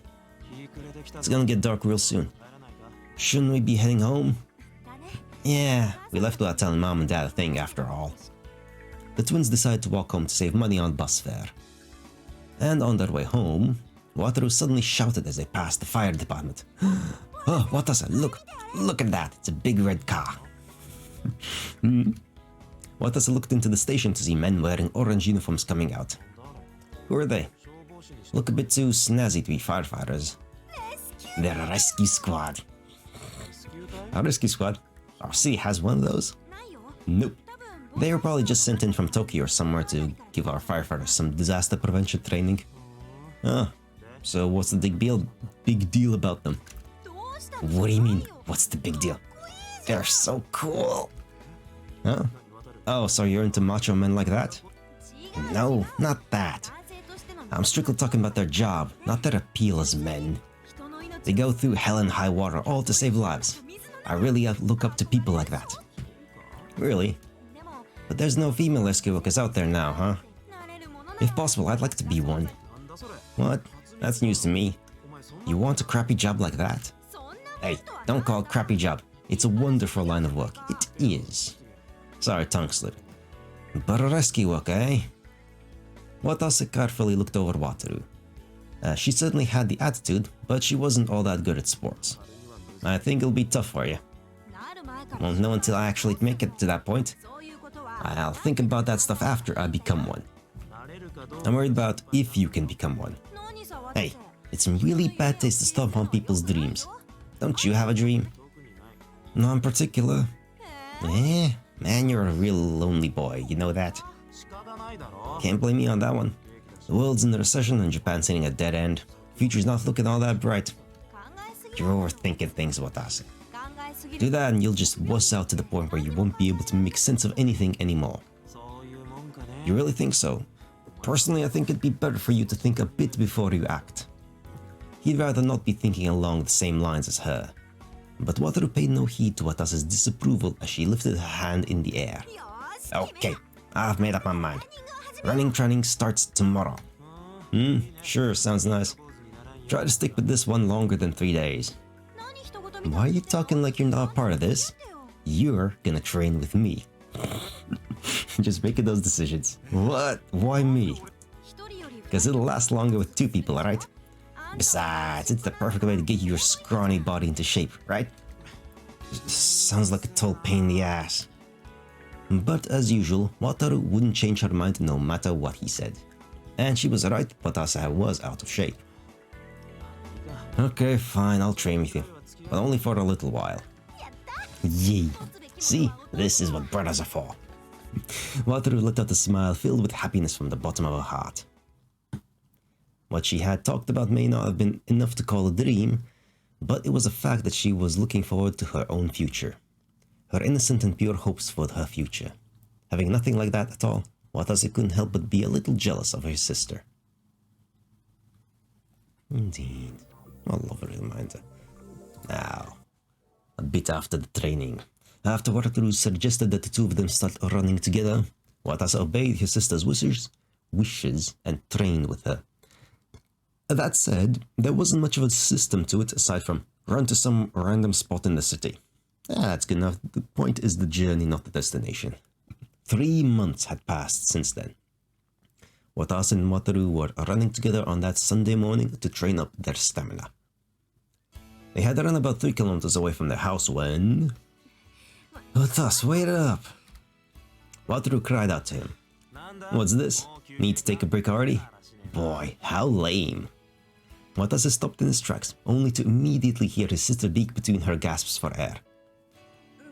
This isn't fair. How's there already such a huge gap in our stamina, even though we have the same face and do the same training? Hell if I know. Could be our differences in gender. Or maybe it's because we came from different eggs. I refuse to accept that. Well, anyway, I guess I am a bit thirsty. So, sure, let's take a little break. I don't see why not. Yay. Such an exhausted yay. The twins walked up to a nearby vending machine and bought sports drinks.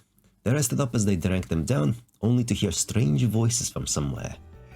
Citizens of Rockma City, lend me your ears. We are the citizen group known as the Anti-BC League Future Q members and all that jazz. Huh? What's all that commotion? They looked in the direction of the voices to find men in suits standing in front of a building. One of them was giving some sort of speech with a megaphone in hand. We are the voices of all who object against the managers of the PRC. We, the people, have been forced to pay heavy taxes all in the name of researching this dubious technique known as BC. Are you content with turning a blind eye from this transgression without sufficient representation? The man was shouting while facing the people walking down the street. No, facing the large building not too far from him. It was a big research facility that had been built nearly 2 years ago. It was the Rockma City Parapsychology Research Center, or PRC for short.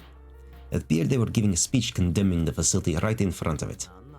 The hell's this? What are they whining about? Ah, they must be that BC rejection citizen group that's been troubling the city recently. BC? You've never heard of it? It was all over the news. A little while back they scientifically proved that psychic powers like telepathy really exist. It seems that such abilities like sending your voice to a faraway person or reading someone's mind were given the general term BC. Oh yeah, I think I did hear about that. You fucking better should have. Come on now, that literally upends all of understanding of human, like, biology and stuff like that. Come on now. Watase didn't watch TV, nor did he browse the internet all that much. Thus he only had a scarce knowledge of topics he wasn't all that interested in. So how exactly did they prove that this BC stuff actually exists? Let's see. Well, it started 2 years ago when a French scientist accidentally discovered the way in which a person's genes determine if they're capable of using psychic powers. Well, people thought this theory was total BS at first, but early this year the research team in the PRC made a great discovery that supported his theory. What great discovery? They discovered elementary particles known as BC particles to convey people's mental voices. Mental voices, huh? The PRC was in a huge uproar after that. They said it was a discovery that completely revolutionized the world of science, and that they would put all their efforts into researching it. The Rockma City Council backed them up by deciding to invest truckloads of the state's budget into their research. Watase kept responding disinterestedly. He found it somewhat comical how adults were getting so worked up over the research of something as much as of an enigma as ESP. So that's what they do at this huge place. Watase looked towards the PRC as he thought that, only to see a person in the facility. Hello, Alice. A young woman was standing at the window on the 3rd floor. A blonde, she a foreigner, French in fact. She looked down at the citizen group with dull eyes as they gave their speech. I hear a trauma from back when she was in France. Same thing. Yeah, we have context of all the things, so it's now makes sense.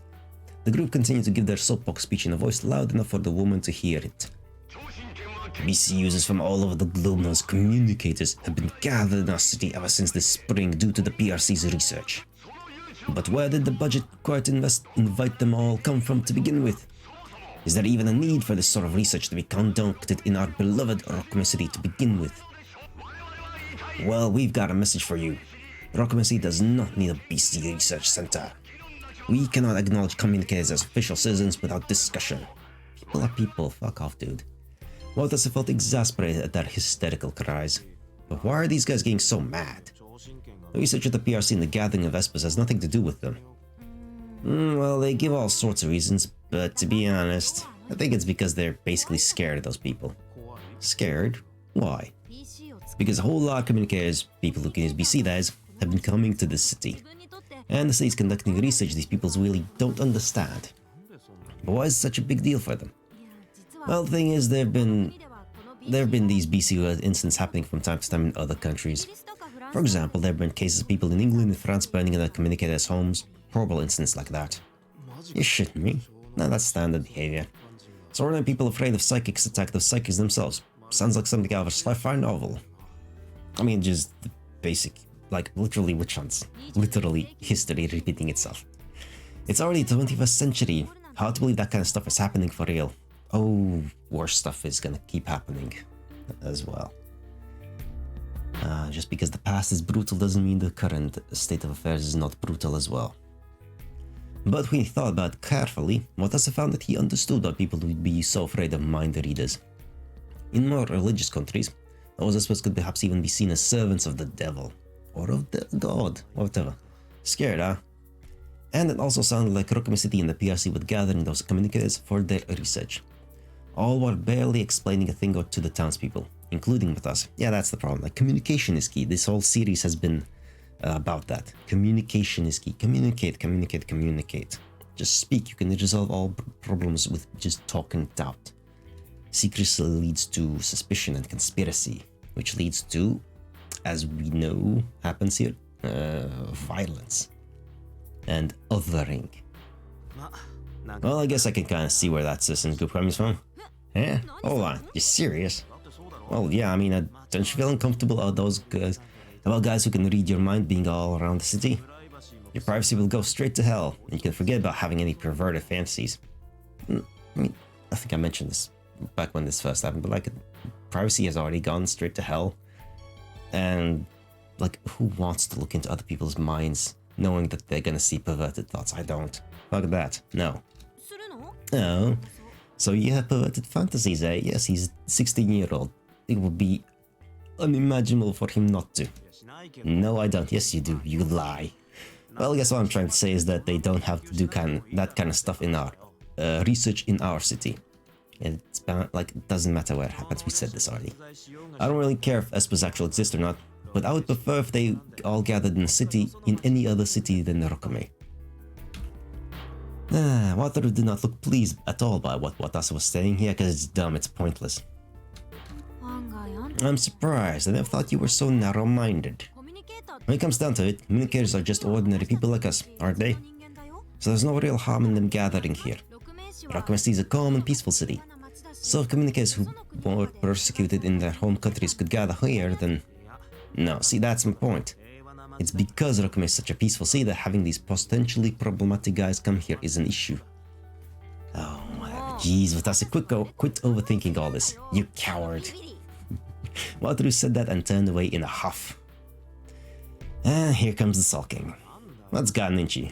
Why are you siding with the communicators so much? Because they're just people. Because I feel bad for them, don't you? I mean, it's not like they chose to be born as communicators. Yet they all get picked on just because they're different from ordinary people. That just makes me want to protect them. And here we go, your savior complex is rearing its head again. They call that the Florence Nightingale complex. So? Something wrong with that? That's just the way I am. I mean, that's also basically why I want to be a rescue worker. No, I'm not saying anything's wrong with it, but in that case, why do you want to be a rescue worker? Wouldn't you be better suited as a nurse or something? The twins felt very comfortable with each other, so Watase had no problem bluntly speaking his mind to Wataru. They always had these kinds of conversations, so Wataru answered him without sounding hurt in the slightest. Well, even I think this is rather simplistic, but there's something I want to be. I know, a rescue worker, right? No, how do I put it? Actually, I want to be a hero of justice. A hero of justice? Watase stared at Wataru in wonder from a sudden confession. Are rescue workers really heroes of justice? Well, this isn't really related to that group, but there are all different kinds of justice in the world, aren't there? Well, where'd all this come from? Just hear me out. Anyway, that group considers taking action against BC as justice in their own eyes, right? Yeah. On the other hand, the people of the PRC probably believe that researching BC is just. We all have our own personal sense of justice, communicator or not. When you take everyone's definitions of justice into account and empathize with all those people, you can no longer tell what's just and what's evil. Well, that's because you have a habit of empathizing with others right away.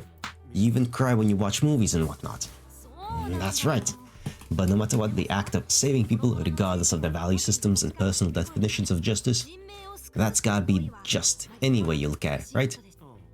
Yeah, probably. Saving someone's life means protecting their future. I just find that to be so incredibly noble, which is why I want to be a rescue worker. Well, it's just an idea. I guess I could be a firefighter or a nurse if all that matters is me having a job that involves saving lives. Watase watched his sister bashfully speak before he muttered in approval. I see. Yeah, I get where you're coming from. So you understand?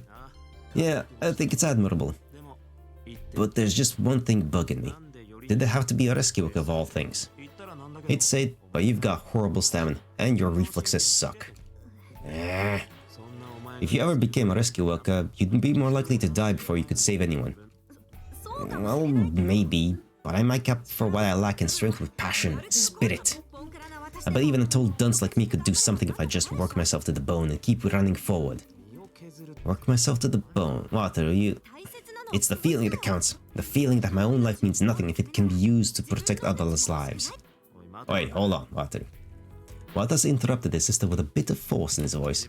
Quit saying stupid shit like my own life means nothing. Our old man and lady would cry if they ever heard that. Wataru gasped at the sudden serious tone and speech her brother had adopted. You're right. I'd really hate to make Mom sad in particular. Well, of course. Watase and Wataru were fraternal twins, but they'd heard that their delivery had been quite the difficult one, naturally. So much so that their mother's life had been in danger for a little while. It was for that reason that their parents showered them with love once they'd been safely born. Thus, it was only natural that Watase got angry about Wataru talking about her own life like it was nothing. Okay, I'll stop talking about my life so lightly.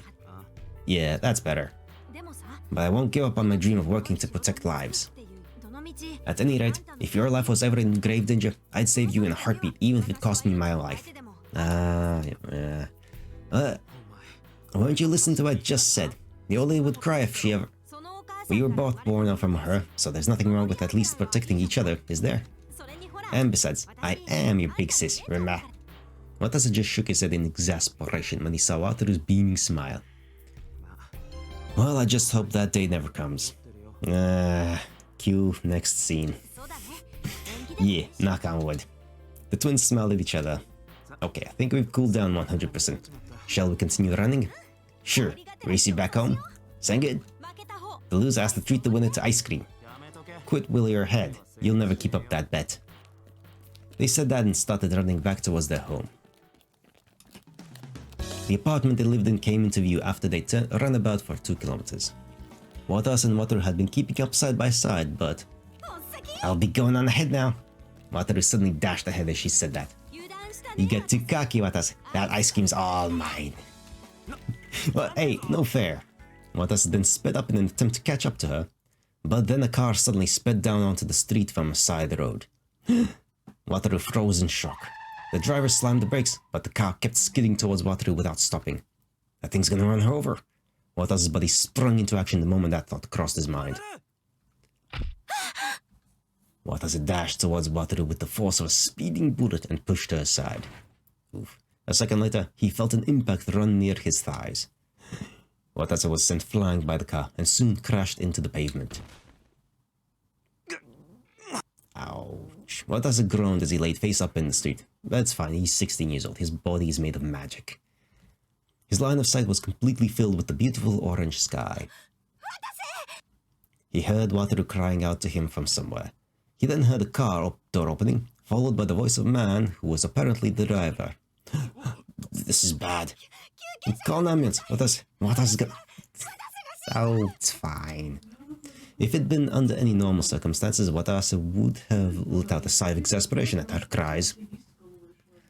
Yeah, I ain't gonna die, but my leg does hurt like hell. He didn't feel like he was in any danger of dying, but though his leg hadn't hurt all that much at the moment of the impact, it had suddenly started to seethe with intense pain. His mind was growing fuzzy. Perhaps he'd suffered a concussion. The ambulance is on its way, so don't die, Watase. What was all that "I'd save you in a heartbeat even if it cost me my life" BS about? I was the one who ended up saving you. Some rescue that was.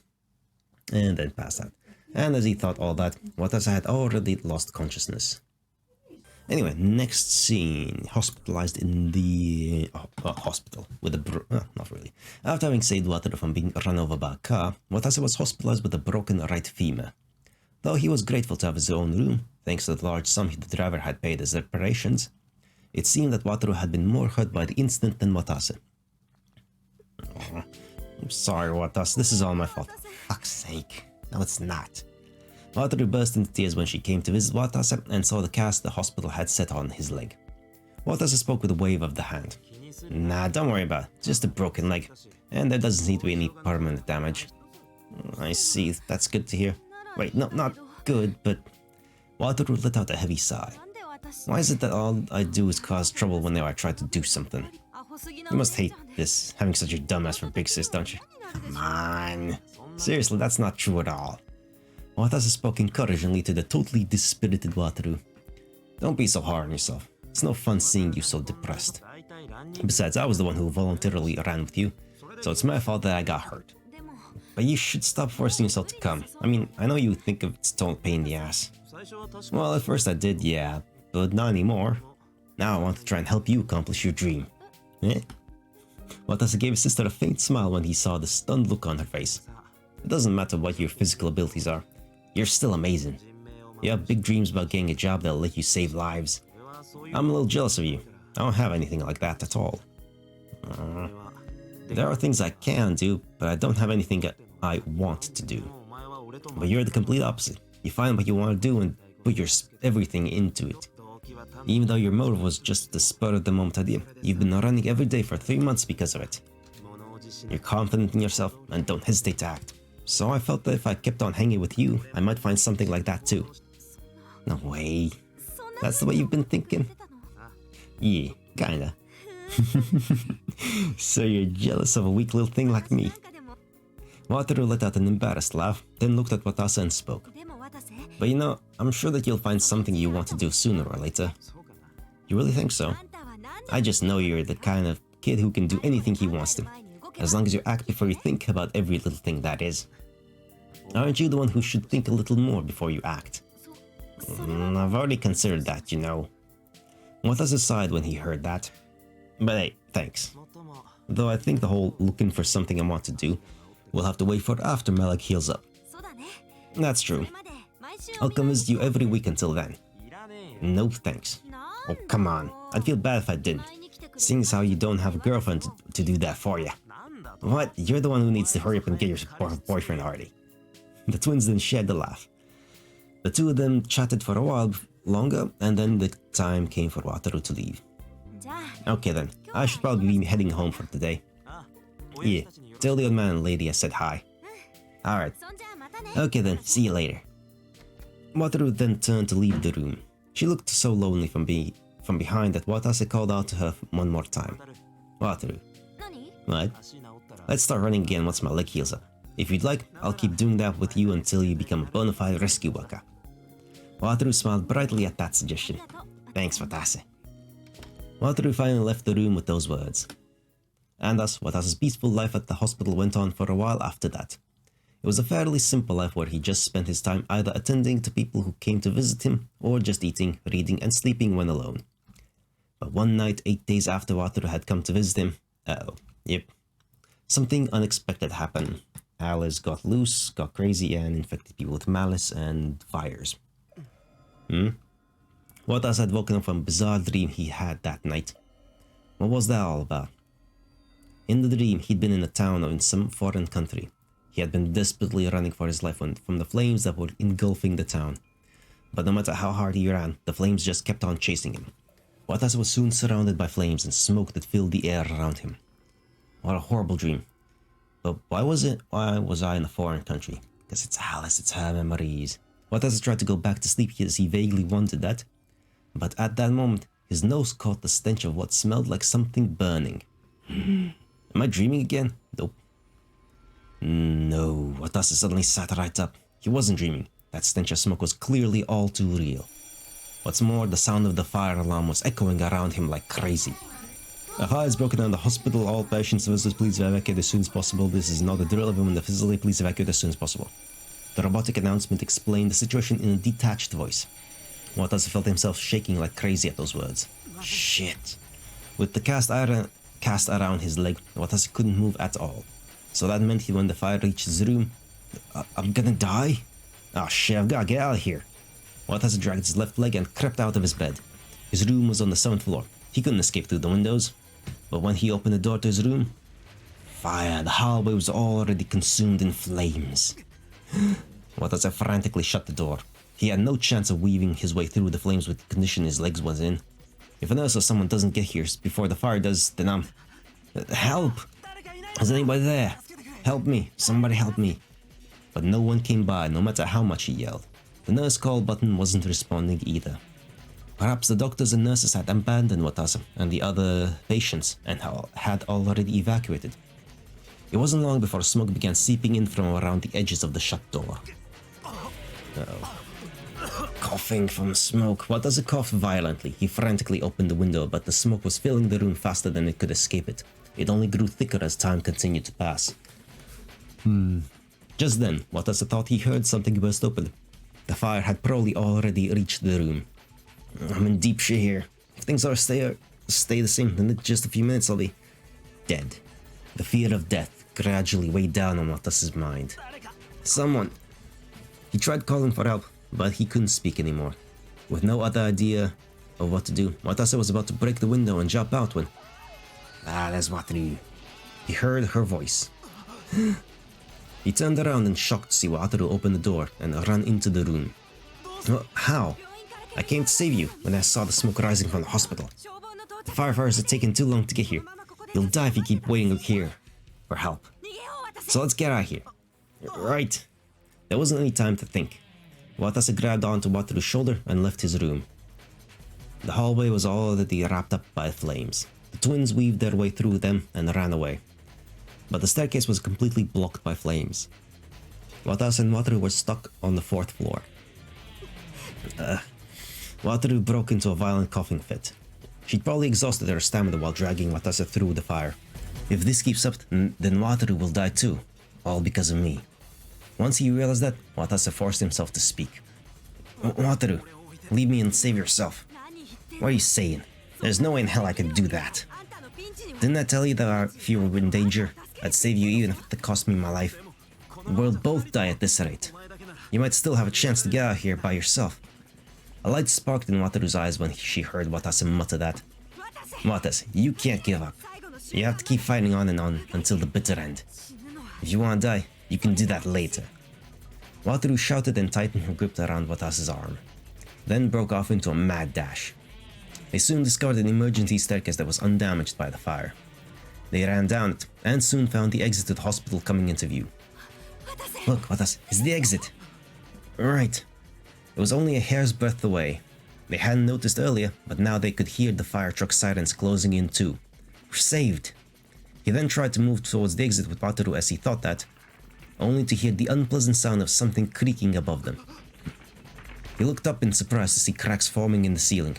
The cracks spread wider in an instant, causing the concrete ceiling to bend swiftly. It's coming down. As soon as Watase thought that, Wataru pushed him towards the exit. Watase fell on the ground outside the hospital. What he saw before him was a perfect starry sky. And what he heard was... crash, the roar of something collapsing.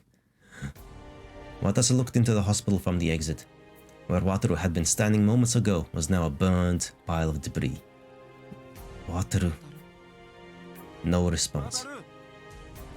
No response. Watase screamed and limped over to the mountain of debris. Wataru, you're still there, right? Answer me. Before long, a response appeared. In the form of a stream of blood flowing out from under the debris.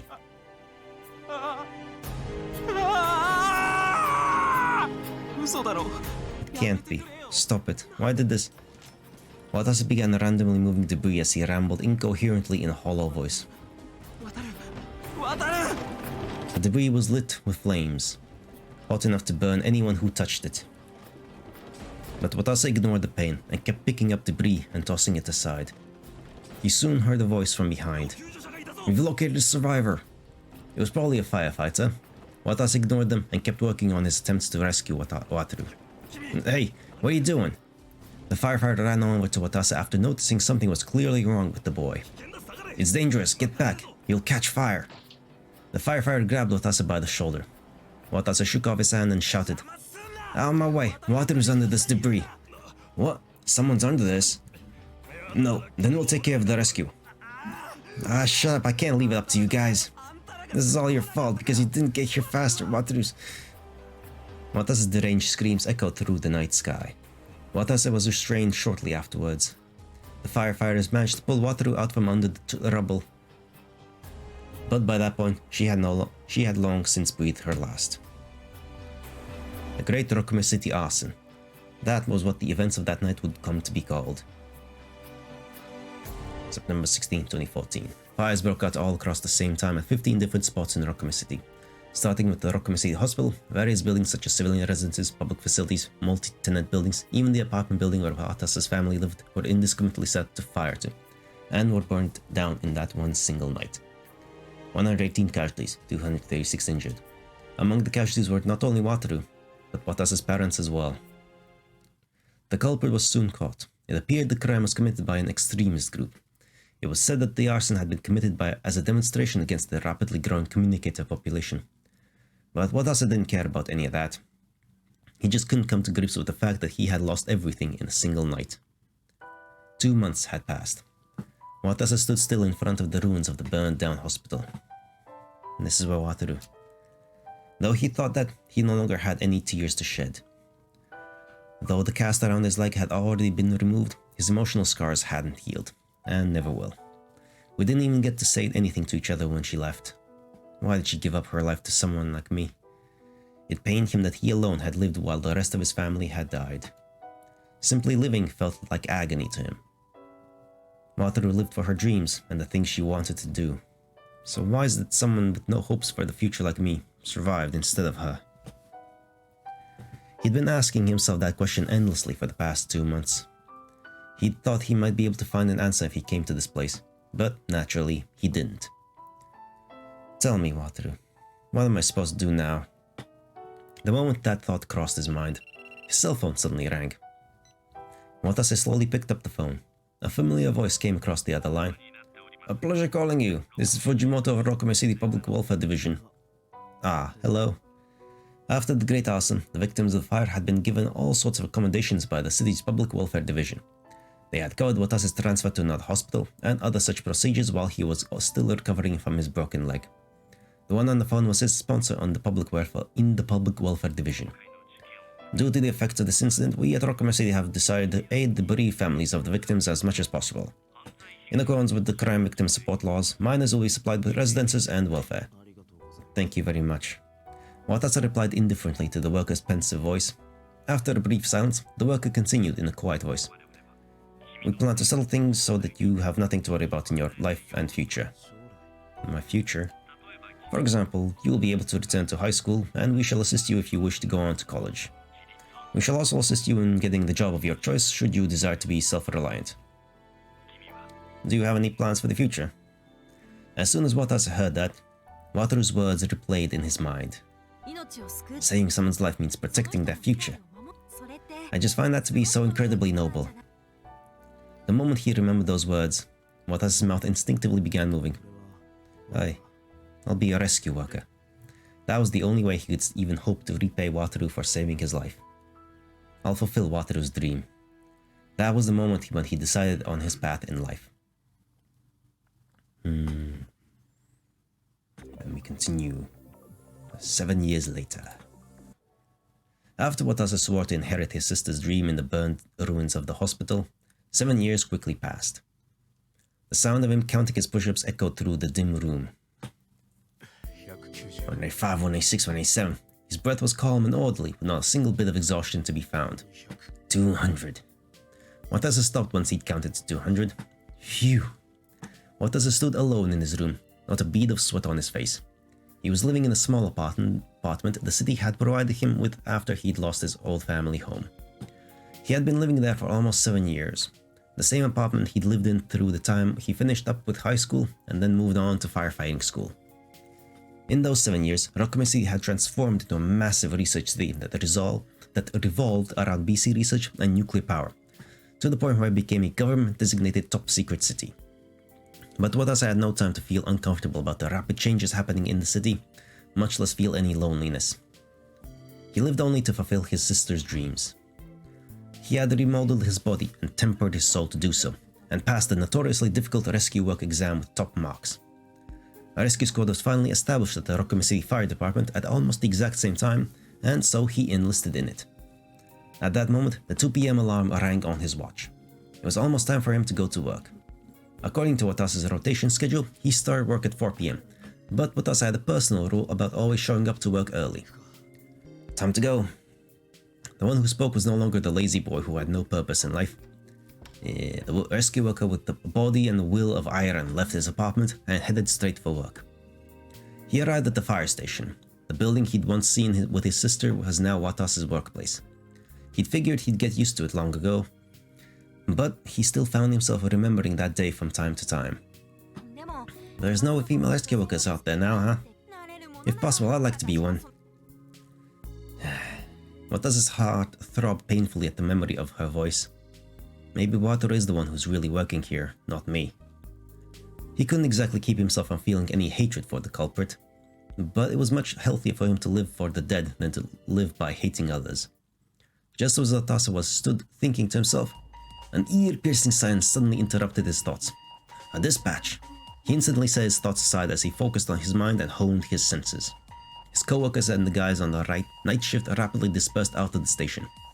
The commander noticed Watase and called out to him from afar. Kasasagi, good timing, we're heading out right now. What's the dispatch for? There was a gas explosion at our apartment over there. Watase jumped into the fire truck as soon as he heard that. He listened to the radio report inside the truck as he changed into his uniform. Large-scale gas explosion accident has occurred at the Rokume Municipal Apartment Complex at 24 Higashimachi. There are residents still inside, though the exact number is uncertain. Furthermore, there is possibility that the building will cave in or collapse entirely. Firefighting squads and the elite rescue squad are to hurry to the scene and conduct firefighting and rescue efforts. Ah yes. Kazumi's and Nagisa's scene with Jun there as well. The truck arrived at the scene just as the radio transmission ended. None of them die, but it seems like they do. Damn, this is bad. Thick clouds of black smoke rose from the now burning apartment complex. The commander swiftly gave out orders to the squad members. The explosion occurred from floors 1 to 4 on the building's east side. As such, there is a high risk of that side collapsing. That is where we will be conducting our rescue efforts. Team A will split into 2 groups. Kasasagi and Dojima will take the 6th floor, while Hiyama and Matsuzawa take the 5th floor. Likewise, Team B will also split into 2 groups. Asuka and Okamura will take floors 4 and 3, while Hashino and Ida will take floors 2 and 1. Remember, we're trying to save lives here. Make sure you don't leave a single person behind. Ask your team captains for specific instructions. Alright then, go to work, men. Sir, yes sir. The rescue workers then proceed to run into the apartment complex. Watase and his partner Dojin went ahead around, checking all the rooms on the 6th floor. There were many doors they couldn't open, likely due to the explosion, but they just broke down those doors, saved all the people inside, and continued their rescue efforts in a show of supreme skill. Just when they finished checking all the rooms, the walkway began to slant. It's collapsing. Crap, Kasasagi, let's pull out. Dojima shouted that to him from behind. They'd already completely evacuated the floor they'd been assigned to, so they were positive they hadn't left anyone behind. But as Watase and Dojima started fleeing, a voice called out. Nagisa's voice, telepathy. Help us. Watase stopped dead in his tracks. Kasasagi, what's wrong? I thought I just heard a voice. He didn't know where it was coming from, but he heard it again. We're in apartment 303.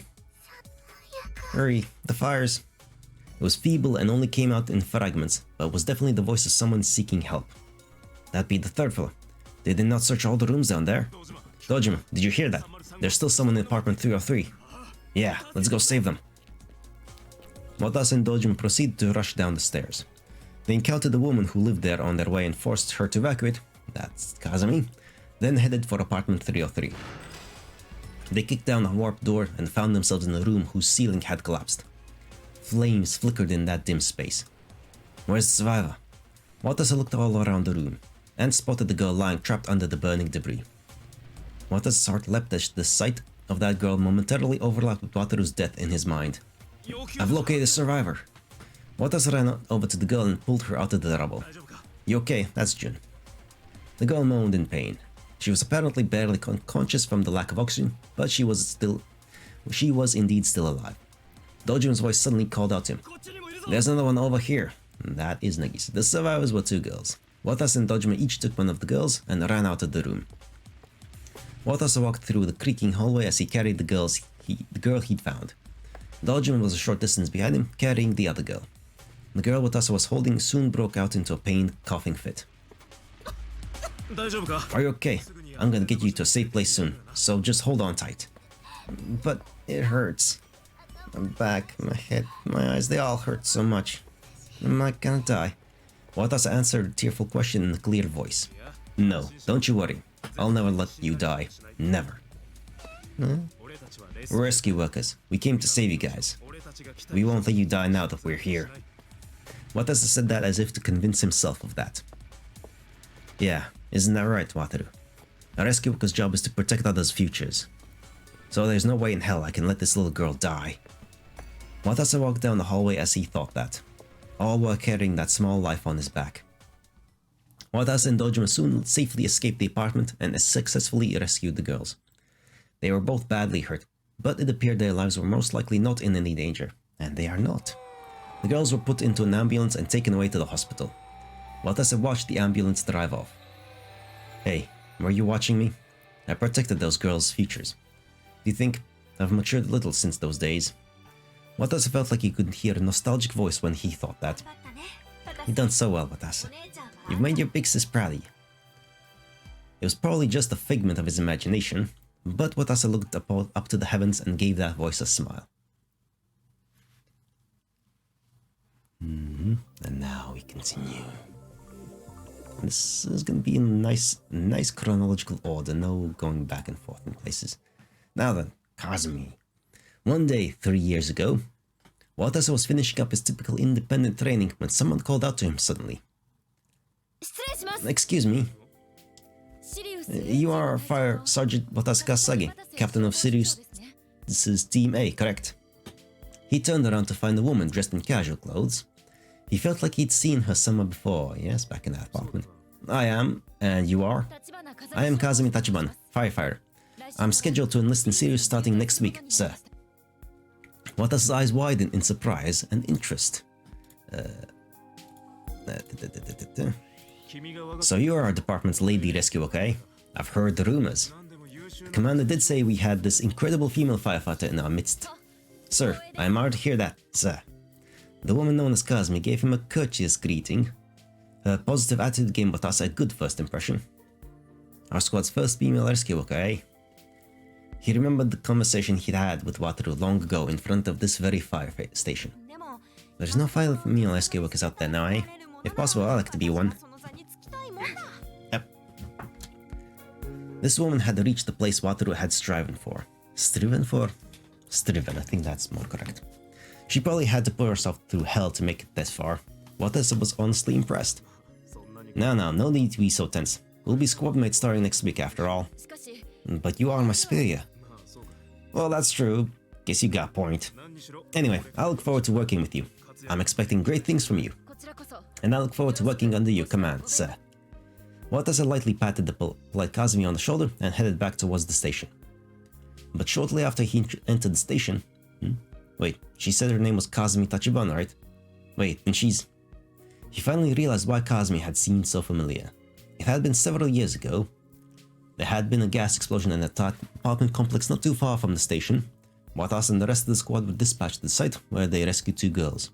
But one of them, Nagisa Tachibana, passed away after she'd been rescued. But she didn't. That was a lie. Fucking Labo. Those pieces of shit. Watase attended her funeral. Kazumi, Nagisa's older sister and Chief Mona, looked so utterly weak that it was almost awkward. But that very same woman was... the woman I just talked to.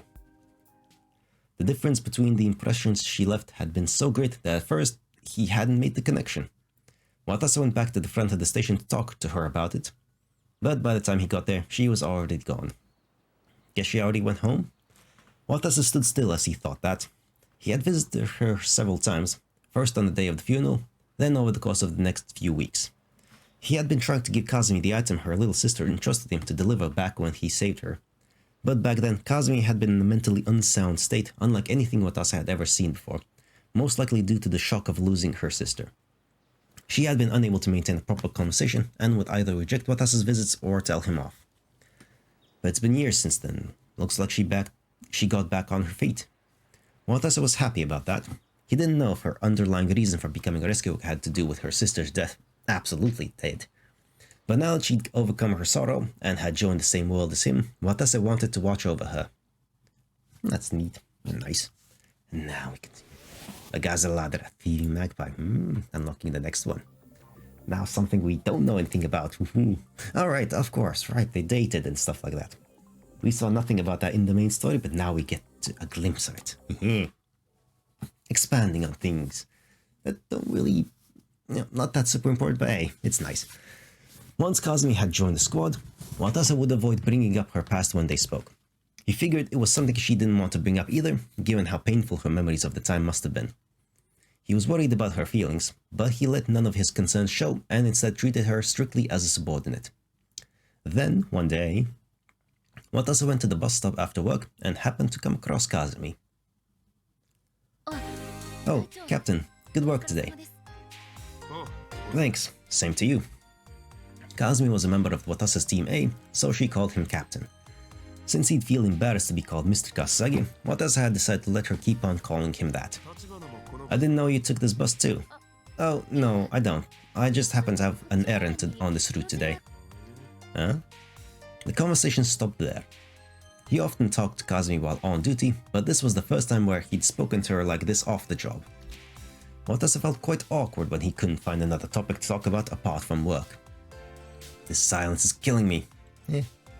Okay, I need a topic. Oh, I know. Watase suddenly remembered what day it was and brought it up with Kazumi. Now I think about it, today's Tanabata, isn't it? Oh, is that right? I was so buried in work that I forgot all about it. Orihime and Hikoboshi are having their little yearly date in the sky, yet we surface dwellers have work. And all we have to look forward to is sleeping our exhausted hides off. Some holiday, eh? Watase was relieved to hear a rare laugh from Kazumi. He then looked to the skies and continued. Hey, Tachibana, there's this song that's related to Tanabata. You ever heard of it? What song? Bridge by flight of magpies spanned, white with frost I see, with a deep laid frost made white, a late I know has grown the night. What about it? It's apparently from the 100 Poems by 100 Poets. Think that one was by Chunagon Yakamochi. Basically, it seems there's a legend that on the night of Tanabata, magpies, or Kasasagi, form a bridge across the Milky Way with their wings to allow Orihime and Hikoboshi to meet one another. Oh, magpies are... Oh, Kasasagi's... Oh, they're magpies. Did I know that when I looked up the image back then, like 4 months ago or something? I don't remember. Maybe I did, maybe I didn't. But anyway, magpies. Bloody magpies. My name comes from this poem. My last name is Kasasagi, so my first name, Watase, comes from that bridge that spans, or Wataseru Hoshi art. Huh, okay. Wow, such a romantic name, if I must say. Well, when I was a kid, I hated how it had such a girly name. Kinda like it nowadays, though. Kazumi suddenly sighed when Watase said that. I'm a bit jealous. How so? Because I don't particularly like my name all that much. Why's that? It appears my name comes from Kazuma Midori, or wind vein. I'm not sure what that is, but okay. But wind veins don't have what you'd call a good image to them, right? Is that like a wind chime or something? When the wind changes direction, those metal roosters go from looking one way to another. That's often likened to the weak of mind, isn't it? Oh, that thing. I have no idea what my parents were thinking when they gave me a name like that. Kazumi broke out into a wry smile. I think you're probably misinterpreting that part, Tachibana. It's true that wind veins carry that sort of image in Japan, but it's a different story in the West. There, a wind vein conveys the image of a bird who flies in the face of the wind. I mean, wind veins are always facing the wind, right? Now that you mention it, so over there it's used not to refer to the weak-minded, but rather those who face difficulties head-on. It's not a bad name at all. It fits you perfectly. Kazumi looked down when she heard that for some reason. Hey, is something wrong? No, it's just... You know so much. Don't judge a book by its cover. I wouldn't be a captain of Sirius if my brain was all mush, after all. That's true. Just what I'd expect from our captain. Kazumi grinned at Watase's words. Ah, the start of a budding little romance. Ah. It's cute. By the day after Tanabata, Watase and Kazumi had returned to their usual captain-subordinate relationship. They would occasionally get into fights about how they should go about their job. Then one day, a little accident occurred. Kazumi got a light burn while trying to save a little girl during a dispatch. Ah yeah, this incident, they talked about that. Don't be so reckless, damn it. Once they got back to the fire station, Watase proceeded to scold her harshly for her recklessness. You're a capable one, but there's also a somewhat unstable side to you. You're so reckless I can't even bear to watch. Just make sure you correct that aspect of yourself, if nothing else. Yes, sir. Kazumi looked unusually dejected after she had been scolded. For that one moment, it reminded Watase of how she looked right after she'd lost her sister. And thus he found himself blurting out, "Well, but then again, I do get where you're coming from. You must still be haunted by what happened to your sister." Kazumi's eyes widened. "Captain, do you mean you remember me?" Yeah. There's no way I could ever forget you. That was the first time I had ever seen a woman look so heartbroken. I didn't say anything about it because I figured it was something you didn't really want to remember. No, my apologies. All this time I've wanted to thank you for what you did back then, myself. Thank you very much for delivering my sister's present. Nah, don't mention it. Watase patted Kazumi on the shoulder with a smile. Perhaps that was what triggered it all. After that day, Watase and Kazumi's relationship began to change. No, perhaps a more accurate way of phrasing that would be, Kazumi began to act strangely. For example, she would look away from Watase whenever he tried talking to her. Ah, childish romance behavior. And she would run off if they ever crossed paths on the way on the way home. Okay, that's adorable. What's going on? Does she hate me now or something? It's literally the opposite, dude. Come on, don't be so dense. But he's a protagonist, male lead protagonist. So of course he's dense as fuck. Did I do something to her? God damn it. Perhaps bringing up her past the other day had been the wrong call after all. Her behavior also made Watase uneasy, making their relationship awkward. But one day shortly afterwards, Kazumi walked up to him as he was in the middle of his independent training on the fire station grounds. Captain? What's up, Tachibana? For a moment, he thought she'd come to apologize for her rudeness, but what she said next was truly surprising. When is your next day off? Let's go on a date. Oh, well, that came out of nowhere. Just answer me, please. Being forceful, I like it. There was something ghastly about her expression. Though he found that puzzling, Watase answered anyway. It's right up where they are on the shift's chart, right? Thursday. What a coincidence. What do you mean? Actually, I have Thursday off too. Strange, isn't it? There's nothing strange about it. That's how our rotations always worked. Anyway, what are you trying to say? How do you spend your days off? She's being a little silly. I like it. It felt like he and Kazumi were talking about two different things. And no shit. Come on, turn on your brain. And the comedy music as well. Listen, it's here.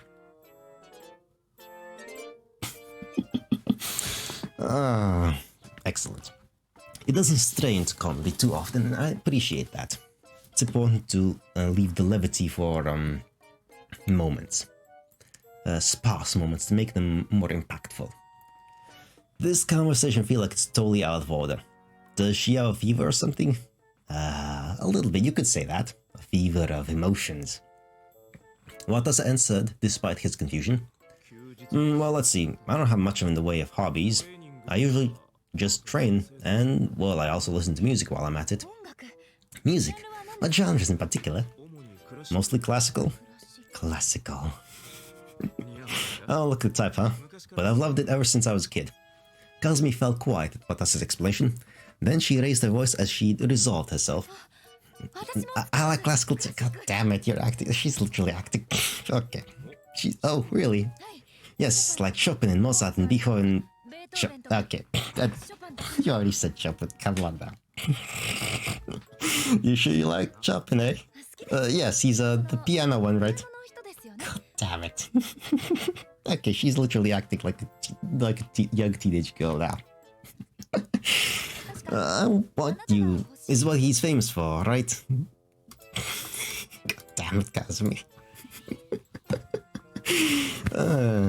Watase was tempted to say, that's Eric Satie, but he held his tongue. Yeah, at least he caught on that, like, there's no. Looks like she knows very little, no, nothing about classical music. So why is she telling such a silly lie like that?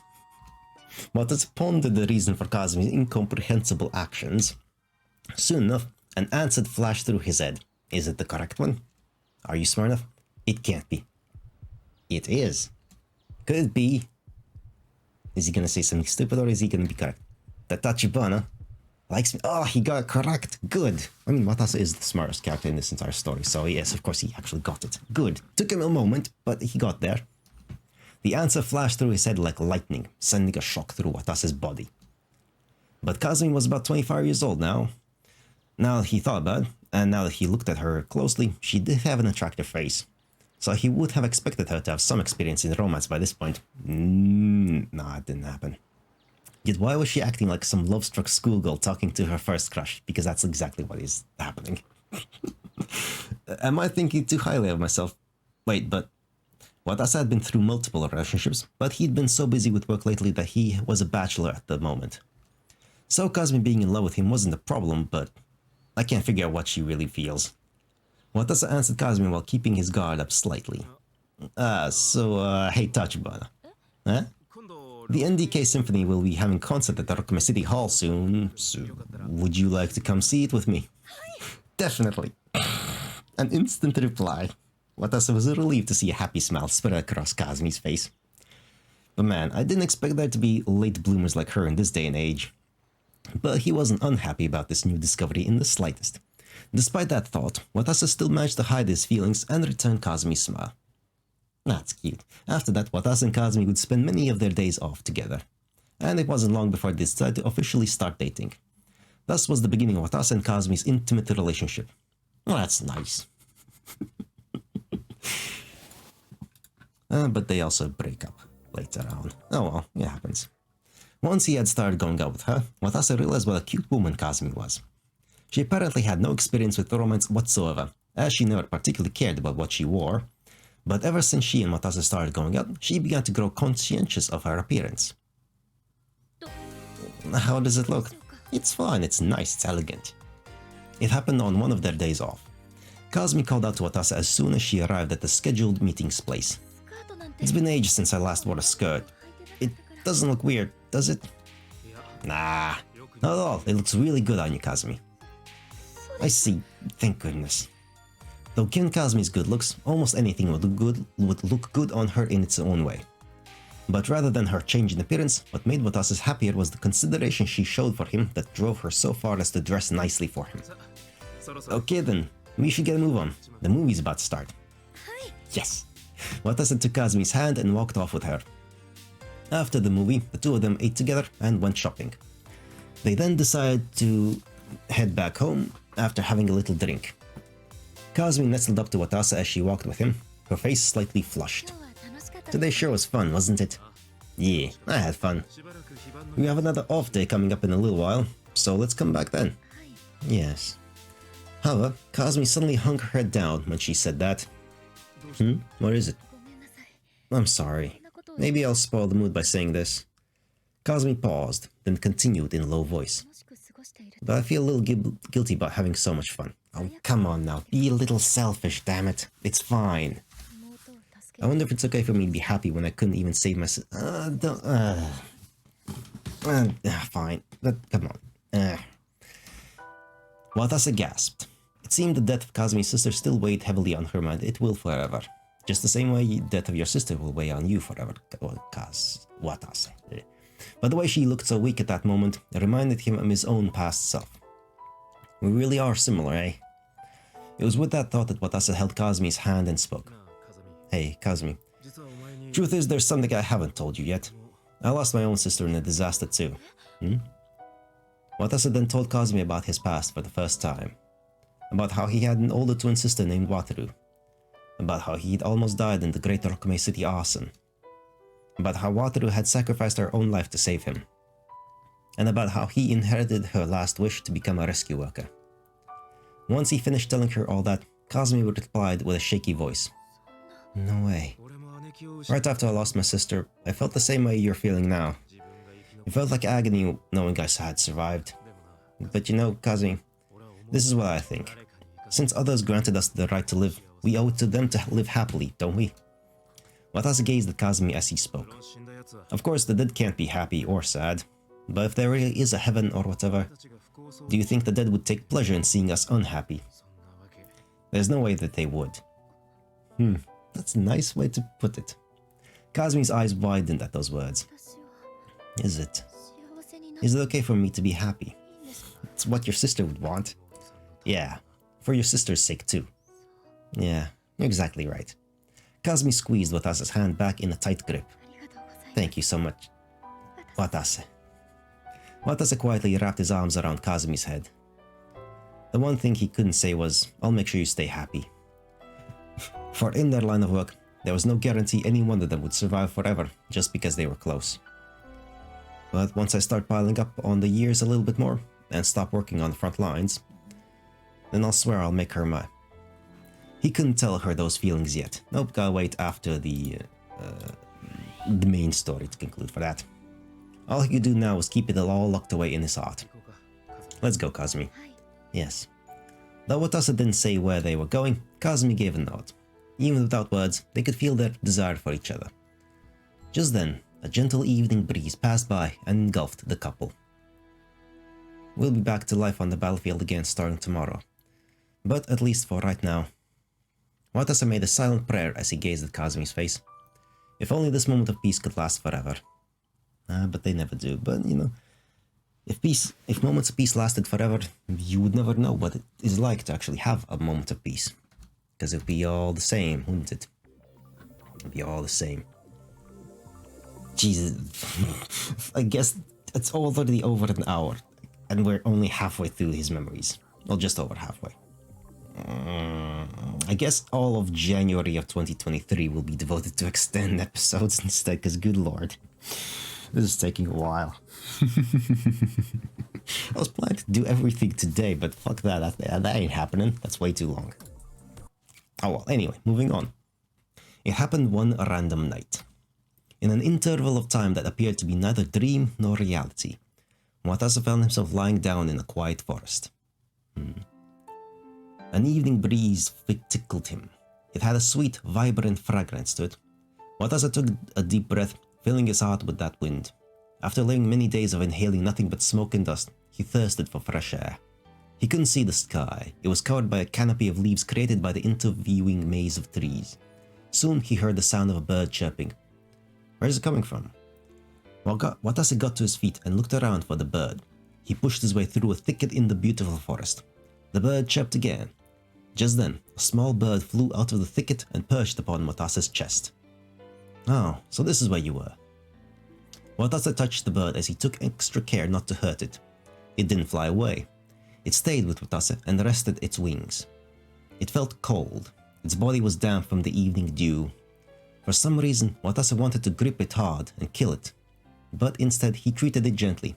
It is a very strange instinct to want to just squeeze really hard, like these little tiny adorable things. I don't understand that. I think there is some kind of... no, I didn't read it. I only saw a headline or something about that. I should go and read that at some point. Figure out what the fuck that is about. What that instinct to crush the weak and fluffy and cute is. It's weird, it's a very weird thing. I don't understand it, it doesn't make sense. It's very strange. But yes, at least we have self-control and understanding and realization that no, that would be silly and dumb and hurtful. Not really silly at all. It would be horrible. Anyway, when he did, the bird began to quietly sing. At first, it did so in a voice so faint it was nigh impossible to tell it was actually singing. But it gradually became louder and louder, echoing through the dark forest. The wind grew stronger as if summoned forth by the song. The thicket shook and Watase's hair swayed. He gently wrapped his hands around the bird to protect it. The bird kept singing in his hands. The wind grew stronger. Its power stripped the bark off of a nearby tree, causing its leaves to fall and cover him. Watase couldn't hold on anymore. His body was swept away by the wind, and he was sent flying along with the bird. Once they cleared the canopy of leaves, Watase's whole vision was filled with the starry sky before him. 2 stars shined brightly in particular. Watase looked at them as he drifted in the night sky. Yes, Sakibashi and Orihime. Soon enough, the bird stopped singing. He opened his hands in surprise and found that the bird had fallen asleep at some point. Watase breathed a sigh of relief and then gently kissed the sleeping bird. Okay, interesting. A metaphor for something. It's not really that's a weird one. Okay. Probably has some deep meaning that I'm too stupid and thick-headed to understand. But oh well.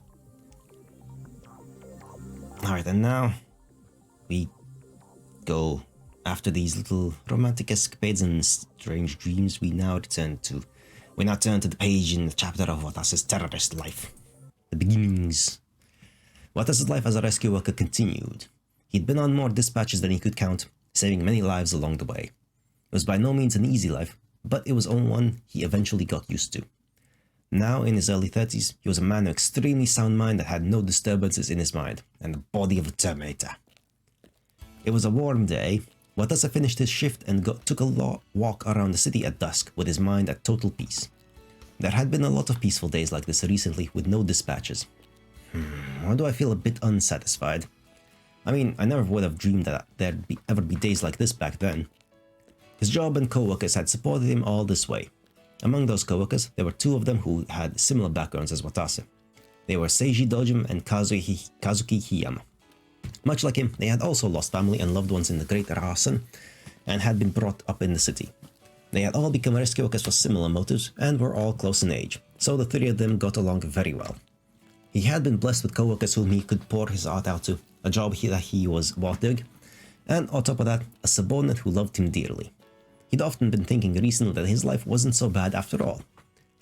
Just as he returned to his apartment, finishing changing, his PA rang, and about to turn his life upside down. The display read, "Caller unknown." Watase hesitated for a moment, then picked up the phone. "Mr. Watase Kasasagi, I presume." "Oh yeah, this is, Ukita." Right. He heard a man's voice on the other end. His voice sounded somewhat mechanical, like it was being filtered through a voice changer. Who is this?" "I am not one to give him any away. The truth is, there is something I'd like to tell you." "Me?" The man started talking dispassionately just as Watase was ready to fully write this off as a prank. "I apologize, but we've looked into you." Watase Kasasagi, age 31, lost your family in the Great Rokame City 15 years ago. After that, you were taken under protection in Rokame City and moved into municipal housing. You enrolled in firefighting school after graduating high school. After graduating that, you were assigned to the Rokame City Fire Department. You quickly stuck out amongst your peers and passed the rescue worker exam 2 years later. You then enlisted in Sirius. I know it must have been tough for you to lose your family, but you avoided lashing out and grew up to be an honest man. Shivers ran down Watase's spine, for he didn't know for what reason his caller would run a background check on him. What the hell are you? Some kind of stalker? Stalking other men? You sure have some sick hobbies. It's not a hobby. There's a reason I looked into you. It's because you're an unfortunate victim of the Great Arson. Don't talk about that. I don't want to hear that kind of stuff from other people. You are indeed probably tired of hearing people offer their sympathies for the loss of your family. I can understand why you don't want to talk about this. But what if I told you that your family didn't die just because of some arson? What? Watase gasped. Hold on, what the hell is that supposed to mean? Let me make one thing clear in advance. If you learn the truth, your life will probably change forever. If you treasure your current life, then hang up now. Then everything will stay the way it is. You can go back to your peaceful life. But if you still wish to know the truth, then come to the ruins of the old Rokame City Hospital, alone. Take the blue pill or take the red pill. And with those last words, the caller hung up. Hey! There was no response from his PDA, no matter how much she yelled at it. Watase stood in the daze for a while in his apartment. The ruins of the old Rokame City Hospital. What truth is he talking about? It's some horrible bullshit. I mean, it's not bullshit, but it's horrible stuff. His desire to know the truth and his desire to keep on living in contentment were at odds in his mind. Contentment. Bleh, complex words. But Watase eventually made his decision, dashing out of his apartment. It had been 15 years since he'd last visited this place. The place where Wataru had lost her life had apparently been left the way it was for all those years. Probably because it was such a big hospital that demolishing it would cost a sum that no man was willing to pay. There was no sign of anyone in the ruined hospital. Hey, is anyone here? Watase's shout simply echoed meaninglessly through the halls. So it really was just a prank. Overcome with both irritation and relief, Watase was about to leave the ruins when he spotted something shining on the ground by the entrance, his magpie instincts kicking in. The hell's this? It was a PDA. He took a closer look at it to find that the words "Call in Progress" were displayed on its screen. Watase picked up the PDA, a sense of unease weighing on his mind. When he did, he heard the voice of the man who'd called him earlier coming from the speakers. Hey there, looks like you really did come. So it really was you. A rather roundabout way of pranking people, don't you think? Several problems could possibly arise if you were to see my face. Please forgive me for resorting to this method. And again, I don't get a word you're saying. Well, whatever. Anyway, keep your damn promise and tell me the truth you were mentioning. Or whatever. The man started talking in a meek voice. As you know, fires broke out simultaneously in 15 different places in the city on September 16, 2014. That's the event we now call the Great Rokame City Arson. But there are many unsolved mysteries behind that incident, wouldn't you agree? Well, yeah, that's true. Watase knew about that too. Most of the information concerning the trials related to the incident had not been made public. The country and Rokame City had been hounded by the media, but they hadn't gotten much information out of them apart from the incident was caused by an extremist group. They claimed the incident to be a kind of terrorist attack committed by a group who aimed to reject communicators. They say they kept the details away from the public to prevent copycat criminals and public unrest from rising up. Well, it all adds up. It's a rather simple story to swallow. What are you implying? The truth is actually the other way around. The extremist group that was arrested were nothing more than scapegoats. The incident was actually caused by a lone communicator. Watase doubted what he heard. A lone communicator did that? Don't be ridiculous. How the hell could a single communicator set fire to 15 separate places in the city all at once? It is possible. But the cause of it all was a communicator who possessed an extraordinary ability. What? She eventually came to be known as Communicator A.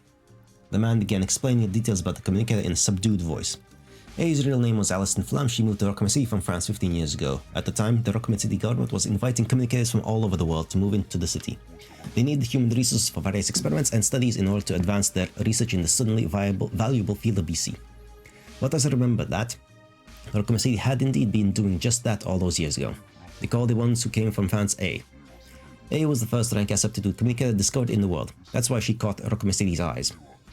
A was shown into the PRC and became a test subject for the study and development of BC abilities. Back then, all they knew about BC was that it allowed for the abilities to send their voice to a faraway person and to read others' minds. But the PRC discovered the underlying mechanisms of telepathy and empathy through their study of A.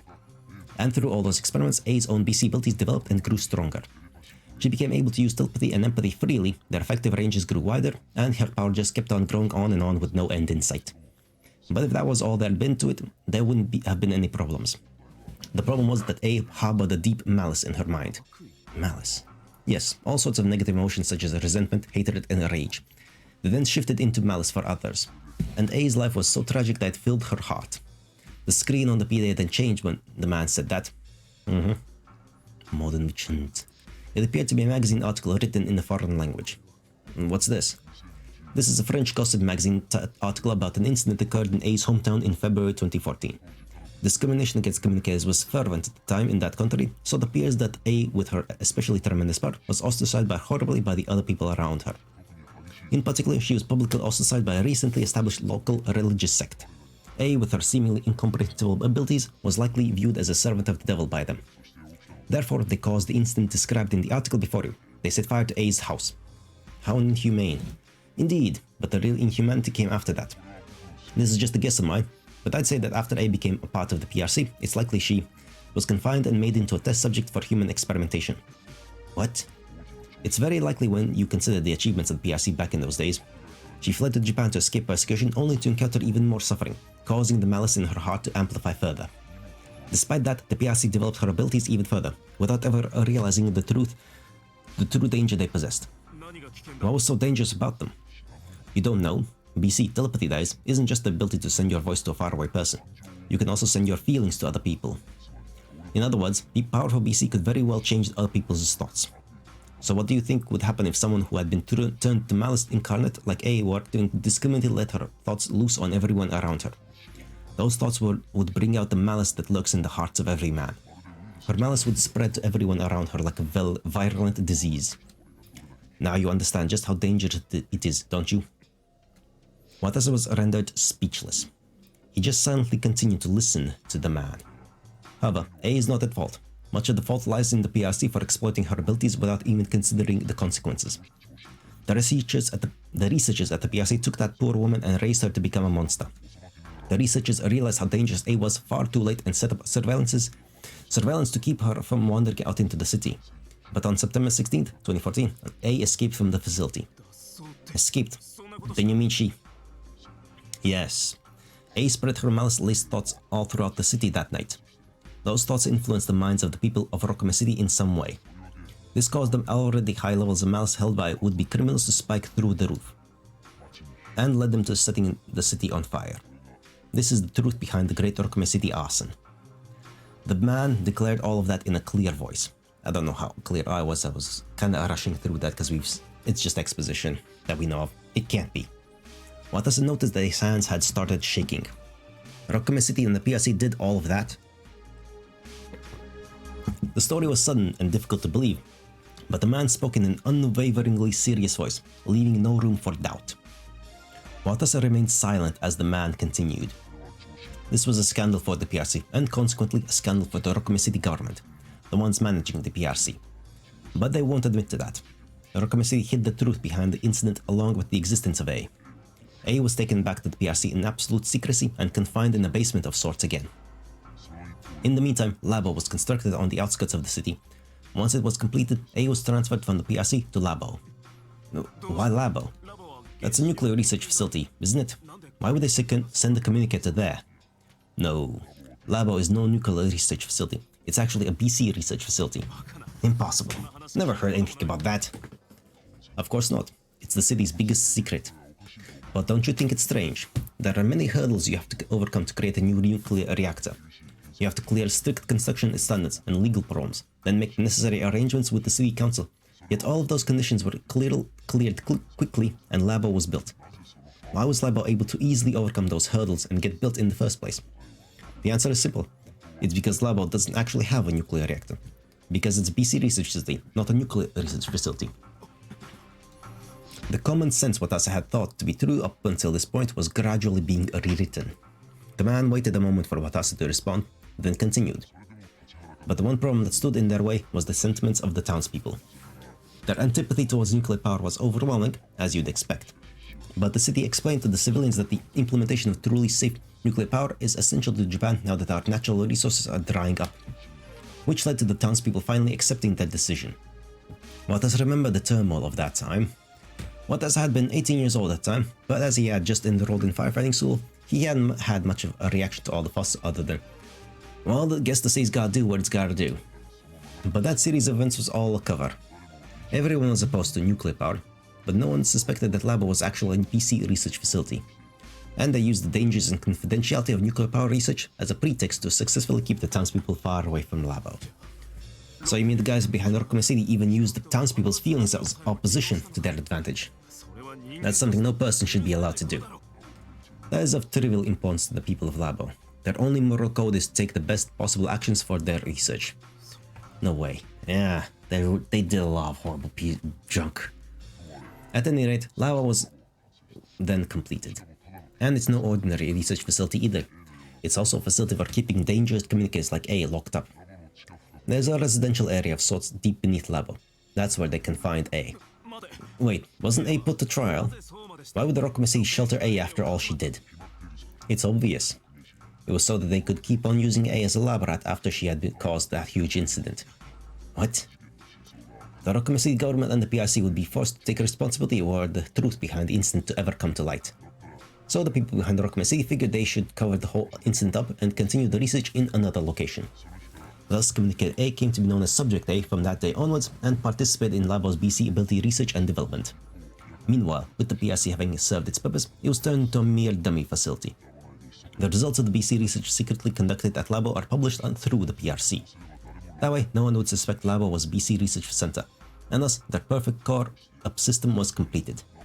Both Labo and the PRC are government-managed facilities. Trace them back to their source and you'll find that they are all closely connected, under the jurisdiction of Rokome City.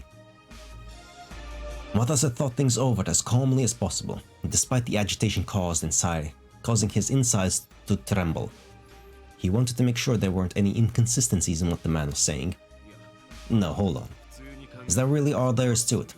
When you think about it normally, wouldn't someone in on the whole thing have tried to stop that whole chain of events? They didn't. You see, back then, Rokome City was all about focusing their efforts into PC research. I think you remember this too, but Japan was showing signs of being in economic and industrial deadlock back in those days. And then new technology, known as BC, showed up right there and then. The guys behind Rokome City bet on that possibility and pressed forwards with their BC technological development, even if it meant pushing every obstacle in their way aside. What did they have to gain from that?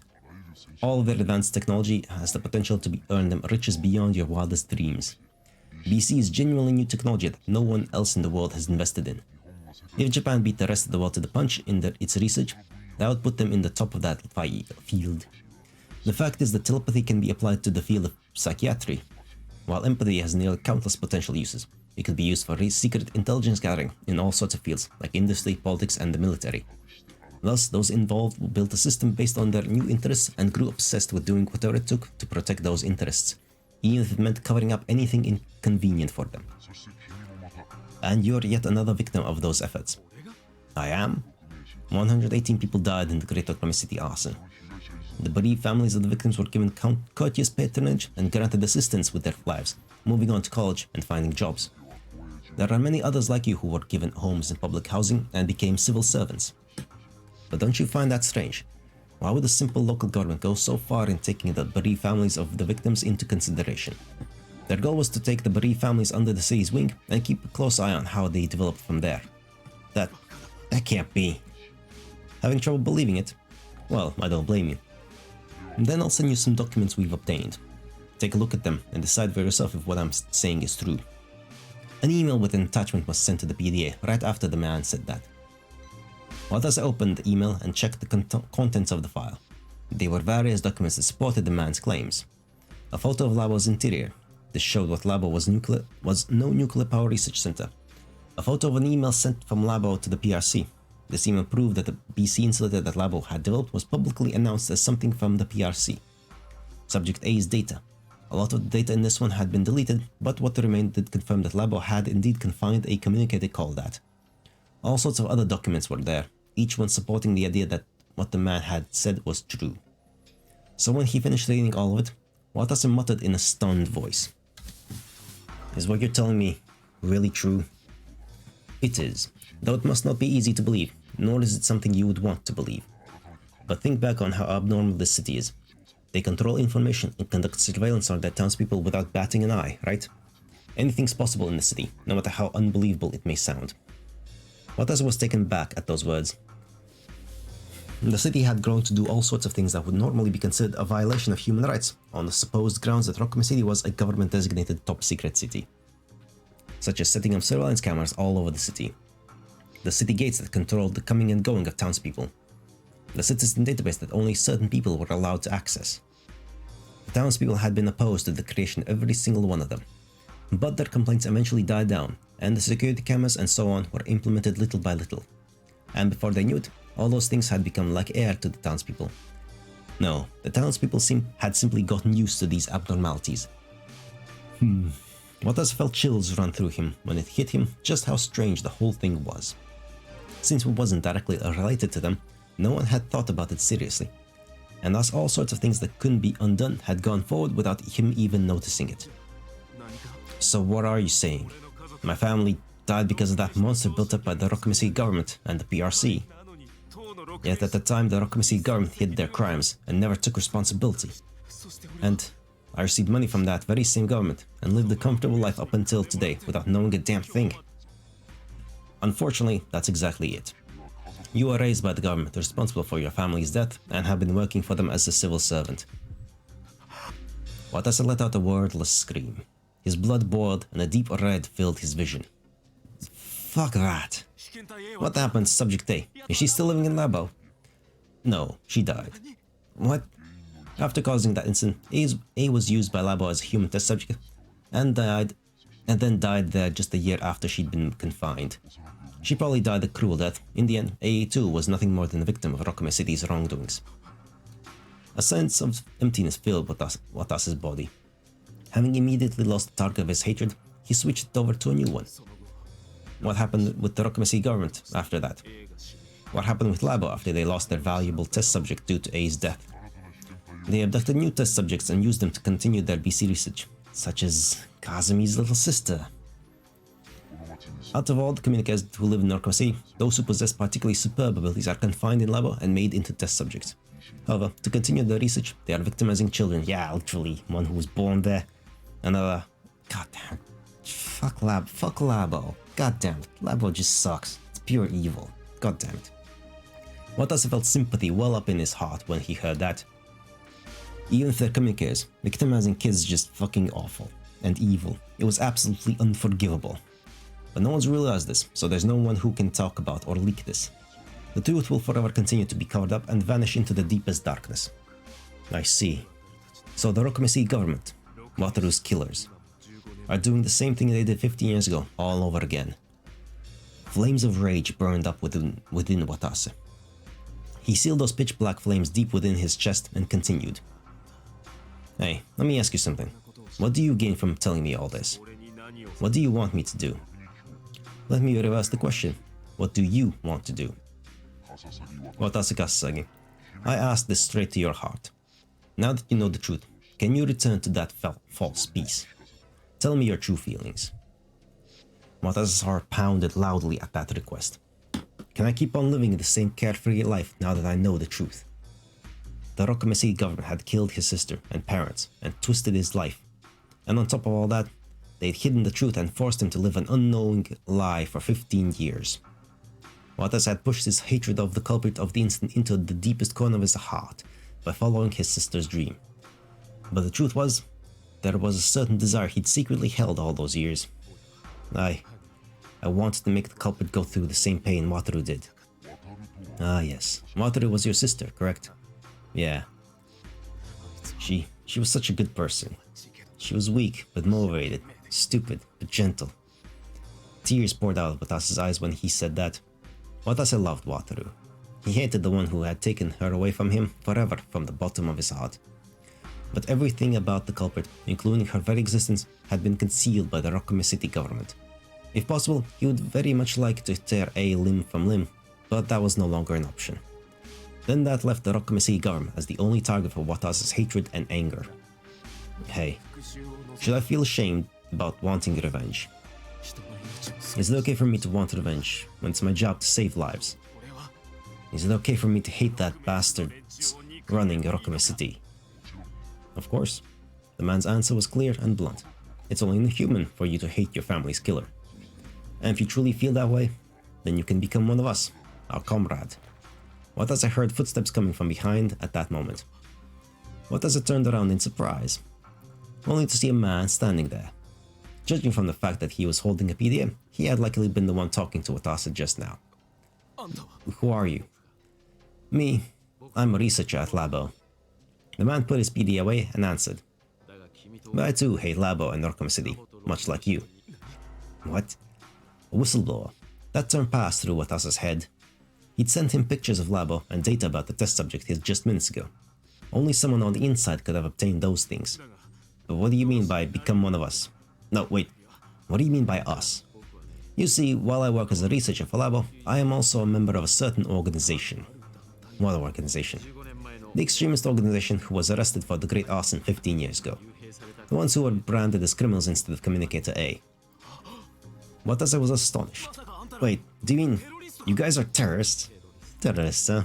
It's true that those who stand up against authority have been frequently called by that term. Quit mincing words.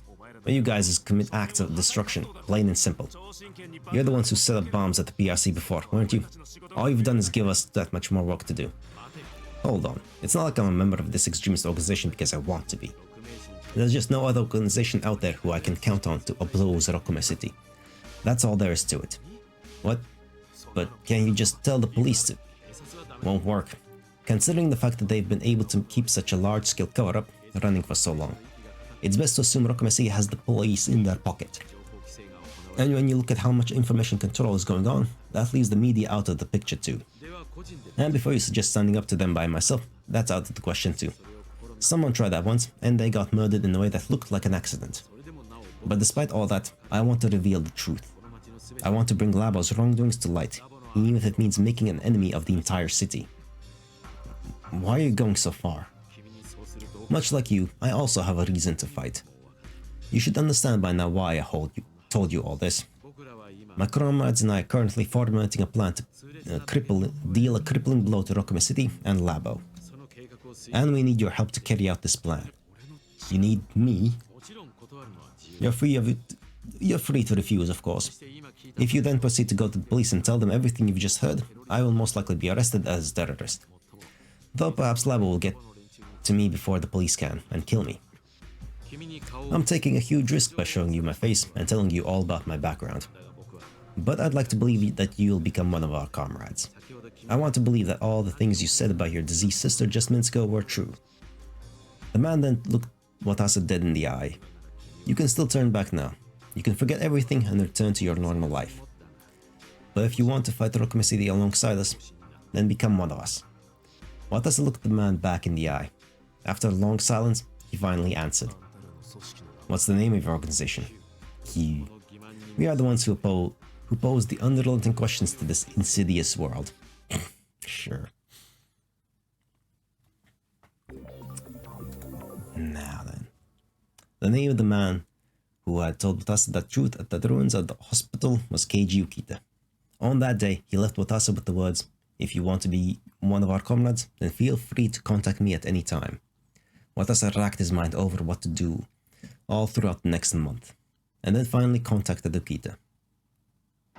They secretly met at the same place as last time, the ruins of the hospital. Watase arrived there shortly after leaving work. Before long, Ukita also showed up with a tense look on his face. It's been a long time, Mr. Kasasagi. Have you decided to become one of us? No. I want to ask you something before that. What is it? Why are you betraying Labo? I can't trust a man who would betray his own organization without first hearing a clear reason that I can accept. A bitter look rose to Ukita's face when he heard that question. Because I feel sorry for the confined test subjects, that's all. What? But aren't you guys the ones who are abducting communicators and using them for human experimentation? No, that's only done by a small number of employees known as senior fellows. Higher-ranked researchers, in other words. Junior fellows, normal researchers like me, know that Labo is a BC research facility, but don't know about the test subjects. But I accidentally discovered the truth, you see. If there are inhumane acts being committed at my workplace, then I want to put a stop to them. Out of a pure sense of justice? Well, something like that. After all, not a single worker at Labo has tried to prevent the horrible things going on at their own workplace. When no one else will correct blatant wrongdoing, it offends your sense of justice, does it not? Quite a human reason. Wasn't expecting to hear that from a scientist. Contrary to what many may think, the majority of scientists are human. That majority just isn't cut out to work at Labo. I know it's much more pathetic than your reason, but is it acceptable to you? Yeah. Watase didn't think Ukita's reason was pathetic at all. He could easily understand the desire to save those in jeopardy when their human rights were crushed. If Wataru were here, she'd probably feel the same way. Watase held his hand out to Ukita. I'll trust you. I'll help you out as much as I needed to. I am grateful beyond words to hear that. Ukita then gave Watase a firm handshake. His hand was as thin as a dead tree, but his palm was filled with hot heat. From that day onwards, Watase and Ukita began making preparations to put their terrorist plot into action. They held their secret meetings to formulate said plot in Watase's apartment.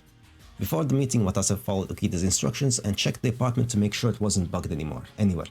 He was horrified to discover that there were indeed several bugs in his apartment, but he destroyed all of them.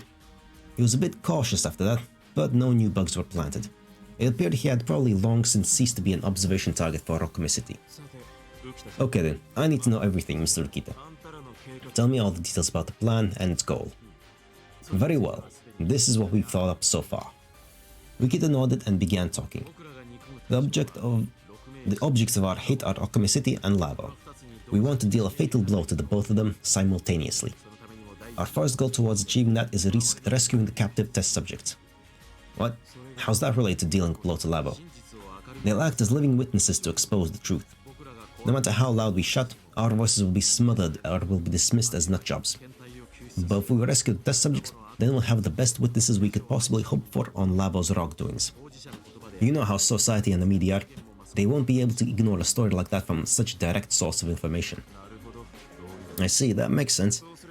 That would result in an investigation into all the other things Rockumi City has been covering up all this time, one after another. But even so, how are we supposed to break into Labo to do that? Labo has strict security on par with that of a nuclear power plant, right? Indeed, that's where you and your rescue squad come in. What? Labo's security has but one hole in it. It's the automatic disaster prevention system, their biggest blind spot.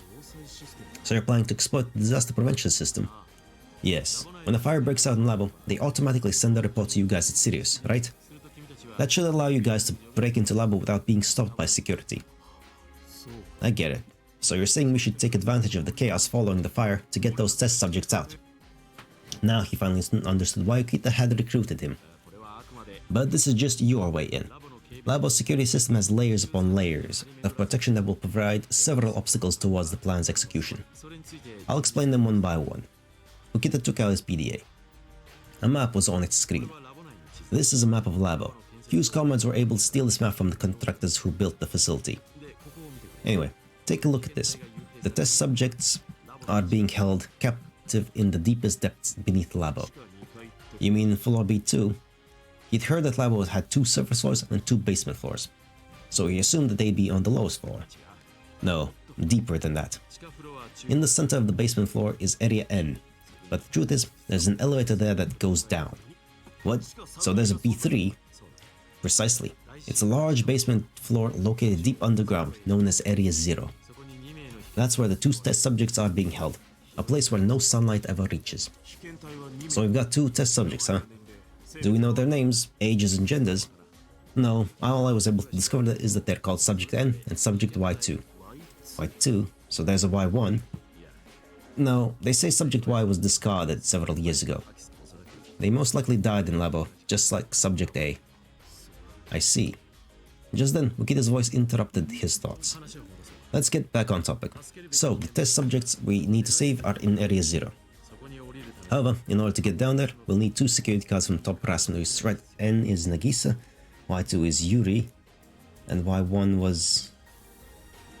well, Louise, right? No. Fuck. I forgot already. Fuck me. However, in order to get down there, you'll need 2 security cards from top brass researchers. What's more, there is apparently a retinal scan ID process involved. They sure didn't pull their punches when it came to security on the thing. Indeed, to make matters worse, even if you can get the test subjects out of Area 0, there's another problem. As soon as you get out of Area N, a Case N, the code to prevent the test subject from escaping, will be declared. A Case N. A code that locks down the countless security gates in the facility. What's more, it causes indestructible bulkheads to block all routes to the surface, preventing anyone from getting out. Furthermore, the security team and staff will realize something's gone horribly wrong when the Case N is announced. Any staff still inside the facility will become desperate to find escape test subjects, while the security teams outside the facility will form a perimeter around the facility to prevent them from getting away. That does sound like quite the challenge. Then is there any way to prevent a Case N from being declared? That would be impossible. The Case N declaration system is conducted by the supercomputer brain cell, which supervises all of Labo. It has 3 control systems that mutually complement each other. It's impossible to knock them all offline at the same time. Talk about thorough. Yes, though apparently you can take the test subjects all the way to Area 5 if you go through standard procedures. Area 5? Why is that the one place it's okay to take them to?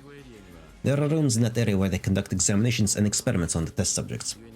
Therefore, it's the only place where the test subjects are allowed to be taken to. But even in the case they are taken to Area 5, it appears a Case N is still declared if they ever approach the elevators and emergency staircases. So what you're saying is that it's impossible to leave the facility with the test subjects even if we manage to get in there? Yes, but we must do it regardless. We have to make the impossible possible. Watase nodded. There were 3 major problems with the plan. The first one was finding a way to get past the security card and the retinal scan checks to get down to Area 0. The second one was finding a way to get the test subjects out of there without being discovered by the staff still in the facility. The third and final one was finding a way to escape the facility with the test subjects even after the Case N had been declared. Let's cover the first problem first. How to get down to Area 0. We'll probably have to render some high-ranked researchers unconscious on the day we execute our plan, then take them with us and force them to do the retinal scan. That's also how we'll get the cards. That way we can get down to Area 0 by making it look like we're going through standard procedures. I don't like the idea in doing that, but we have no choice, eh? Watase accepted Ukita's proposal. Let's move on to the next issue then. As for how we can deal with the staff in the facility, we've decided to use the Case N declaration against them. What do you mean? It's a little complicated, but hear me out. It'll go something like this. And with that lead-in, Ukita began explaining. First things first, Labo has this machine in it called a WX particle amplifier. It will go haywire if we handled incorrectly. Brain cell will automatically take action to stop the machine once it goes haywire. But it will take time for it to stop it. If we intentionally cause it to go haywire, that process will take 12 hours. And if a Case N is declared at the same time the WX particle amplifier is going haywire, then it will be impossible to call off the Case N until the machine has stopped going haywire. It will be absolutely impossible for them to open up the sealed bulkheads. What? Why won't they be able to open up the bulkheads? The WX particle is basically a machine that spreads elementary particles that amplify the effects of BC. Can you imagine what would happen if a test subject escaped while that machine was going on haywire? It's likely they'd use BC to seek help from people outside. In the worst case scenario, the townspeople could end up receiving the test subject's telepathy. I see, now I understand why they won't be able to open the bulkheads. It's just yet another part of their whole cover-up. But what does that have to do with how security teams will try to deal with it? Right, I was about to use that as the basis to explain what we should do. First, we'll start a fire in the facility and force the staff and security teams to evacuate. We won't rescue the test subjects just yet at that point. But if the WX particle amplifier goes haywire and the Case N is declared, after they've all evacuated, then there will be no one left in the facility. Everything sounded like a good idea up until that point. But won't that mean we won't be able to get outside? Incorrect. There is still a single place we can escape from, even with the bulkheads locked down. What?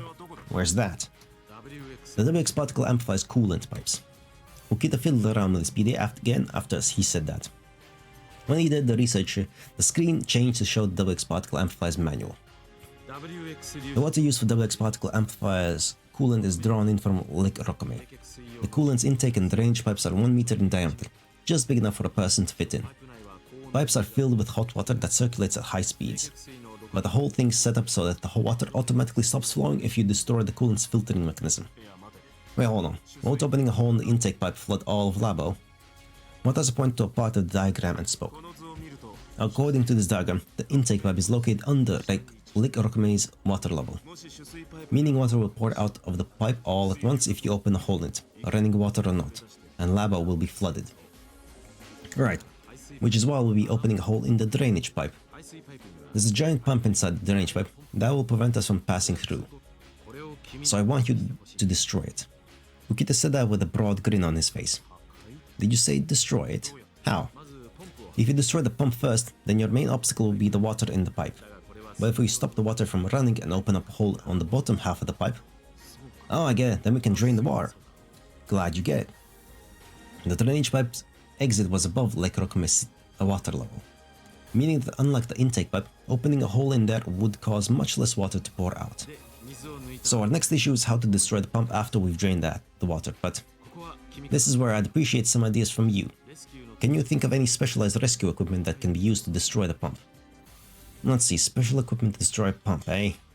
Watase thought the whole thing through, then quickly found an answer. I know, a jackhammer should probably do the trick. A jackhammer? You know, the tool used to smash down bedrock. We use it to rescue those who are trapped behind fallen debris. So it shouldn't look all that suspicious if we use the fire as a pretext to bring one down to the basement. Indeed, that sounds like it would work nicely. But how much time do you think you'd take for one of these to destroy the pump? Well, if we kept working without break, I'd say about 3 hours or so. But you said that the bulkheads will remain closed for about 12 hours if a case end is declared, right? So it might take a little time, but it shouldn't be a problem.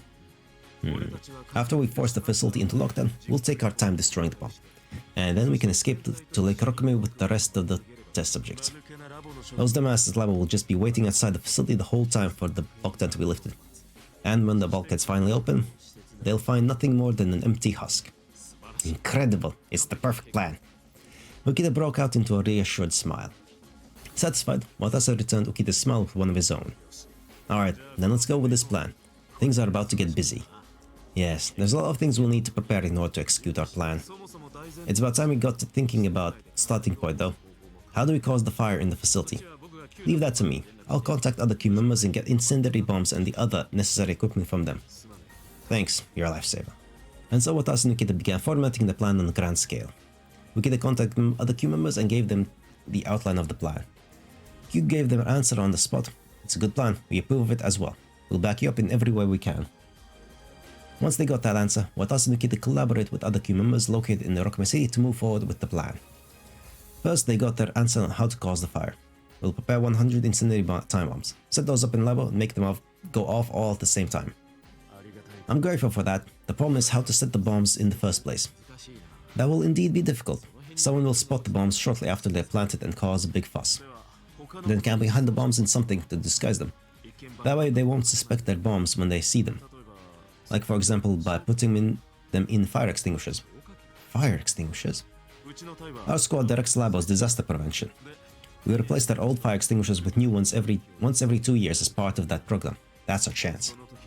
If we use that opportunity to switch the fire extinguishers out with ones filled with the bombs, I see, then we could set the bombs all over Labo in no time. And no one ever looks at what's inside the fire extinguisher, so we won't have to worry about anyone finding them. It's the perfect camouflage. Alright, then we'll go with that.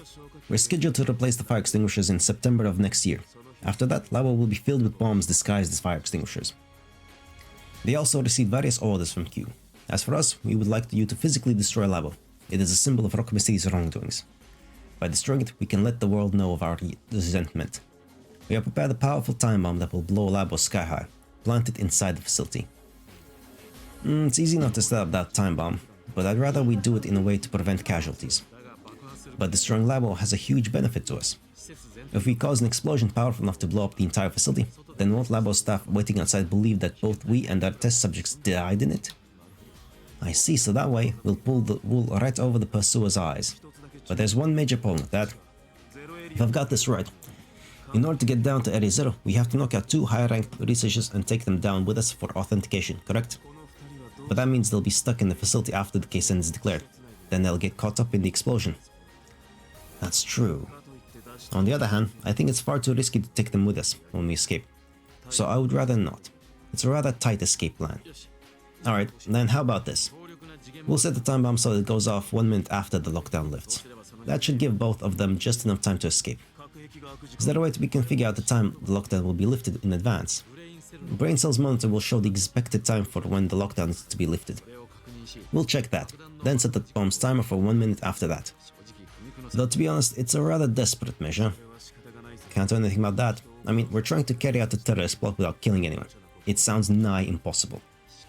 But aren't we being naive for coming up with that idea? No, it's the right thing to do. We'll be lower than shit if we kill anyone. No matter than the guys at Labo. Yes, you're right. And thus their plan approached its final stages. It was then that Q sent their third set of orders.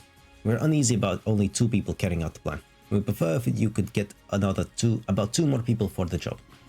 We would like you to invite Mr. Seiji Dojima and Mr. Kazuki Hiyama, Comrade Kasasagi's co-workers, to become our comrades. Watase understood what they were getting at, but though he was okay with just himself being a part of it, it was really okay for him to get his co-workers wrapped up in this terrorist plot. Those guys have the same background as me. Dojima lost his girlfriend in the Great Arson, while Hiyama lost his younger brother. So if they learn the truth, they too should hate Rokumasei's barbarism enough to want revenge, just like me.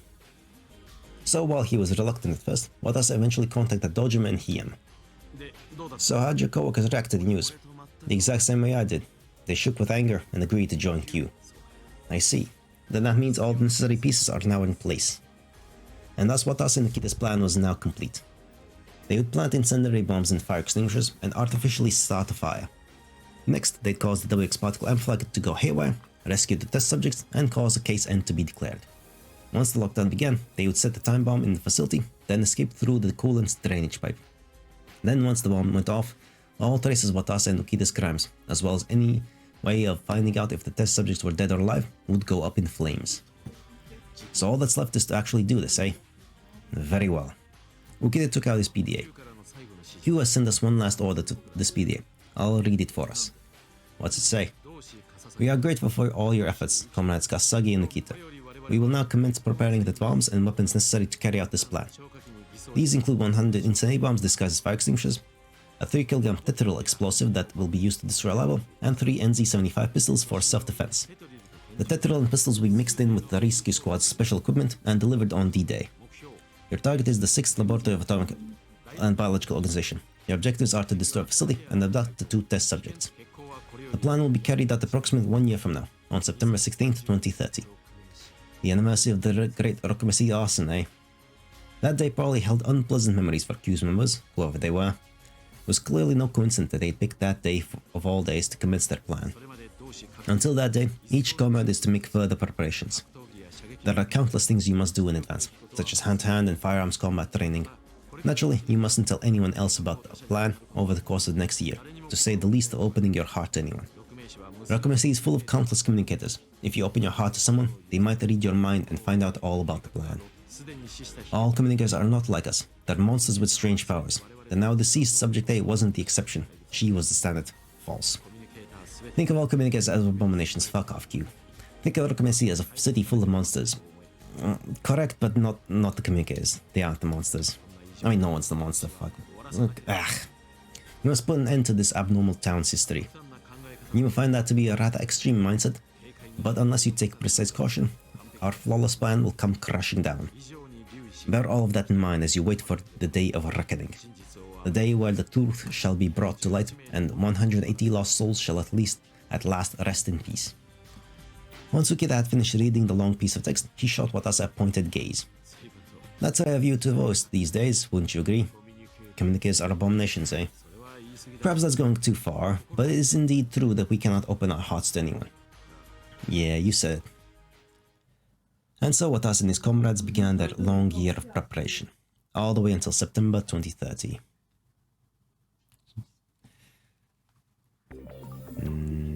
A little bit 2 months later. Ah yes, right. This would be it. His peaceful days eventually came to an end. Now that everything had changed, he couldn't keep living the same way he had before. Exactly 1 year ago from the present, Watase had a dream.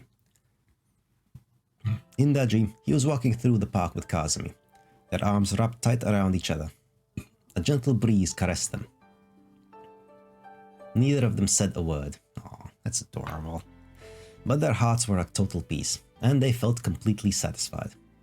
It was the tranquility Watase had always sought ever since the night where he'd lost everything. But just then, he felt a presence behind them. Watase turned around in surprise. "Hello, Wataru," and saw Wataru standing there. She looked at Watase without saying a thing. Watase's heart brimmed with a sense of nostalgia. "Wataru, it's been ages. Have you come to give us your blessing?" But contrary to his expectations, Wataru quietly shook her head. Then why are you? But before he could complete his question, Watase suddenly heard a sound above him. The sky's falling. He looked up in shock to see cracks covering the blue sky. They grew wider in an instant, horrifically warping the heavenly dome. It's crumbling down. As soon as Watase had thought that, the sky fell down and crushed Wataru. Nightmares. In the middle of the night, Watase screamed and sprang up. Kazumi, who had been sleeping next to him, woke up from his scream. "What's wrong, Watase?" No, it was nothing. Just a little nightmare, that's all." "I see. Sorry I woke you. Let's get back to sleep." Watase gave Kazumi a light kiss, then lay back down. But Kazumi kept sitting up. She looked at Watase and spoke. "Hey, Watase. You've been acting a little strange lately." "What do you mean?" "Well, I mean, you've been having many nightmares recently, and also almost feels like you're keeping a lot bottled up. If there's something bothering you, I'm all ears." I said it was nothing. You're overthinking this. Kazumi sighed at Watase's attempt to dodge the topic. "You're always pushing yourself like this." Watase furrowed his eyebrows, and Kazumi continued. "Hey, Watase, you're a strong person. You're kind, brave, and I respect you from the bottom of my heart. You're my hero. However, no matter how strong they may be, no one's invincible. I highly doubt anyone could go on living while hiding all their pain and weakness. So at the very least, isn't it okay to let yourself show some of that weakness to me?" Kazumi smiled at Watase. Watase looked away. Her smile was too heart-wrenching a sight to behold.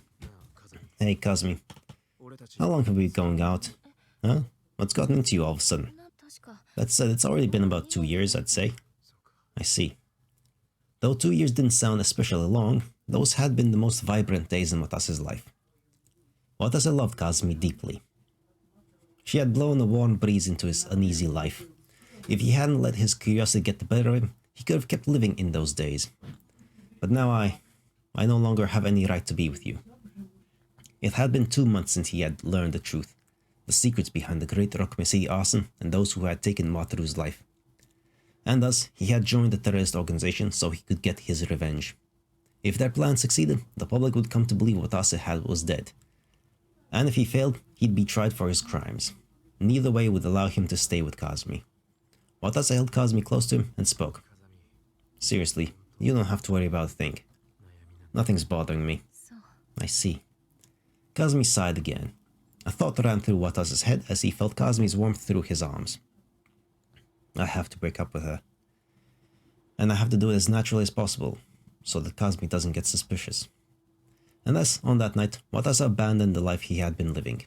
He pushed away all his memories of the time he spent with Kazumi and tried to forget them. "Kazumi, I learned the truth. Now, I can't go back." Watase steeled his icy resolve, focusing on the day he could get his revenge. Harsh. And thus, the day. The years spent preparing for the terrorist plot passed by in the blink of an eye.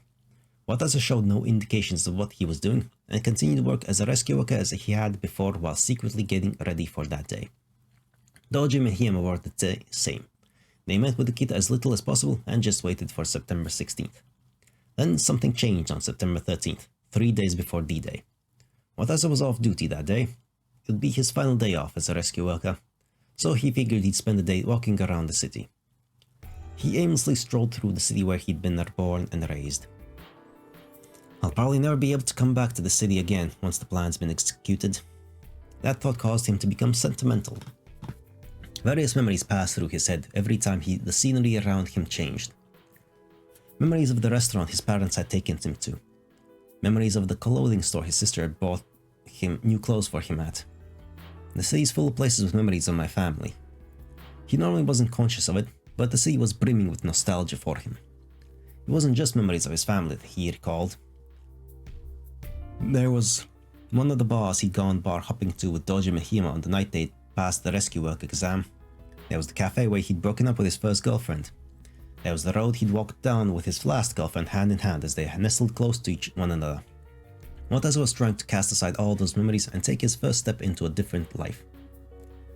I'd be lying if I said I didn't have my reservations, but he still had to do it. He'd reached that conclusion long ago. Because I'm the only one who can avenge Wataru and my folks. As the only survivor of the Kasasagi family, he would be disgracing his family's memory if he were to give up on his revenge before it even started. That's what he told himself. It wasn't long before dark clouds hung overhead. Looks like it's gonna rain. Since Watase hated getting rained on, he walked over to the nearest bus stop. That sounds like a small car, that break. A bus came by shortly afterwards. He got on to find that it was packed inside. Maybe I should have taken a cab. Watase stood between the other passengers as he thought that, only for his thoughts to be interrupted by the sound of students chatting in the seats nearby. Natsuko, is there anything you wanted to buy? No, not in particular. That's a little boring. I know, let's pick out clothes for Natsuko this time. No, you don't need to. Why not? You actually got some nice looks to start off with, so you can't let it go to waste by being plain all the time. Oh there, you don't have to make me your next dress-up doll, do you? I guess you could look at it that way too. The boy smiled wryly at the girl's playfulness. Thoughts crossed Watase's mind as he listened to that conversation. I feel like I've heard that conversation somewhere before. Where was it? Literally your sister, identical. Watase thought about and then remembered. I think I said exactly the same thing last time. I know, how about you big sis picks out some clothes for you? No, you don't need to. Why not? You've actually got some nice looks to start off with, so you can't let it go to waste by being plain all the time. Is that your subtle way of complimenting yourself? I guess you could look at it that way too. Oh, that's right. This is just like that conversation I had with Wataru back when she was still alive. Man, hearing this sure brings me back. Just as he started to feel a sense of fellowship with those kids, the girl looked at him. It was only then that Watase realized it. The girl was wearing a Rokami Academy uniform. That was the school where they trained communicators. They're communicators. Watase gasped in surprise. Shit, there's a chance a communicator will read my mind if I open my heart to them. Since they were students of Rokami Academy, it wouldn't be too surprising if they could use telepathy. I just noticed that... Louise had a bit of an odd look to her. Oh well. Calm down, keep your mind blank. In the off chance someone reads your mind, the whole plan is doomed to fail. The members of Q said that communicators are an abomination, and that we have to put an end to this town's history. Hold on for just a few more days. Don't open your heart to anyone. I have to work under the assumption that this is the city full of monsters. Watase thought that, then closed his mind. Yeah, just 80 hours later, this is the first time I noticed, like, Louise's expression here, like, looking at Mashiro, like, that's weird. Although Louise's mental state is, like, I don't know what she's thinking. I'm not sure what she understands Mashiro is thinking. What is that face? Could be a lot of things going on there in Louise's head. Anyway, abandon your emotions and focus only on carrying out the plan. For failure will certainly not be tolerated. Watase made that cold vow and kept to it as the next few days passed. And the final day, the early morning. And then came the day of fate. September 16, 2030, 6:19 AM. Labo's automatic disaster prevention system sent a rescue request to Sirius. An accident involving explosions of unknown origin has occurred within the facility. Please dispatch at once. Watase and the others accepted that request and sped off towards Labo. Watase addressed his subordinates as they lined up, all of them garbed in the same type of protection suit he was wearing. Excellent, listen up people. Countless people are trapped in this lab as we speak. And due to the nature of this facility, this will be no ordinary thing. Everything was going according to plan. Ukita had caused commotion by detonating the bombs in the facility, while Watase, Dojima, and Hiyama had successfully invaded Labo without any resistance. Form two-man cells. Tachibana, you're with Madebe. Dojima, you're with Hiyama. Make sure to keep in constant contact with Team B. Don't forget this. His four subordinates then rushed into the facility as soon as Watase finished giving out his orders. He then stayed on the surface floor for a little while afterwards, directing rescuers to make sure none of the other squad members became an obstacle to the plan. Furthermore, Watase and the others had already administered the AD they'd been supplied with by Labo. Ukita had already told him that it wasn't anti-radiation medicine, but rather an anti-BC protective agent. There was no fear of radiation exposure, but administering themselves with AD would be necessary for the rescue of the communicators. It would be bad if we didn't prepare ourselves for every little thing that could go wrong. If those test subjects trapped in here have the same kind of power as A, then there's a chance they could contaminate our minds via BC. Watase thought that over. At 6:34 AM, he got a radio transmission from Dojima and Hiem. Kasa, get down to the basement ASAP. Hurry, there's no time. They didn't call Watase captain. That was only natural. They weren't here to work today. Those two were his friends of many years who all talked to each other as equals without any regards for ranking when they were off the job. Roger that, just wait right there. This too was all going according to plan. Even if Commander Murakami had intercepted their transmission, he shouldn't have found it suspicious at all. Watase regrouped Dojima and Hiem in Area 2. On their way, they were faced with the inconvenience of encountering the students they'd threatened and tied up yesterday, though how they'd broken free and made there to begin with was its own question.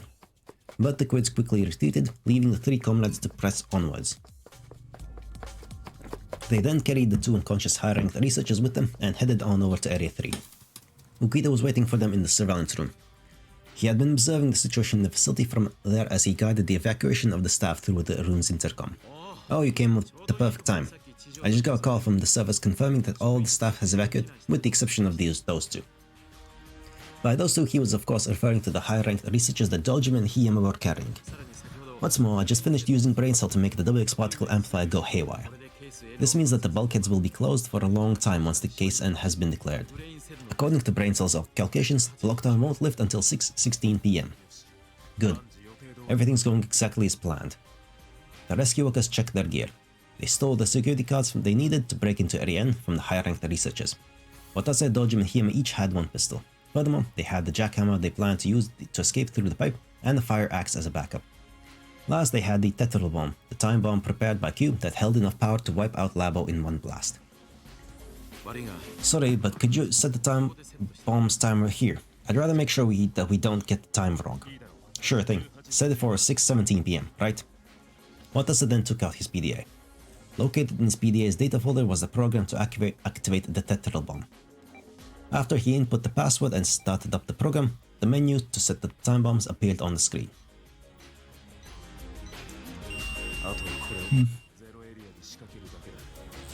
Now all that's left is to plant this thing in Area 0. Wait. Why is that 0817? What? That doesn't make sense. Fine, whatever. I'm gonna ignore that because that's probably just a slight mistake. That should be 6. If it's a 12-hour bomb. Well. Now we can't turn back now, eh? Watase nodded quietly in the response. The program could only activate the bomb. There was no option to deactivate it. A sensor on the bomb would activate starting at 8:17 AM to prevent anyone from disarming it. Oh, right, okay. No one would be able to stop it then. Okay, fine, fair enough. I don't know why. Anyway, I'm assuming mistakes on their part. I shouldn't. This is very thorough. There's only a few oddities in the text here every now and then. Very small number. So, I'm a jerk. I'm a jerk. That's all there is to this. Well, we'll head on down to Area 0 and rescue the test subjects. I'll stay here and keep an eye on to make sure nothing unexpected happens. Furthermore, the WX particles in Amplify Area N should exceed 4000 MSV 20 minutes from now. The effects of AD will wear off when it exceeds that level. There's no time. Hurry. Yeah. The three rescue workers left the jackhammer in Ukita's care and rushed out of the surveillance room. They all headed for Area N, with Watase carrying the bomb, while Dojima and Hiem carried the high-ranked researchers. A thick security gate soon came into view. So this is Area N, eh? Those two are trapped just up ahead, right? Right, so let's go. Watase told his comrades that in a firm voice. Dojima and Hiem had also lost loved ones in the Great Arson 16 years ago. They all knew accomplishing the plan wouldn't bring the dead back, but back then we couldn't save anyone. The time to atone for that has finally come. Engraving their conviction upon their hearts, the three comrades entered Area N. Their Procyon's alarm didn't go off even as they got in, probably because the WX particle energy levels weren't strong enough to affect the human body yet. A transparent tube-shaped elevator lay in the center of Area N. If they swapped the level N cards into the terminal lying next to it and forced the higher-ranked researchers to perform the retinal scan authentication, then the path to B3's Area 0 would open. We have to hurry before those guys wake up. The three of them approached the elevator and started fiddling with the terminal. A computer voice started playing once they swiped the security cards through the slot. Authorized personnel retinal authentication required, please bring your eyes close to the sensor. They forced the unconscious researcher's eyes open and brought them towards the scanner, just as instructed. Area 0 Administrator Shui Eriguchi, retina confirmed. Area 0 Administrator Roken Kashiwagi, retina confirmed. With the authentication complete, the three of them boarded the elevator. Elevator descending. Please administer AD immediately in the event that you have not done so. The floor shook at the same time that announcement was made, and the elevator started descending. Once they reached the bottom, the three of them were greeted with a most unexpected sight. What the hell is this? Something like this was under lab all this time. It was a giant underground garden. Lighting that looked no different from the sunshine outside the facility illuminated their surroundings. And the ceiling and walls were all blue sky. No, they were giant screens that projected images of the sky. Why would they build something like this? No, now is not the time to wonder that. We have to hurry up and rescue the test subjects.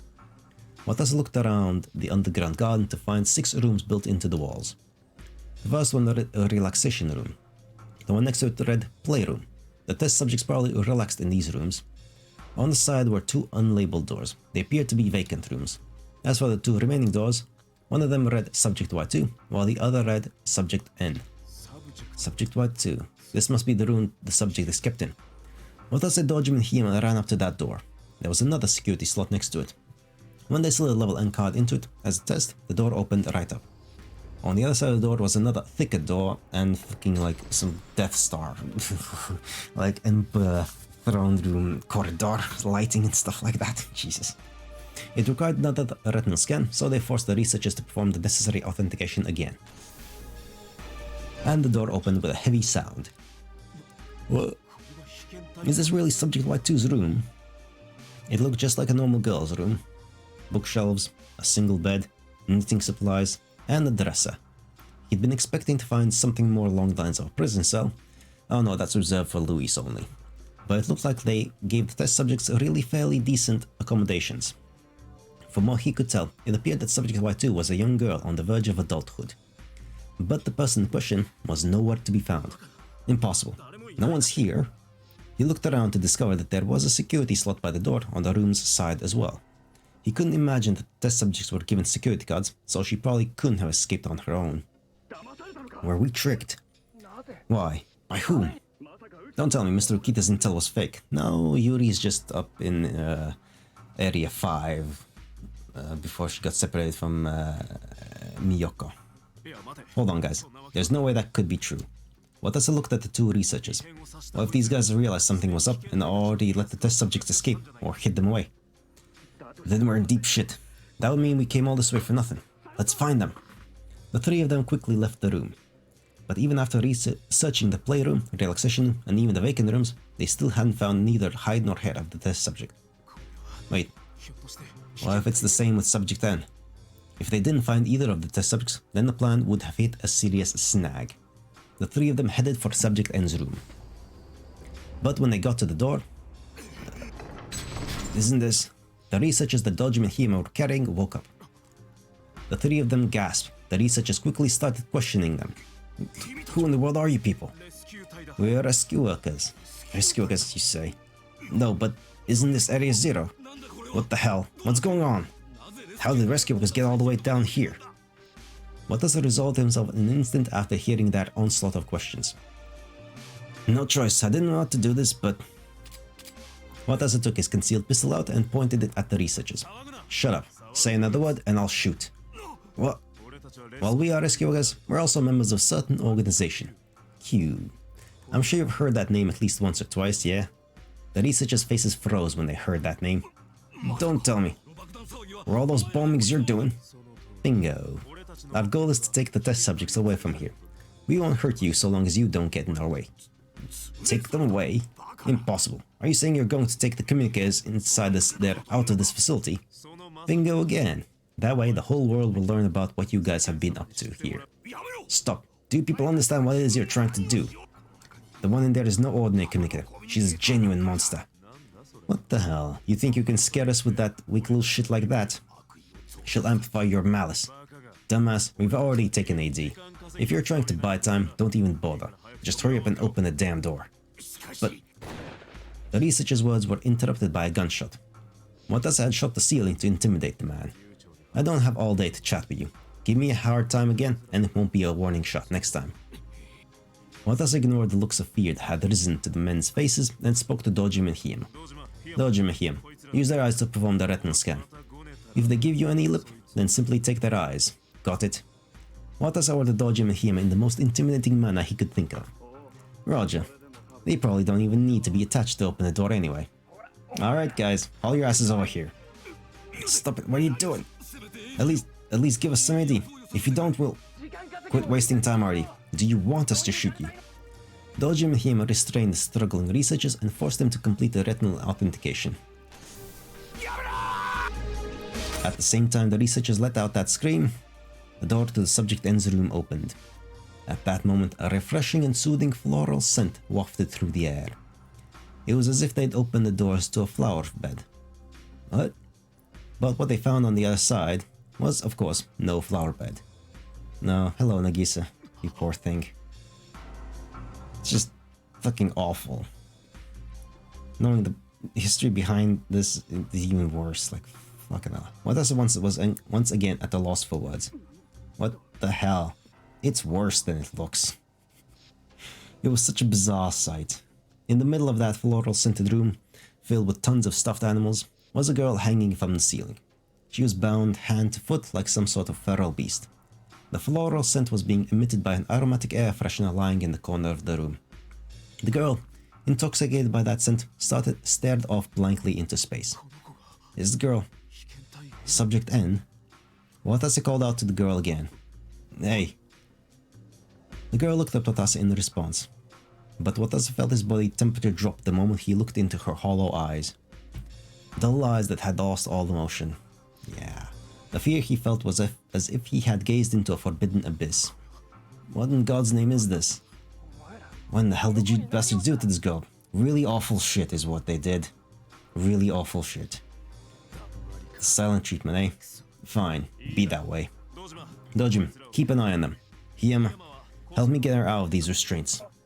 Yeah. Dojima and Hiyama came back to their senses and sprung into action. Dojima pushed the researchers against the walls outside the room. He then fixed the doors opening in a way so that it wouldn't close again. In the meantime, Watase and Hiyama tried releasing the girl from her restraints. It took some effort, but they succeeded in removing the girl's bindings. Are you okay? Watase and Hiyama took Subject N out of her room, but she showed no reaction at all.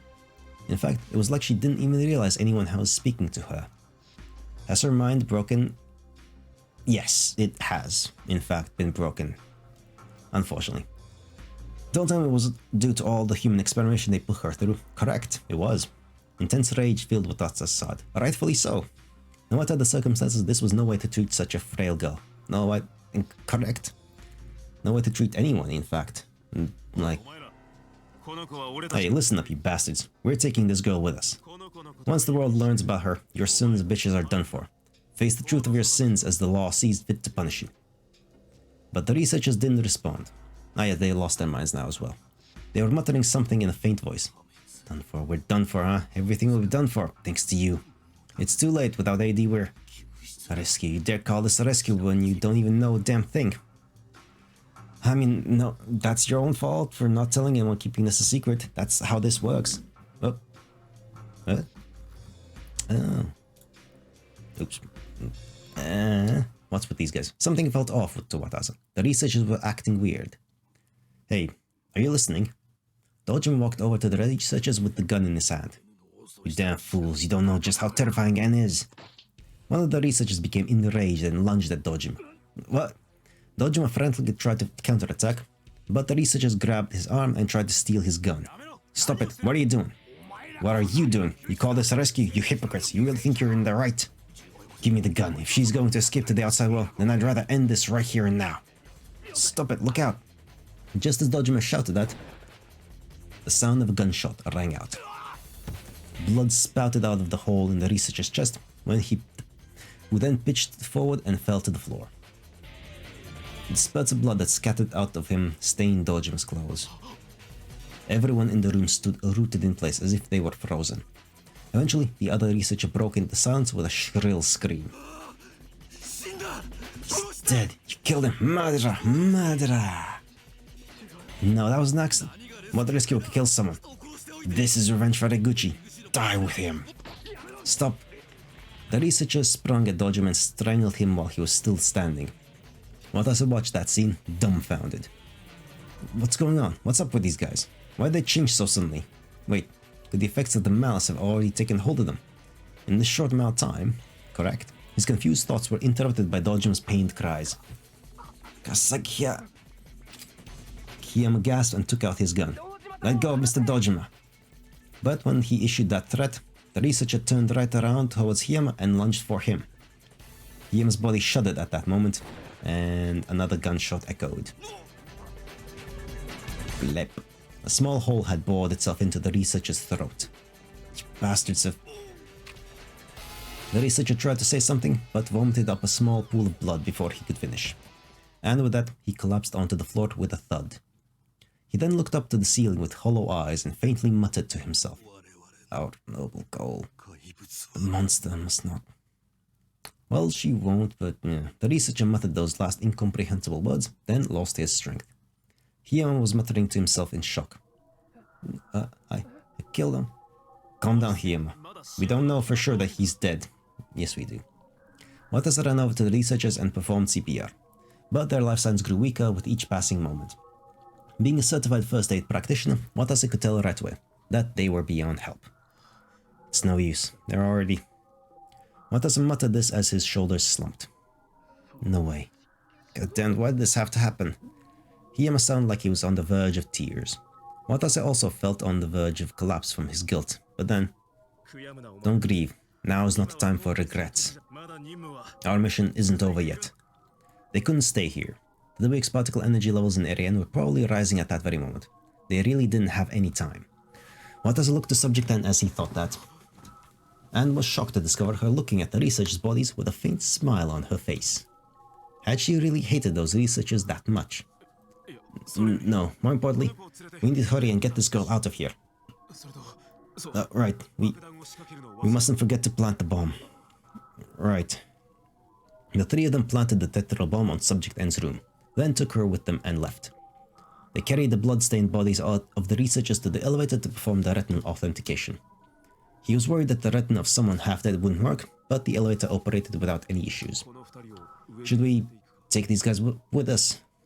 Let's not. They're already beyond help. Watase nodded with depression in his heart. Their supposedly foolproof plan had already begun to fall completely apart. And then, finally, before the Maria Reisha, the Procion's alarm went off as soon as they made it back to Area N. The reading was 4182 MSV, past the first safety standard. Shit, we spent too much time down below. Watase grabbed Subject N by the hand and tried to run, but at that moment he felt like something had pierced his mind. She's going through your memories, all of them. And a second later, various scenes flashed through his brain. And he's infected with the malice. All memories from the day Ukita had told him the truth behind the Great Orkumesigi arson to that very moment appeared before him. And then disappeared. What was that? A strange emotion welled up from the bottom of his heart at the same time.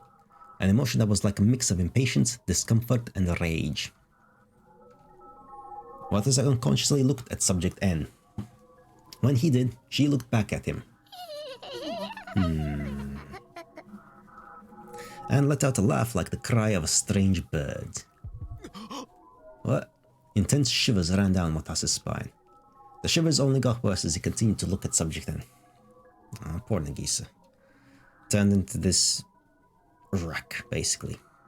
What is this emotion? He quickly looked at Dojima and Hiyama, and found both of them glaring at Subject N with a grimace on their faces. It was as if the discomfort inside them were oozing out. Watase spoke up to shake off the shivers. Let's go, we have to regroup with Mr. Ukita. Right. Dojima replied in a faint voice. The group then left Area N with Subject N in tow. A piercing siren screeched as soon as they exited the room. A case N has just been declared in accordance to blockade mode, blah blah blah blah. We know. Just as Ukita had said, a case N had been declared because they had taken Subject N out of Area N. The group opened the closed security gates with the cards they'd stolen from the higher-ranked researchers and headed for the surveillance room. Ukita shouted as soon as they made it back. You're late. Did something happen to you three? No, we're okay for now, but... He managed to conceal his the chills he'd been feeling earlier for the time being. Really? Ukita looked at Watase with suspicion. His gaze really rubbed Watase the wrong way. I said we're okay, didn't I? More importantly, we're in big trouble. There's only one test subject in Area 0. What? We didn't spot any signs of Y2. Do you know where she is? She might be in Area 5 in that case. According to my investigation, there's a secret room of sorts hidden in the outer ring of B1 in Area 5. It appears to be a shelter used for emergencies. Maybe she's... Ukita suddenly stopped as a look of confused realization crossed his face. Hold on a minute. What happened to those researchers you had with you? The three of the comrades couldn't answer. Ukita furrowed his eyebrows and scanned all of them. His face then froze when he caught sight of the spurt of blood that stained Dojima's uniform. Hey, what happened down in Area 0? What happened to the two researchers? Dojima and Hiyama wrung out their voices and answered Ukita's shouts. We killed them. Right outside Subject N's room. What? Ukita glared at Watase in shock. Captain Kasasagi, this isn't what you promised. You told me there'd be no casualties, remember? No, it was an accident. An accident? Are you saying those two died in an accident? Ukita, full with indignation, continued to press Watase. Give me an honest answer, Captain Kasasagi. Could it be that you killed those two intentionally? Hold on, calm down, Mr. Ukita. You said you wouldn't hurt anyone, right? Was that a lie? If you're saying it was, then the three of you must... Ukita reached out for the pistol in Watase's hands. He's going to steal it. Watase's body immediately sprung into action the exact moment he had that thought. Watase raised the pistol and swung it down on the back of Ukita's head. Why? Ukita lost consciousness and collapsed to the floor. Watase came back to his senses and spoke up. I'm sorry, Mr. Ukita. It's too late for us to turn back. None of them had wished for things to turn out the way they did, but what was done was done. Dojima called out in a worn-out voice. Now that things have come to this, what do we do, Kasasagi? We have to prepare everything we need to escape before Mr. Ukita wakes up. Watase stole Ukita's security card so that the latter couldn't move on his own. Since there was another card in his pocket for some reason, Watase took that too. You guys take the equipment and carry it to B1. What do we do about Subject Y2? Subject Y2, she was most likely a young woman, judging from how her room had looked. There was no way that it could leave her behind. I'll go look for her. Are you serious? All by yourself? There's no other choice. I'll leave the rest to you guys. If I'm not back in 20 minutes, go on without me. Watase said that and rushed out of the surveillance room. He felt a great discomposure in his heart. He thought as he kept on running. Subject Y2 has to be in Area 5. If I can just find her, then the plan will succeed. There may have been some casualties, but they're the bastards who treated Subject N so horribly. Besides, that wasn't their only sin. They're also bastards who indirectly caused the fire 16 years ago. So, that was... right. That was retribution. Those bastards deserved to die. Watase thought that in an attempt to justify his and his comrades' actions.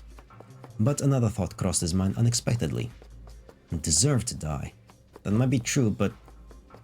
were they the only ones responsible for causing the fire 16 years ago? They're not the ones who directly caused it, right? Huh? What the hell was I just thinking? The ones who directly caused it.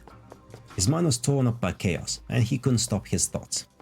Even Watase himself didn't really know what he'd been thinking. He arrived at B1 of Area 5's outer ring as the chaos continued to reign in his heart. Watase had nice superhuman stamina, yet he was out of breath. His heart was pounding harder than normal, and he couldn't catch his breath at all. Where's Subject Y2? He blindly searched around and soon spotted a strange object. Something that appeared to be a keypad was built into one of the hallway's walls. Is this the emergency shelter that Mr. Ukita was talking about? Watase ran over to it and pounded on the wall. Please be in here. It wasn't long before the wall opened and a door appeared. Hello. A girl came out from the door. She looked confused the moment she saw Watase. Watase spoke to her in the calmest voice he could muster. Finally found you. You're a person of interest to this lab, right? Who are you? I'm a rescue worker. I'm here to save you guys. When Watase said that, the girl's face froze. You're with Q? God damn it. Watase was shocked to hear that. His heart trembled like crazy as his skin broke out in goosebumps. He'd only just met her, so the only way the girl could have known that what he really was... Hey, did you cheat and use BC to read my mind? An intense, unpleasant feeling welled up in his heart. He'd never imagined he'd feel this uncomfortable about having his mind read. The girl glared at Watase. That's a good look. That's a good glare. She had the face of an innocent girl, but just looking at it irritated Watase for some reason. That's the malice taking over. Well, whatever. You're coming with me. Watase said that and grabbed the girl by the arm. No, stop it. Please don't struggle. I won't have to get violent as long as you behave. However, the girl didn't stop struggling even after Watase shouted that. It won't be good if she looks into my mind again. If she finds out that we killed 2 men, we won't be able to keep her in line. It was at that moment that Watase remembered the drug in his pocket. He had 2 ampules of AD that had been supplied to him by members of Labo. That's right, she shouldn't be able to use BC if I administered this to her.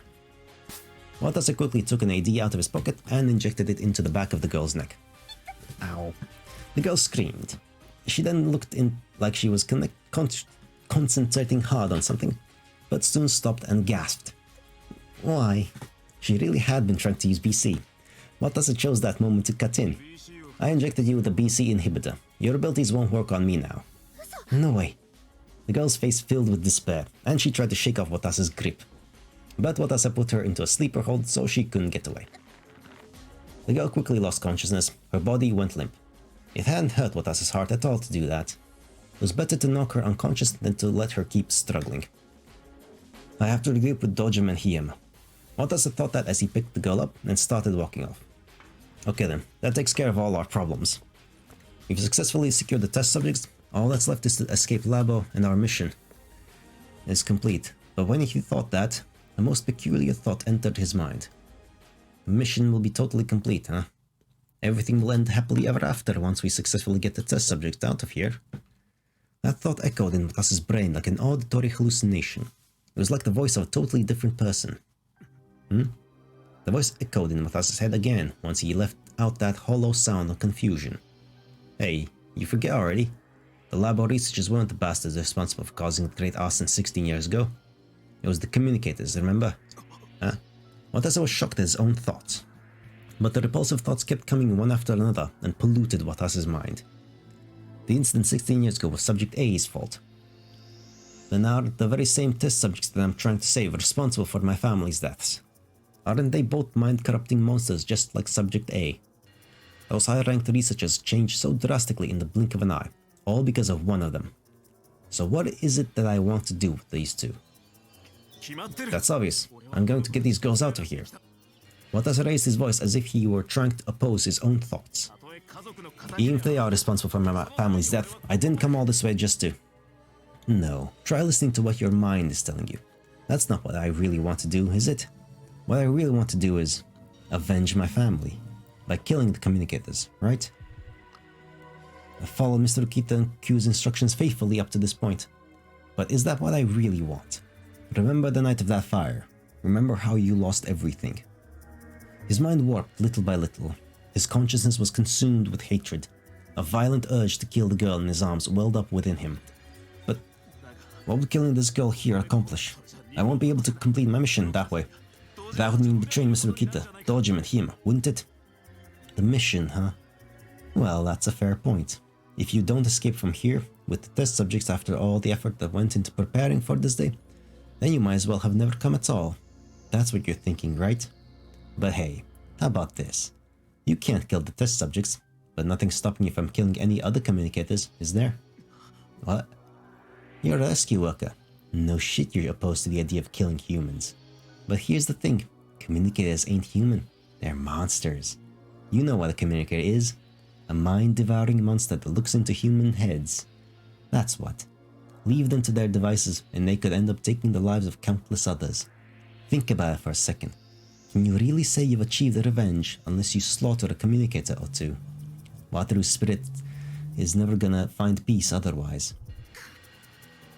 And when he heard that voice say that, Watase's hesitation and reluctance completely vanished.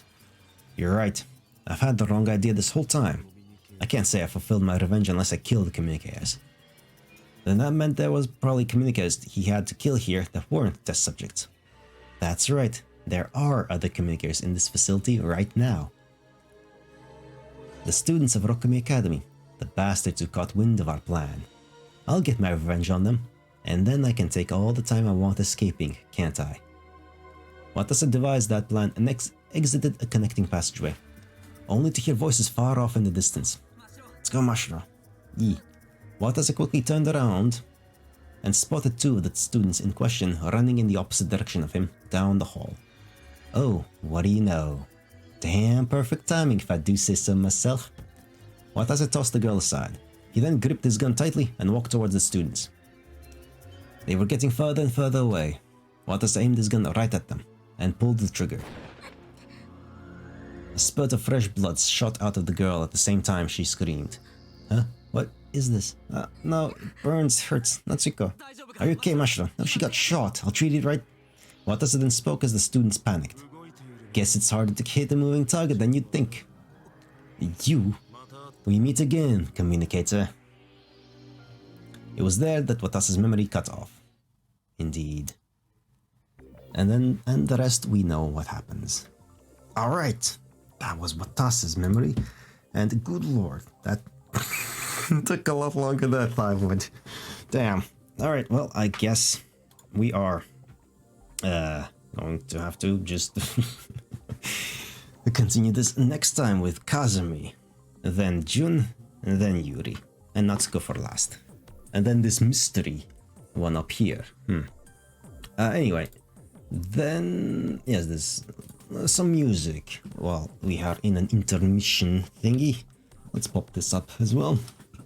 So, for this bit, we have Bad Company, Rocksteady, Uriah Heep, Easy Living, Scorpions, Hour 1, or Hour I forget. Anyway, then Led Zeppelin with Sick Again, and Peter Robinson and Madeon for Shelter. And that's that. I will see you later. Bye-bye for now.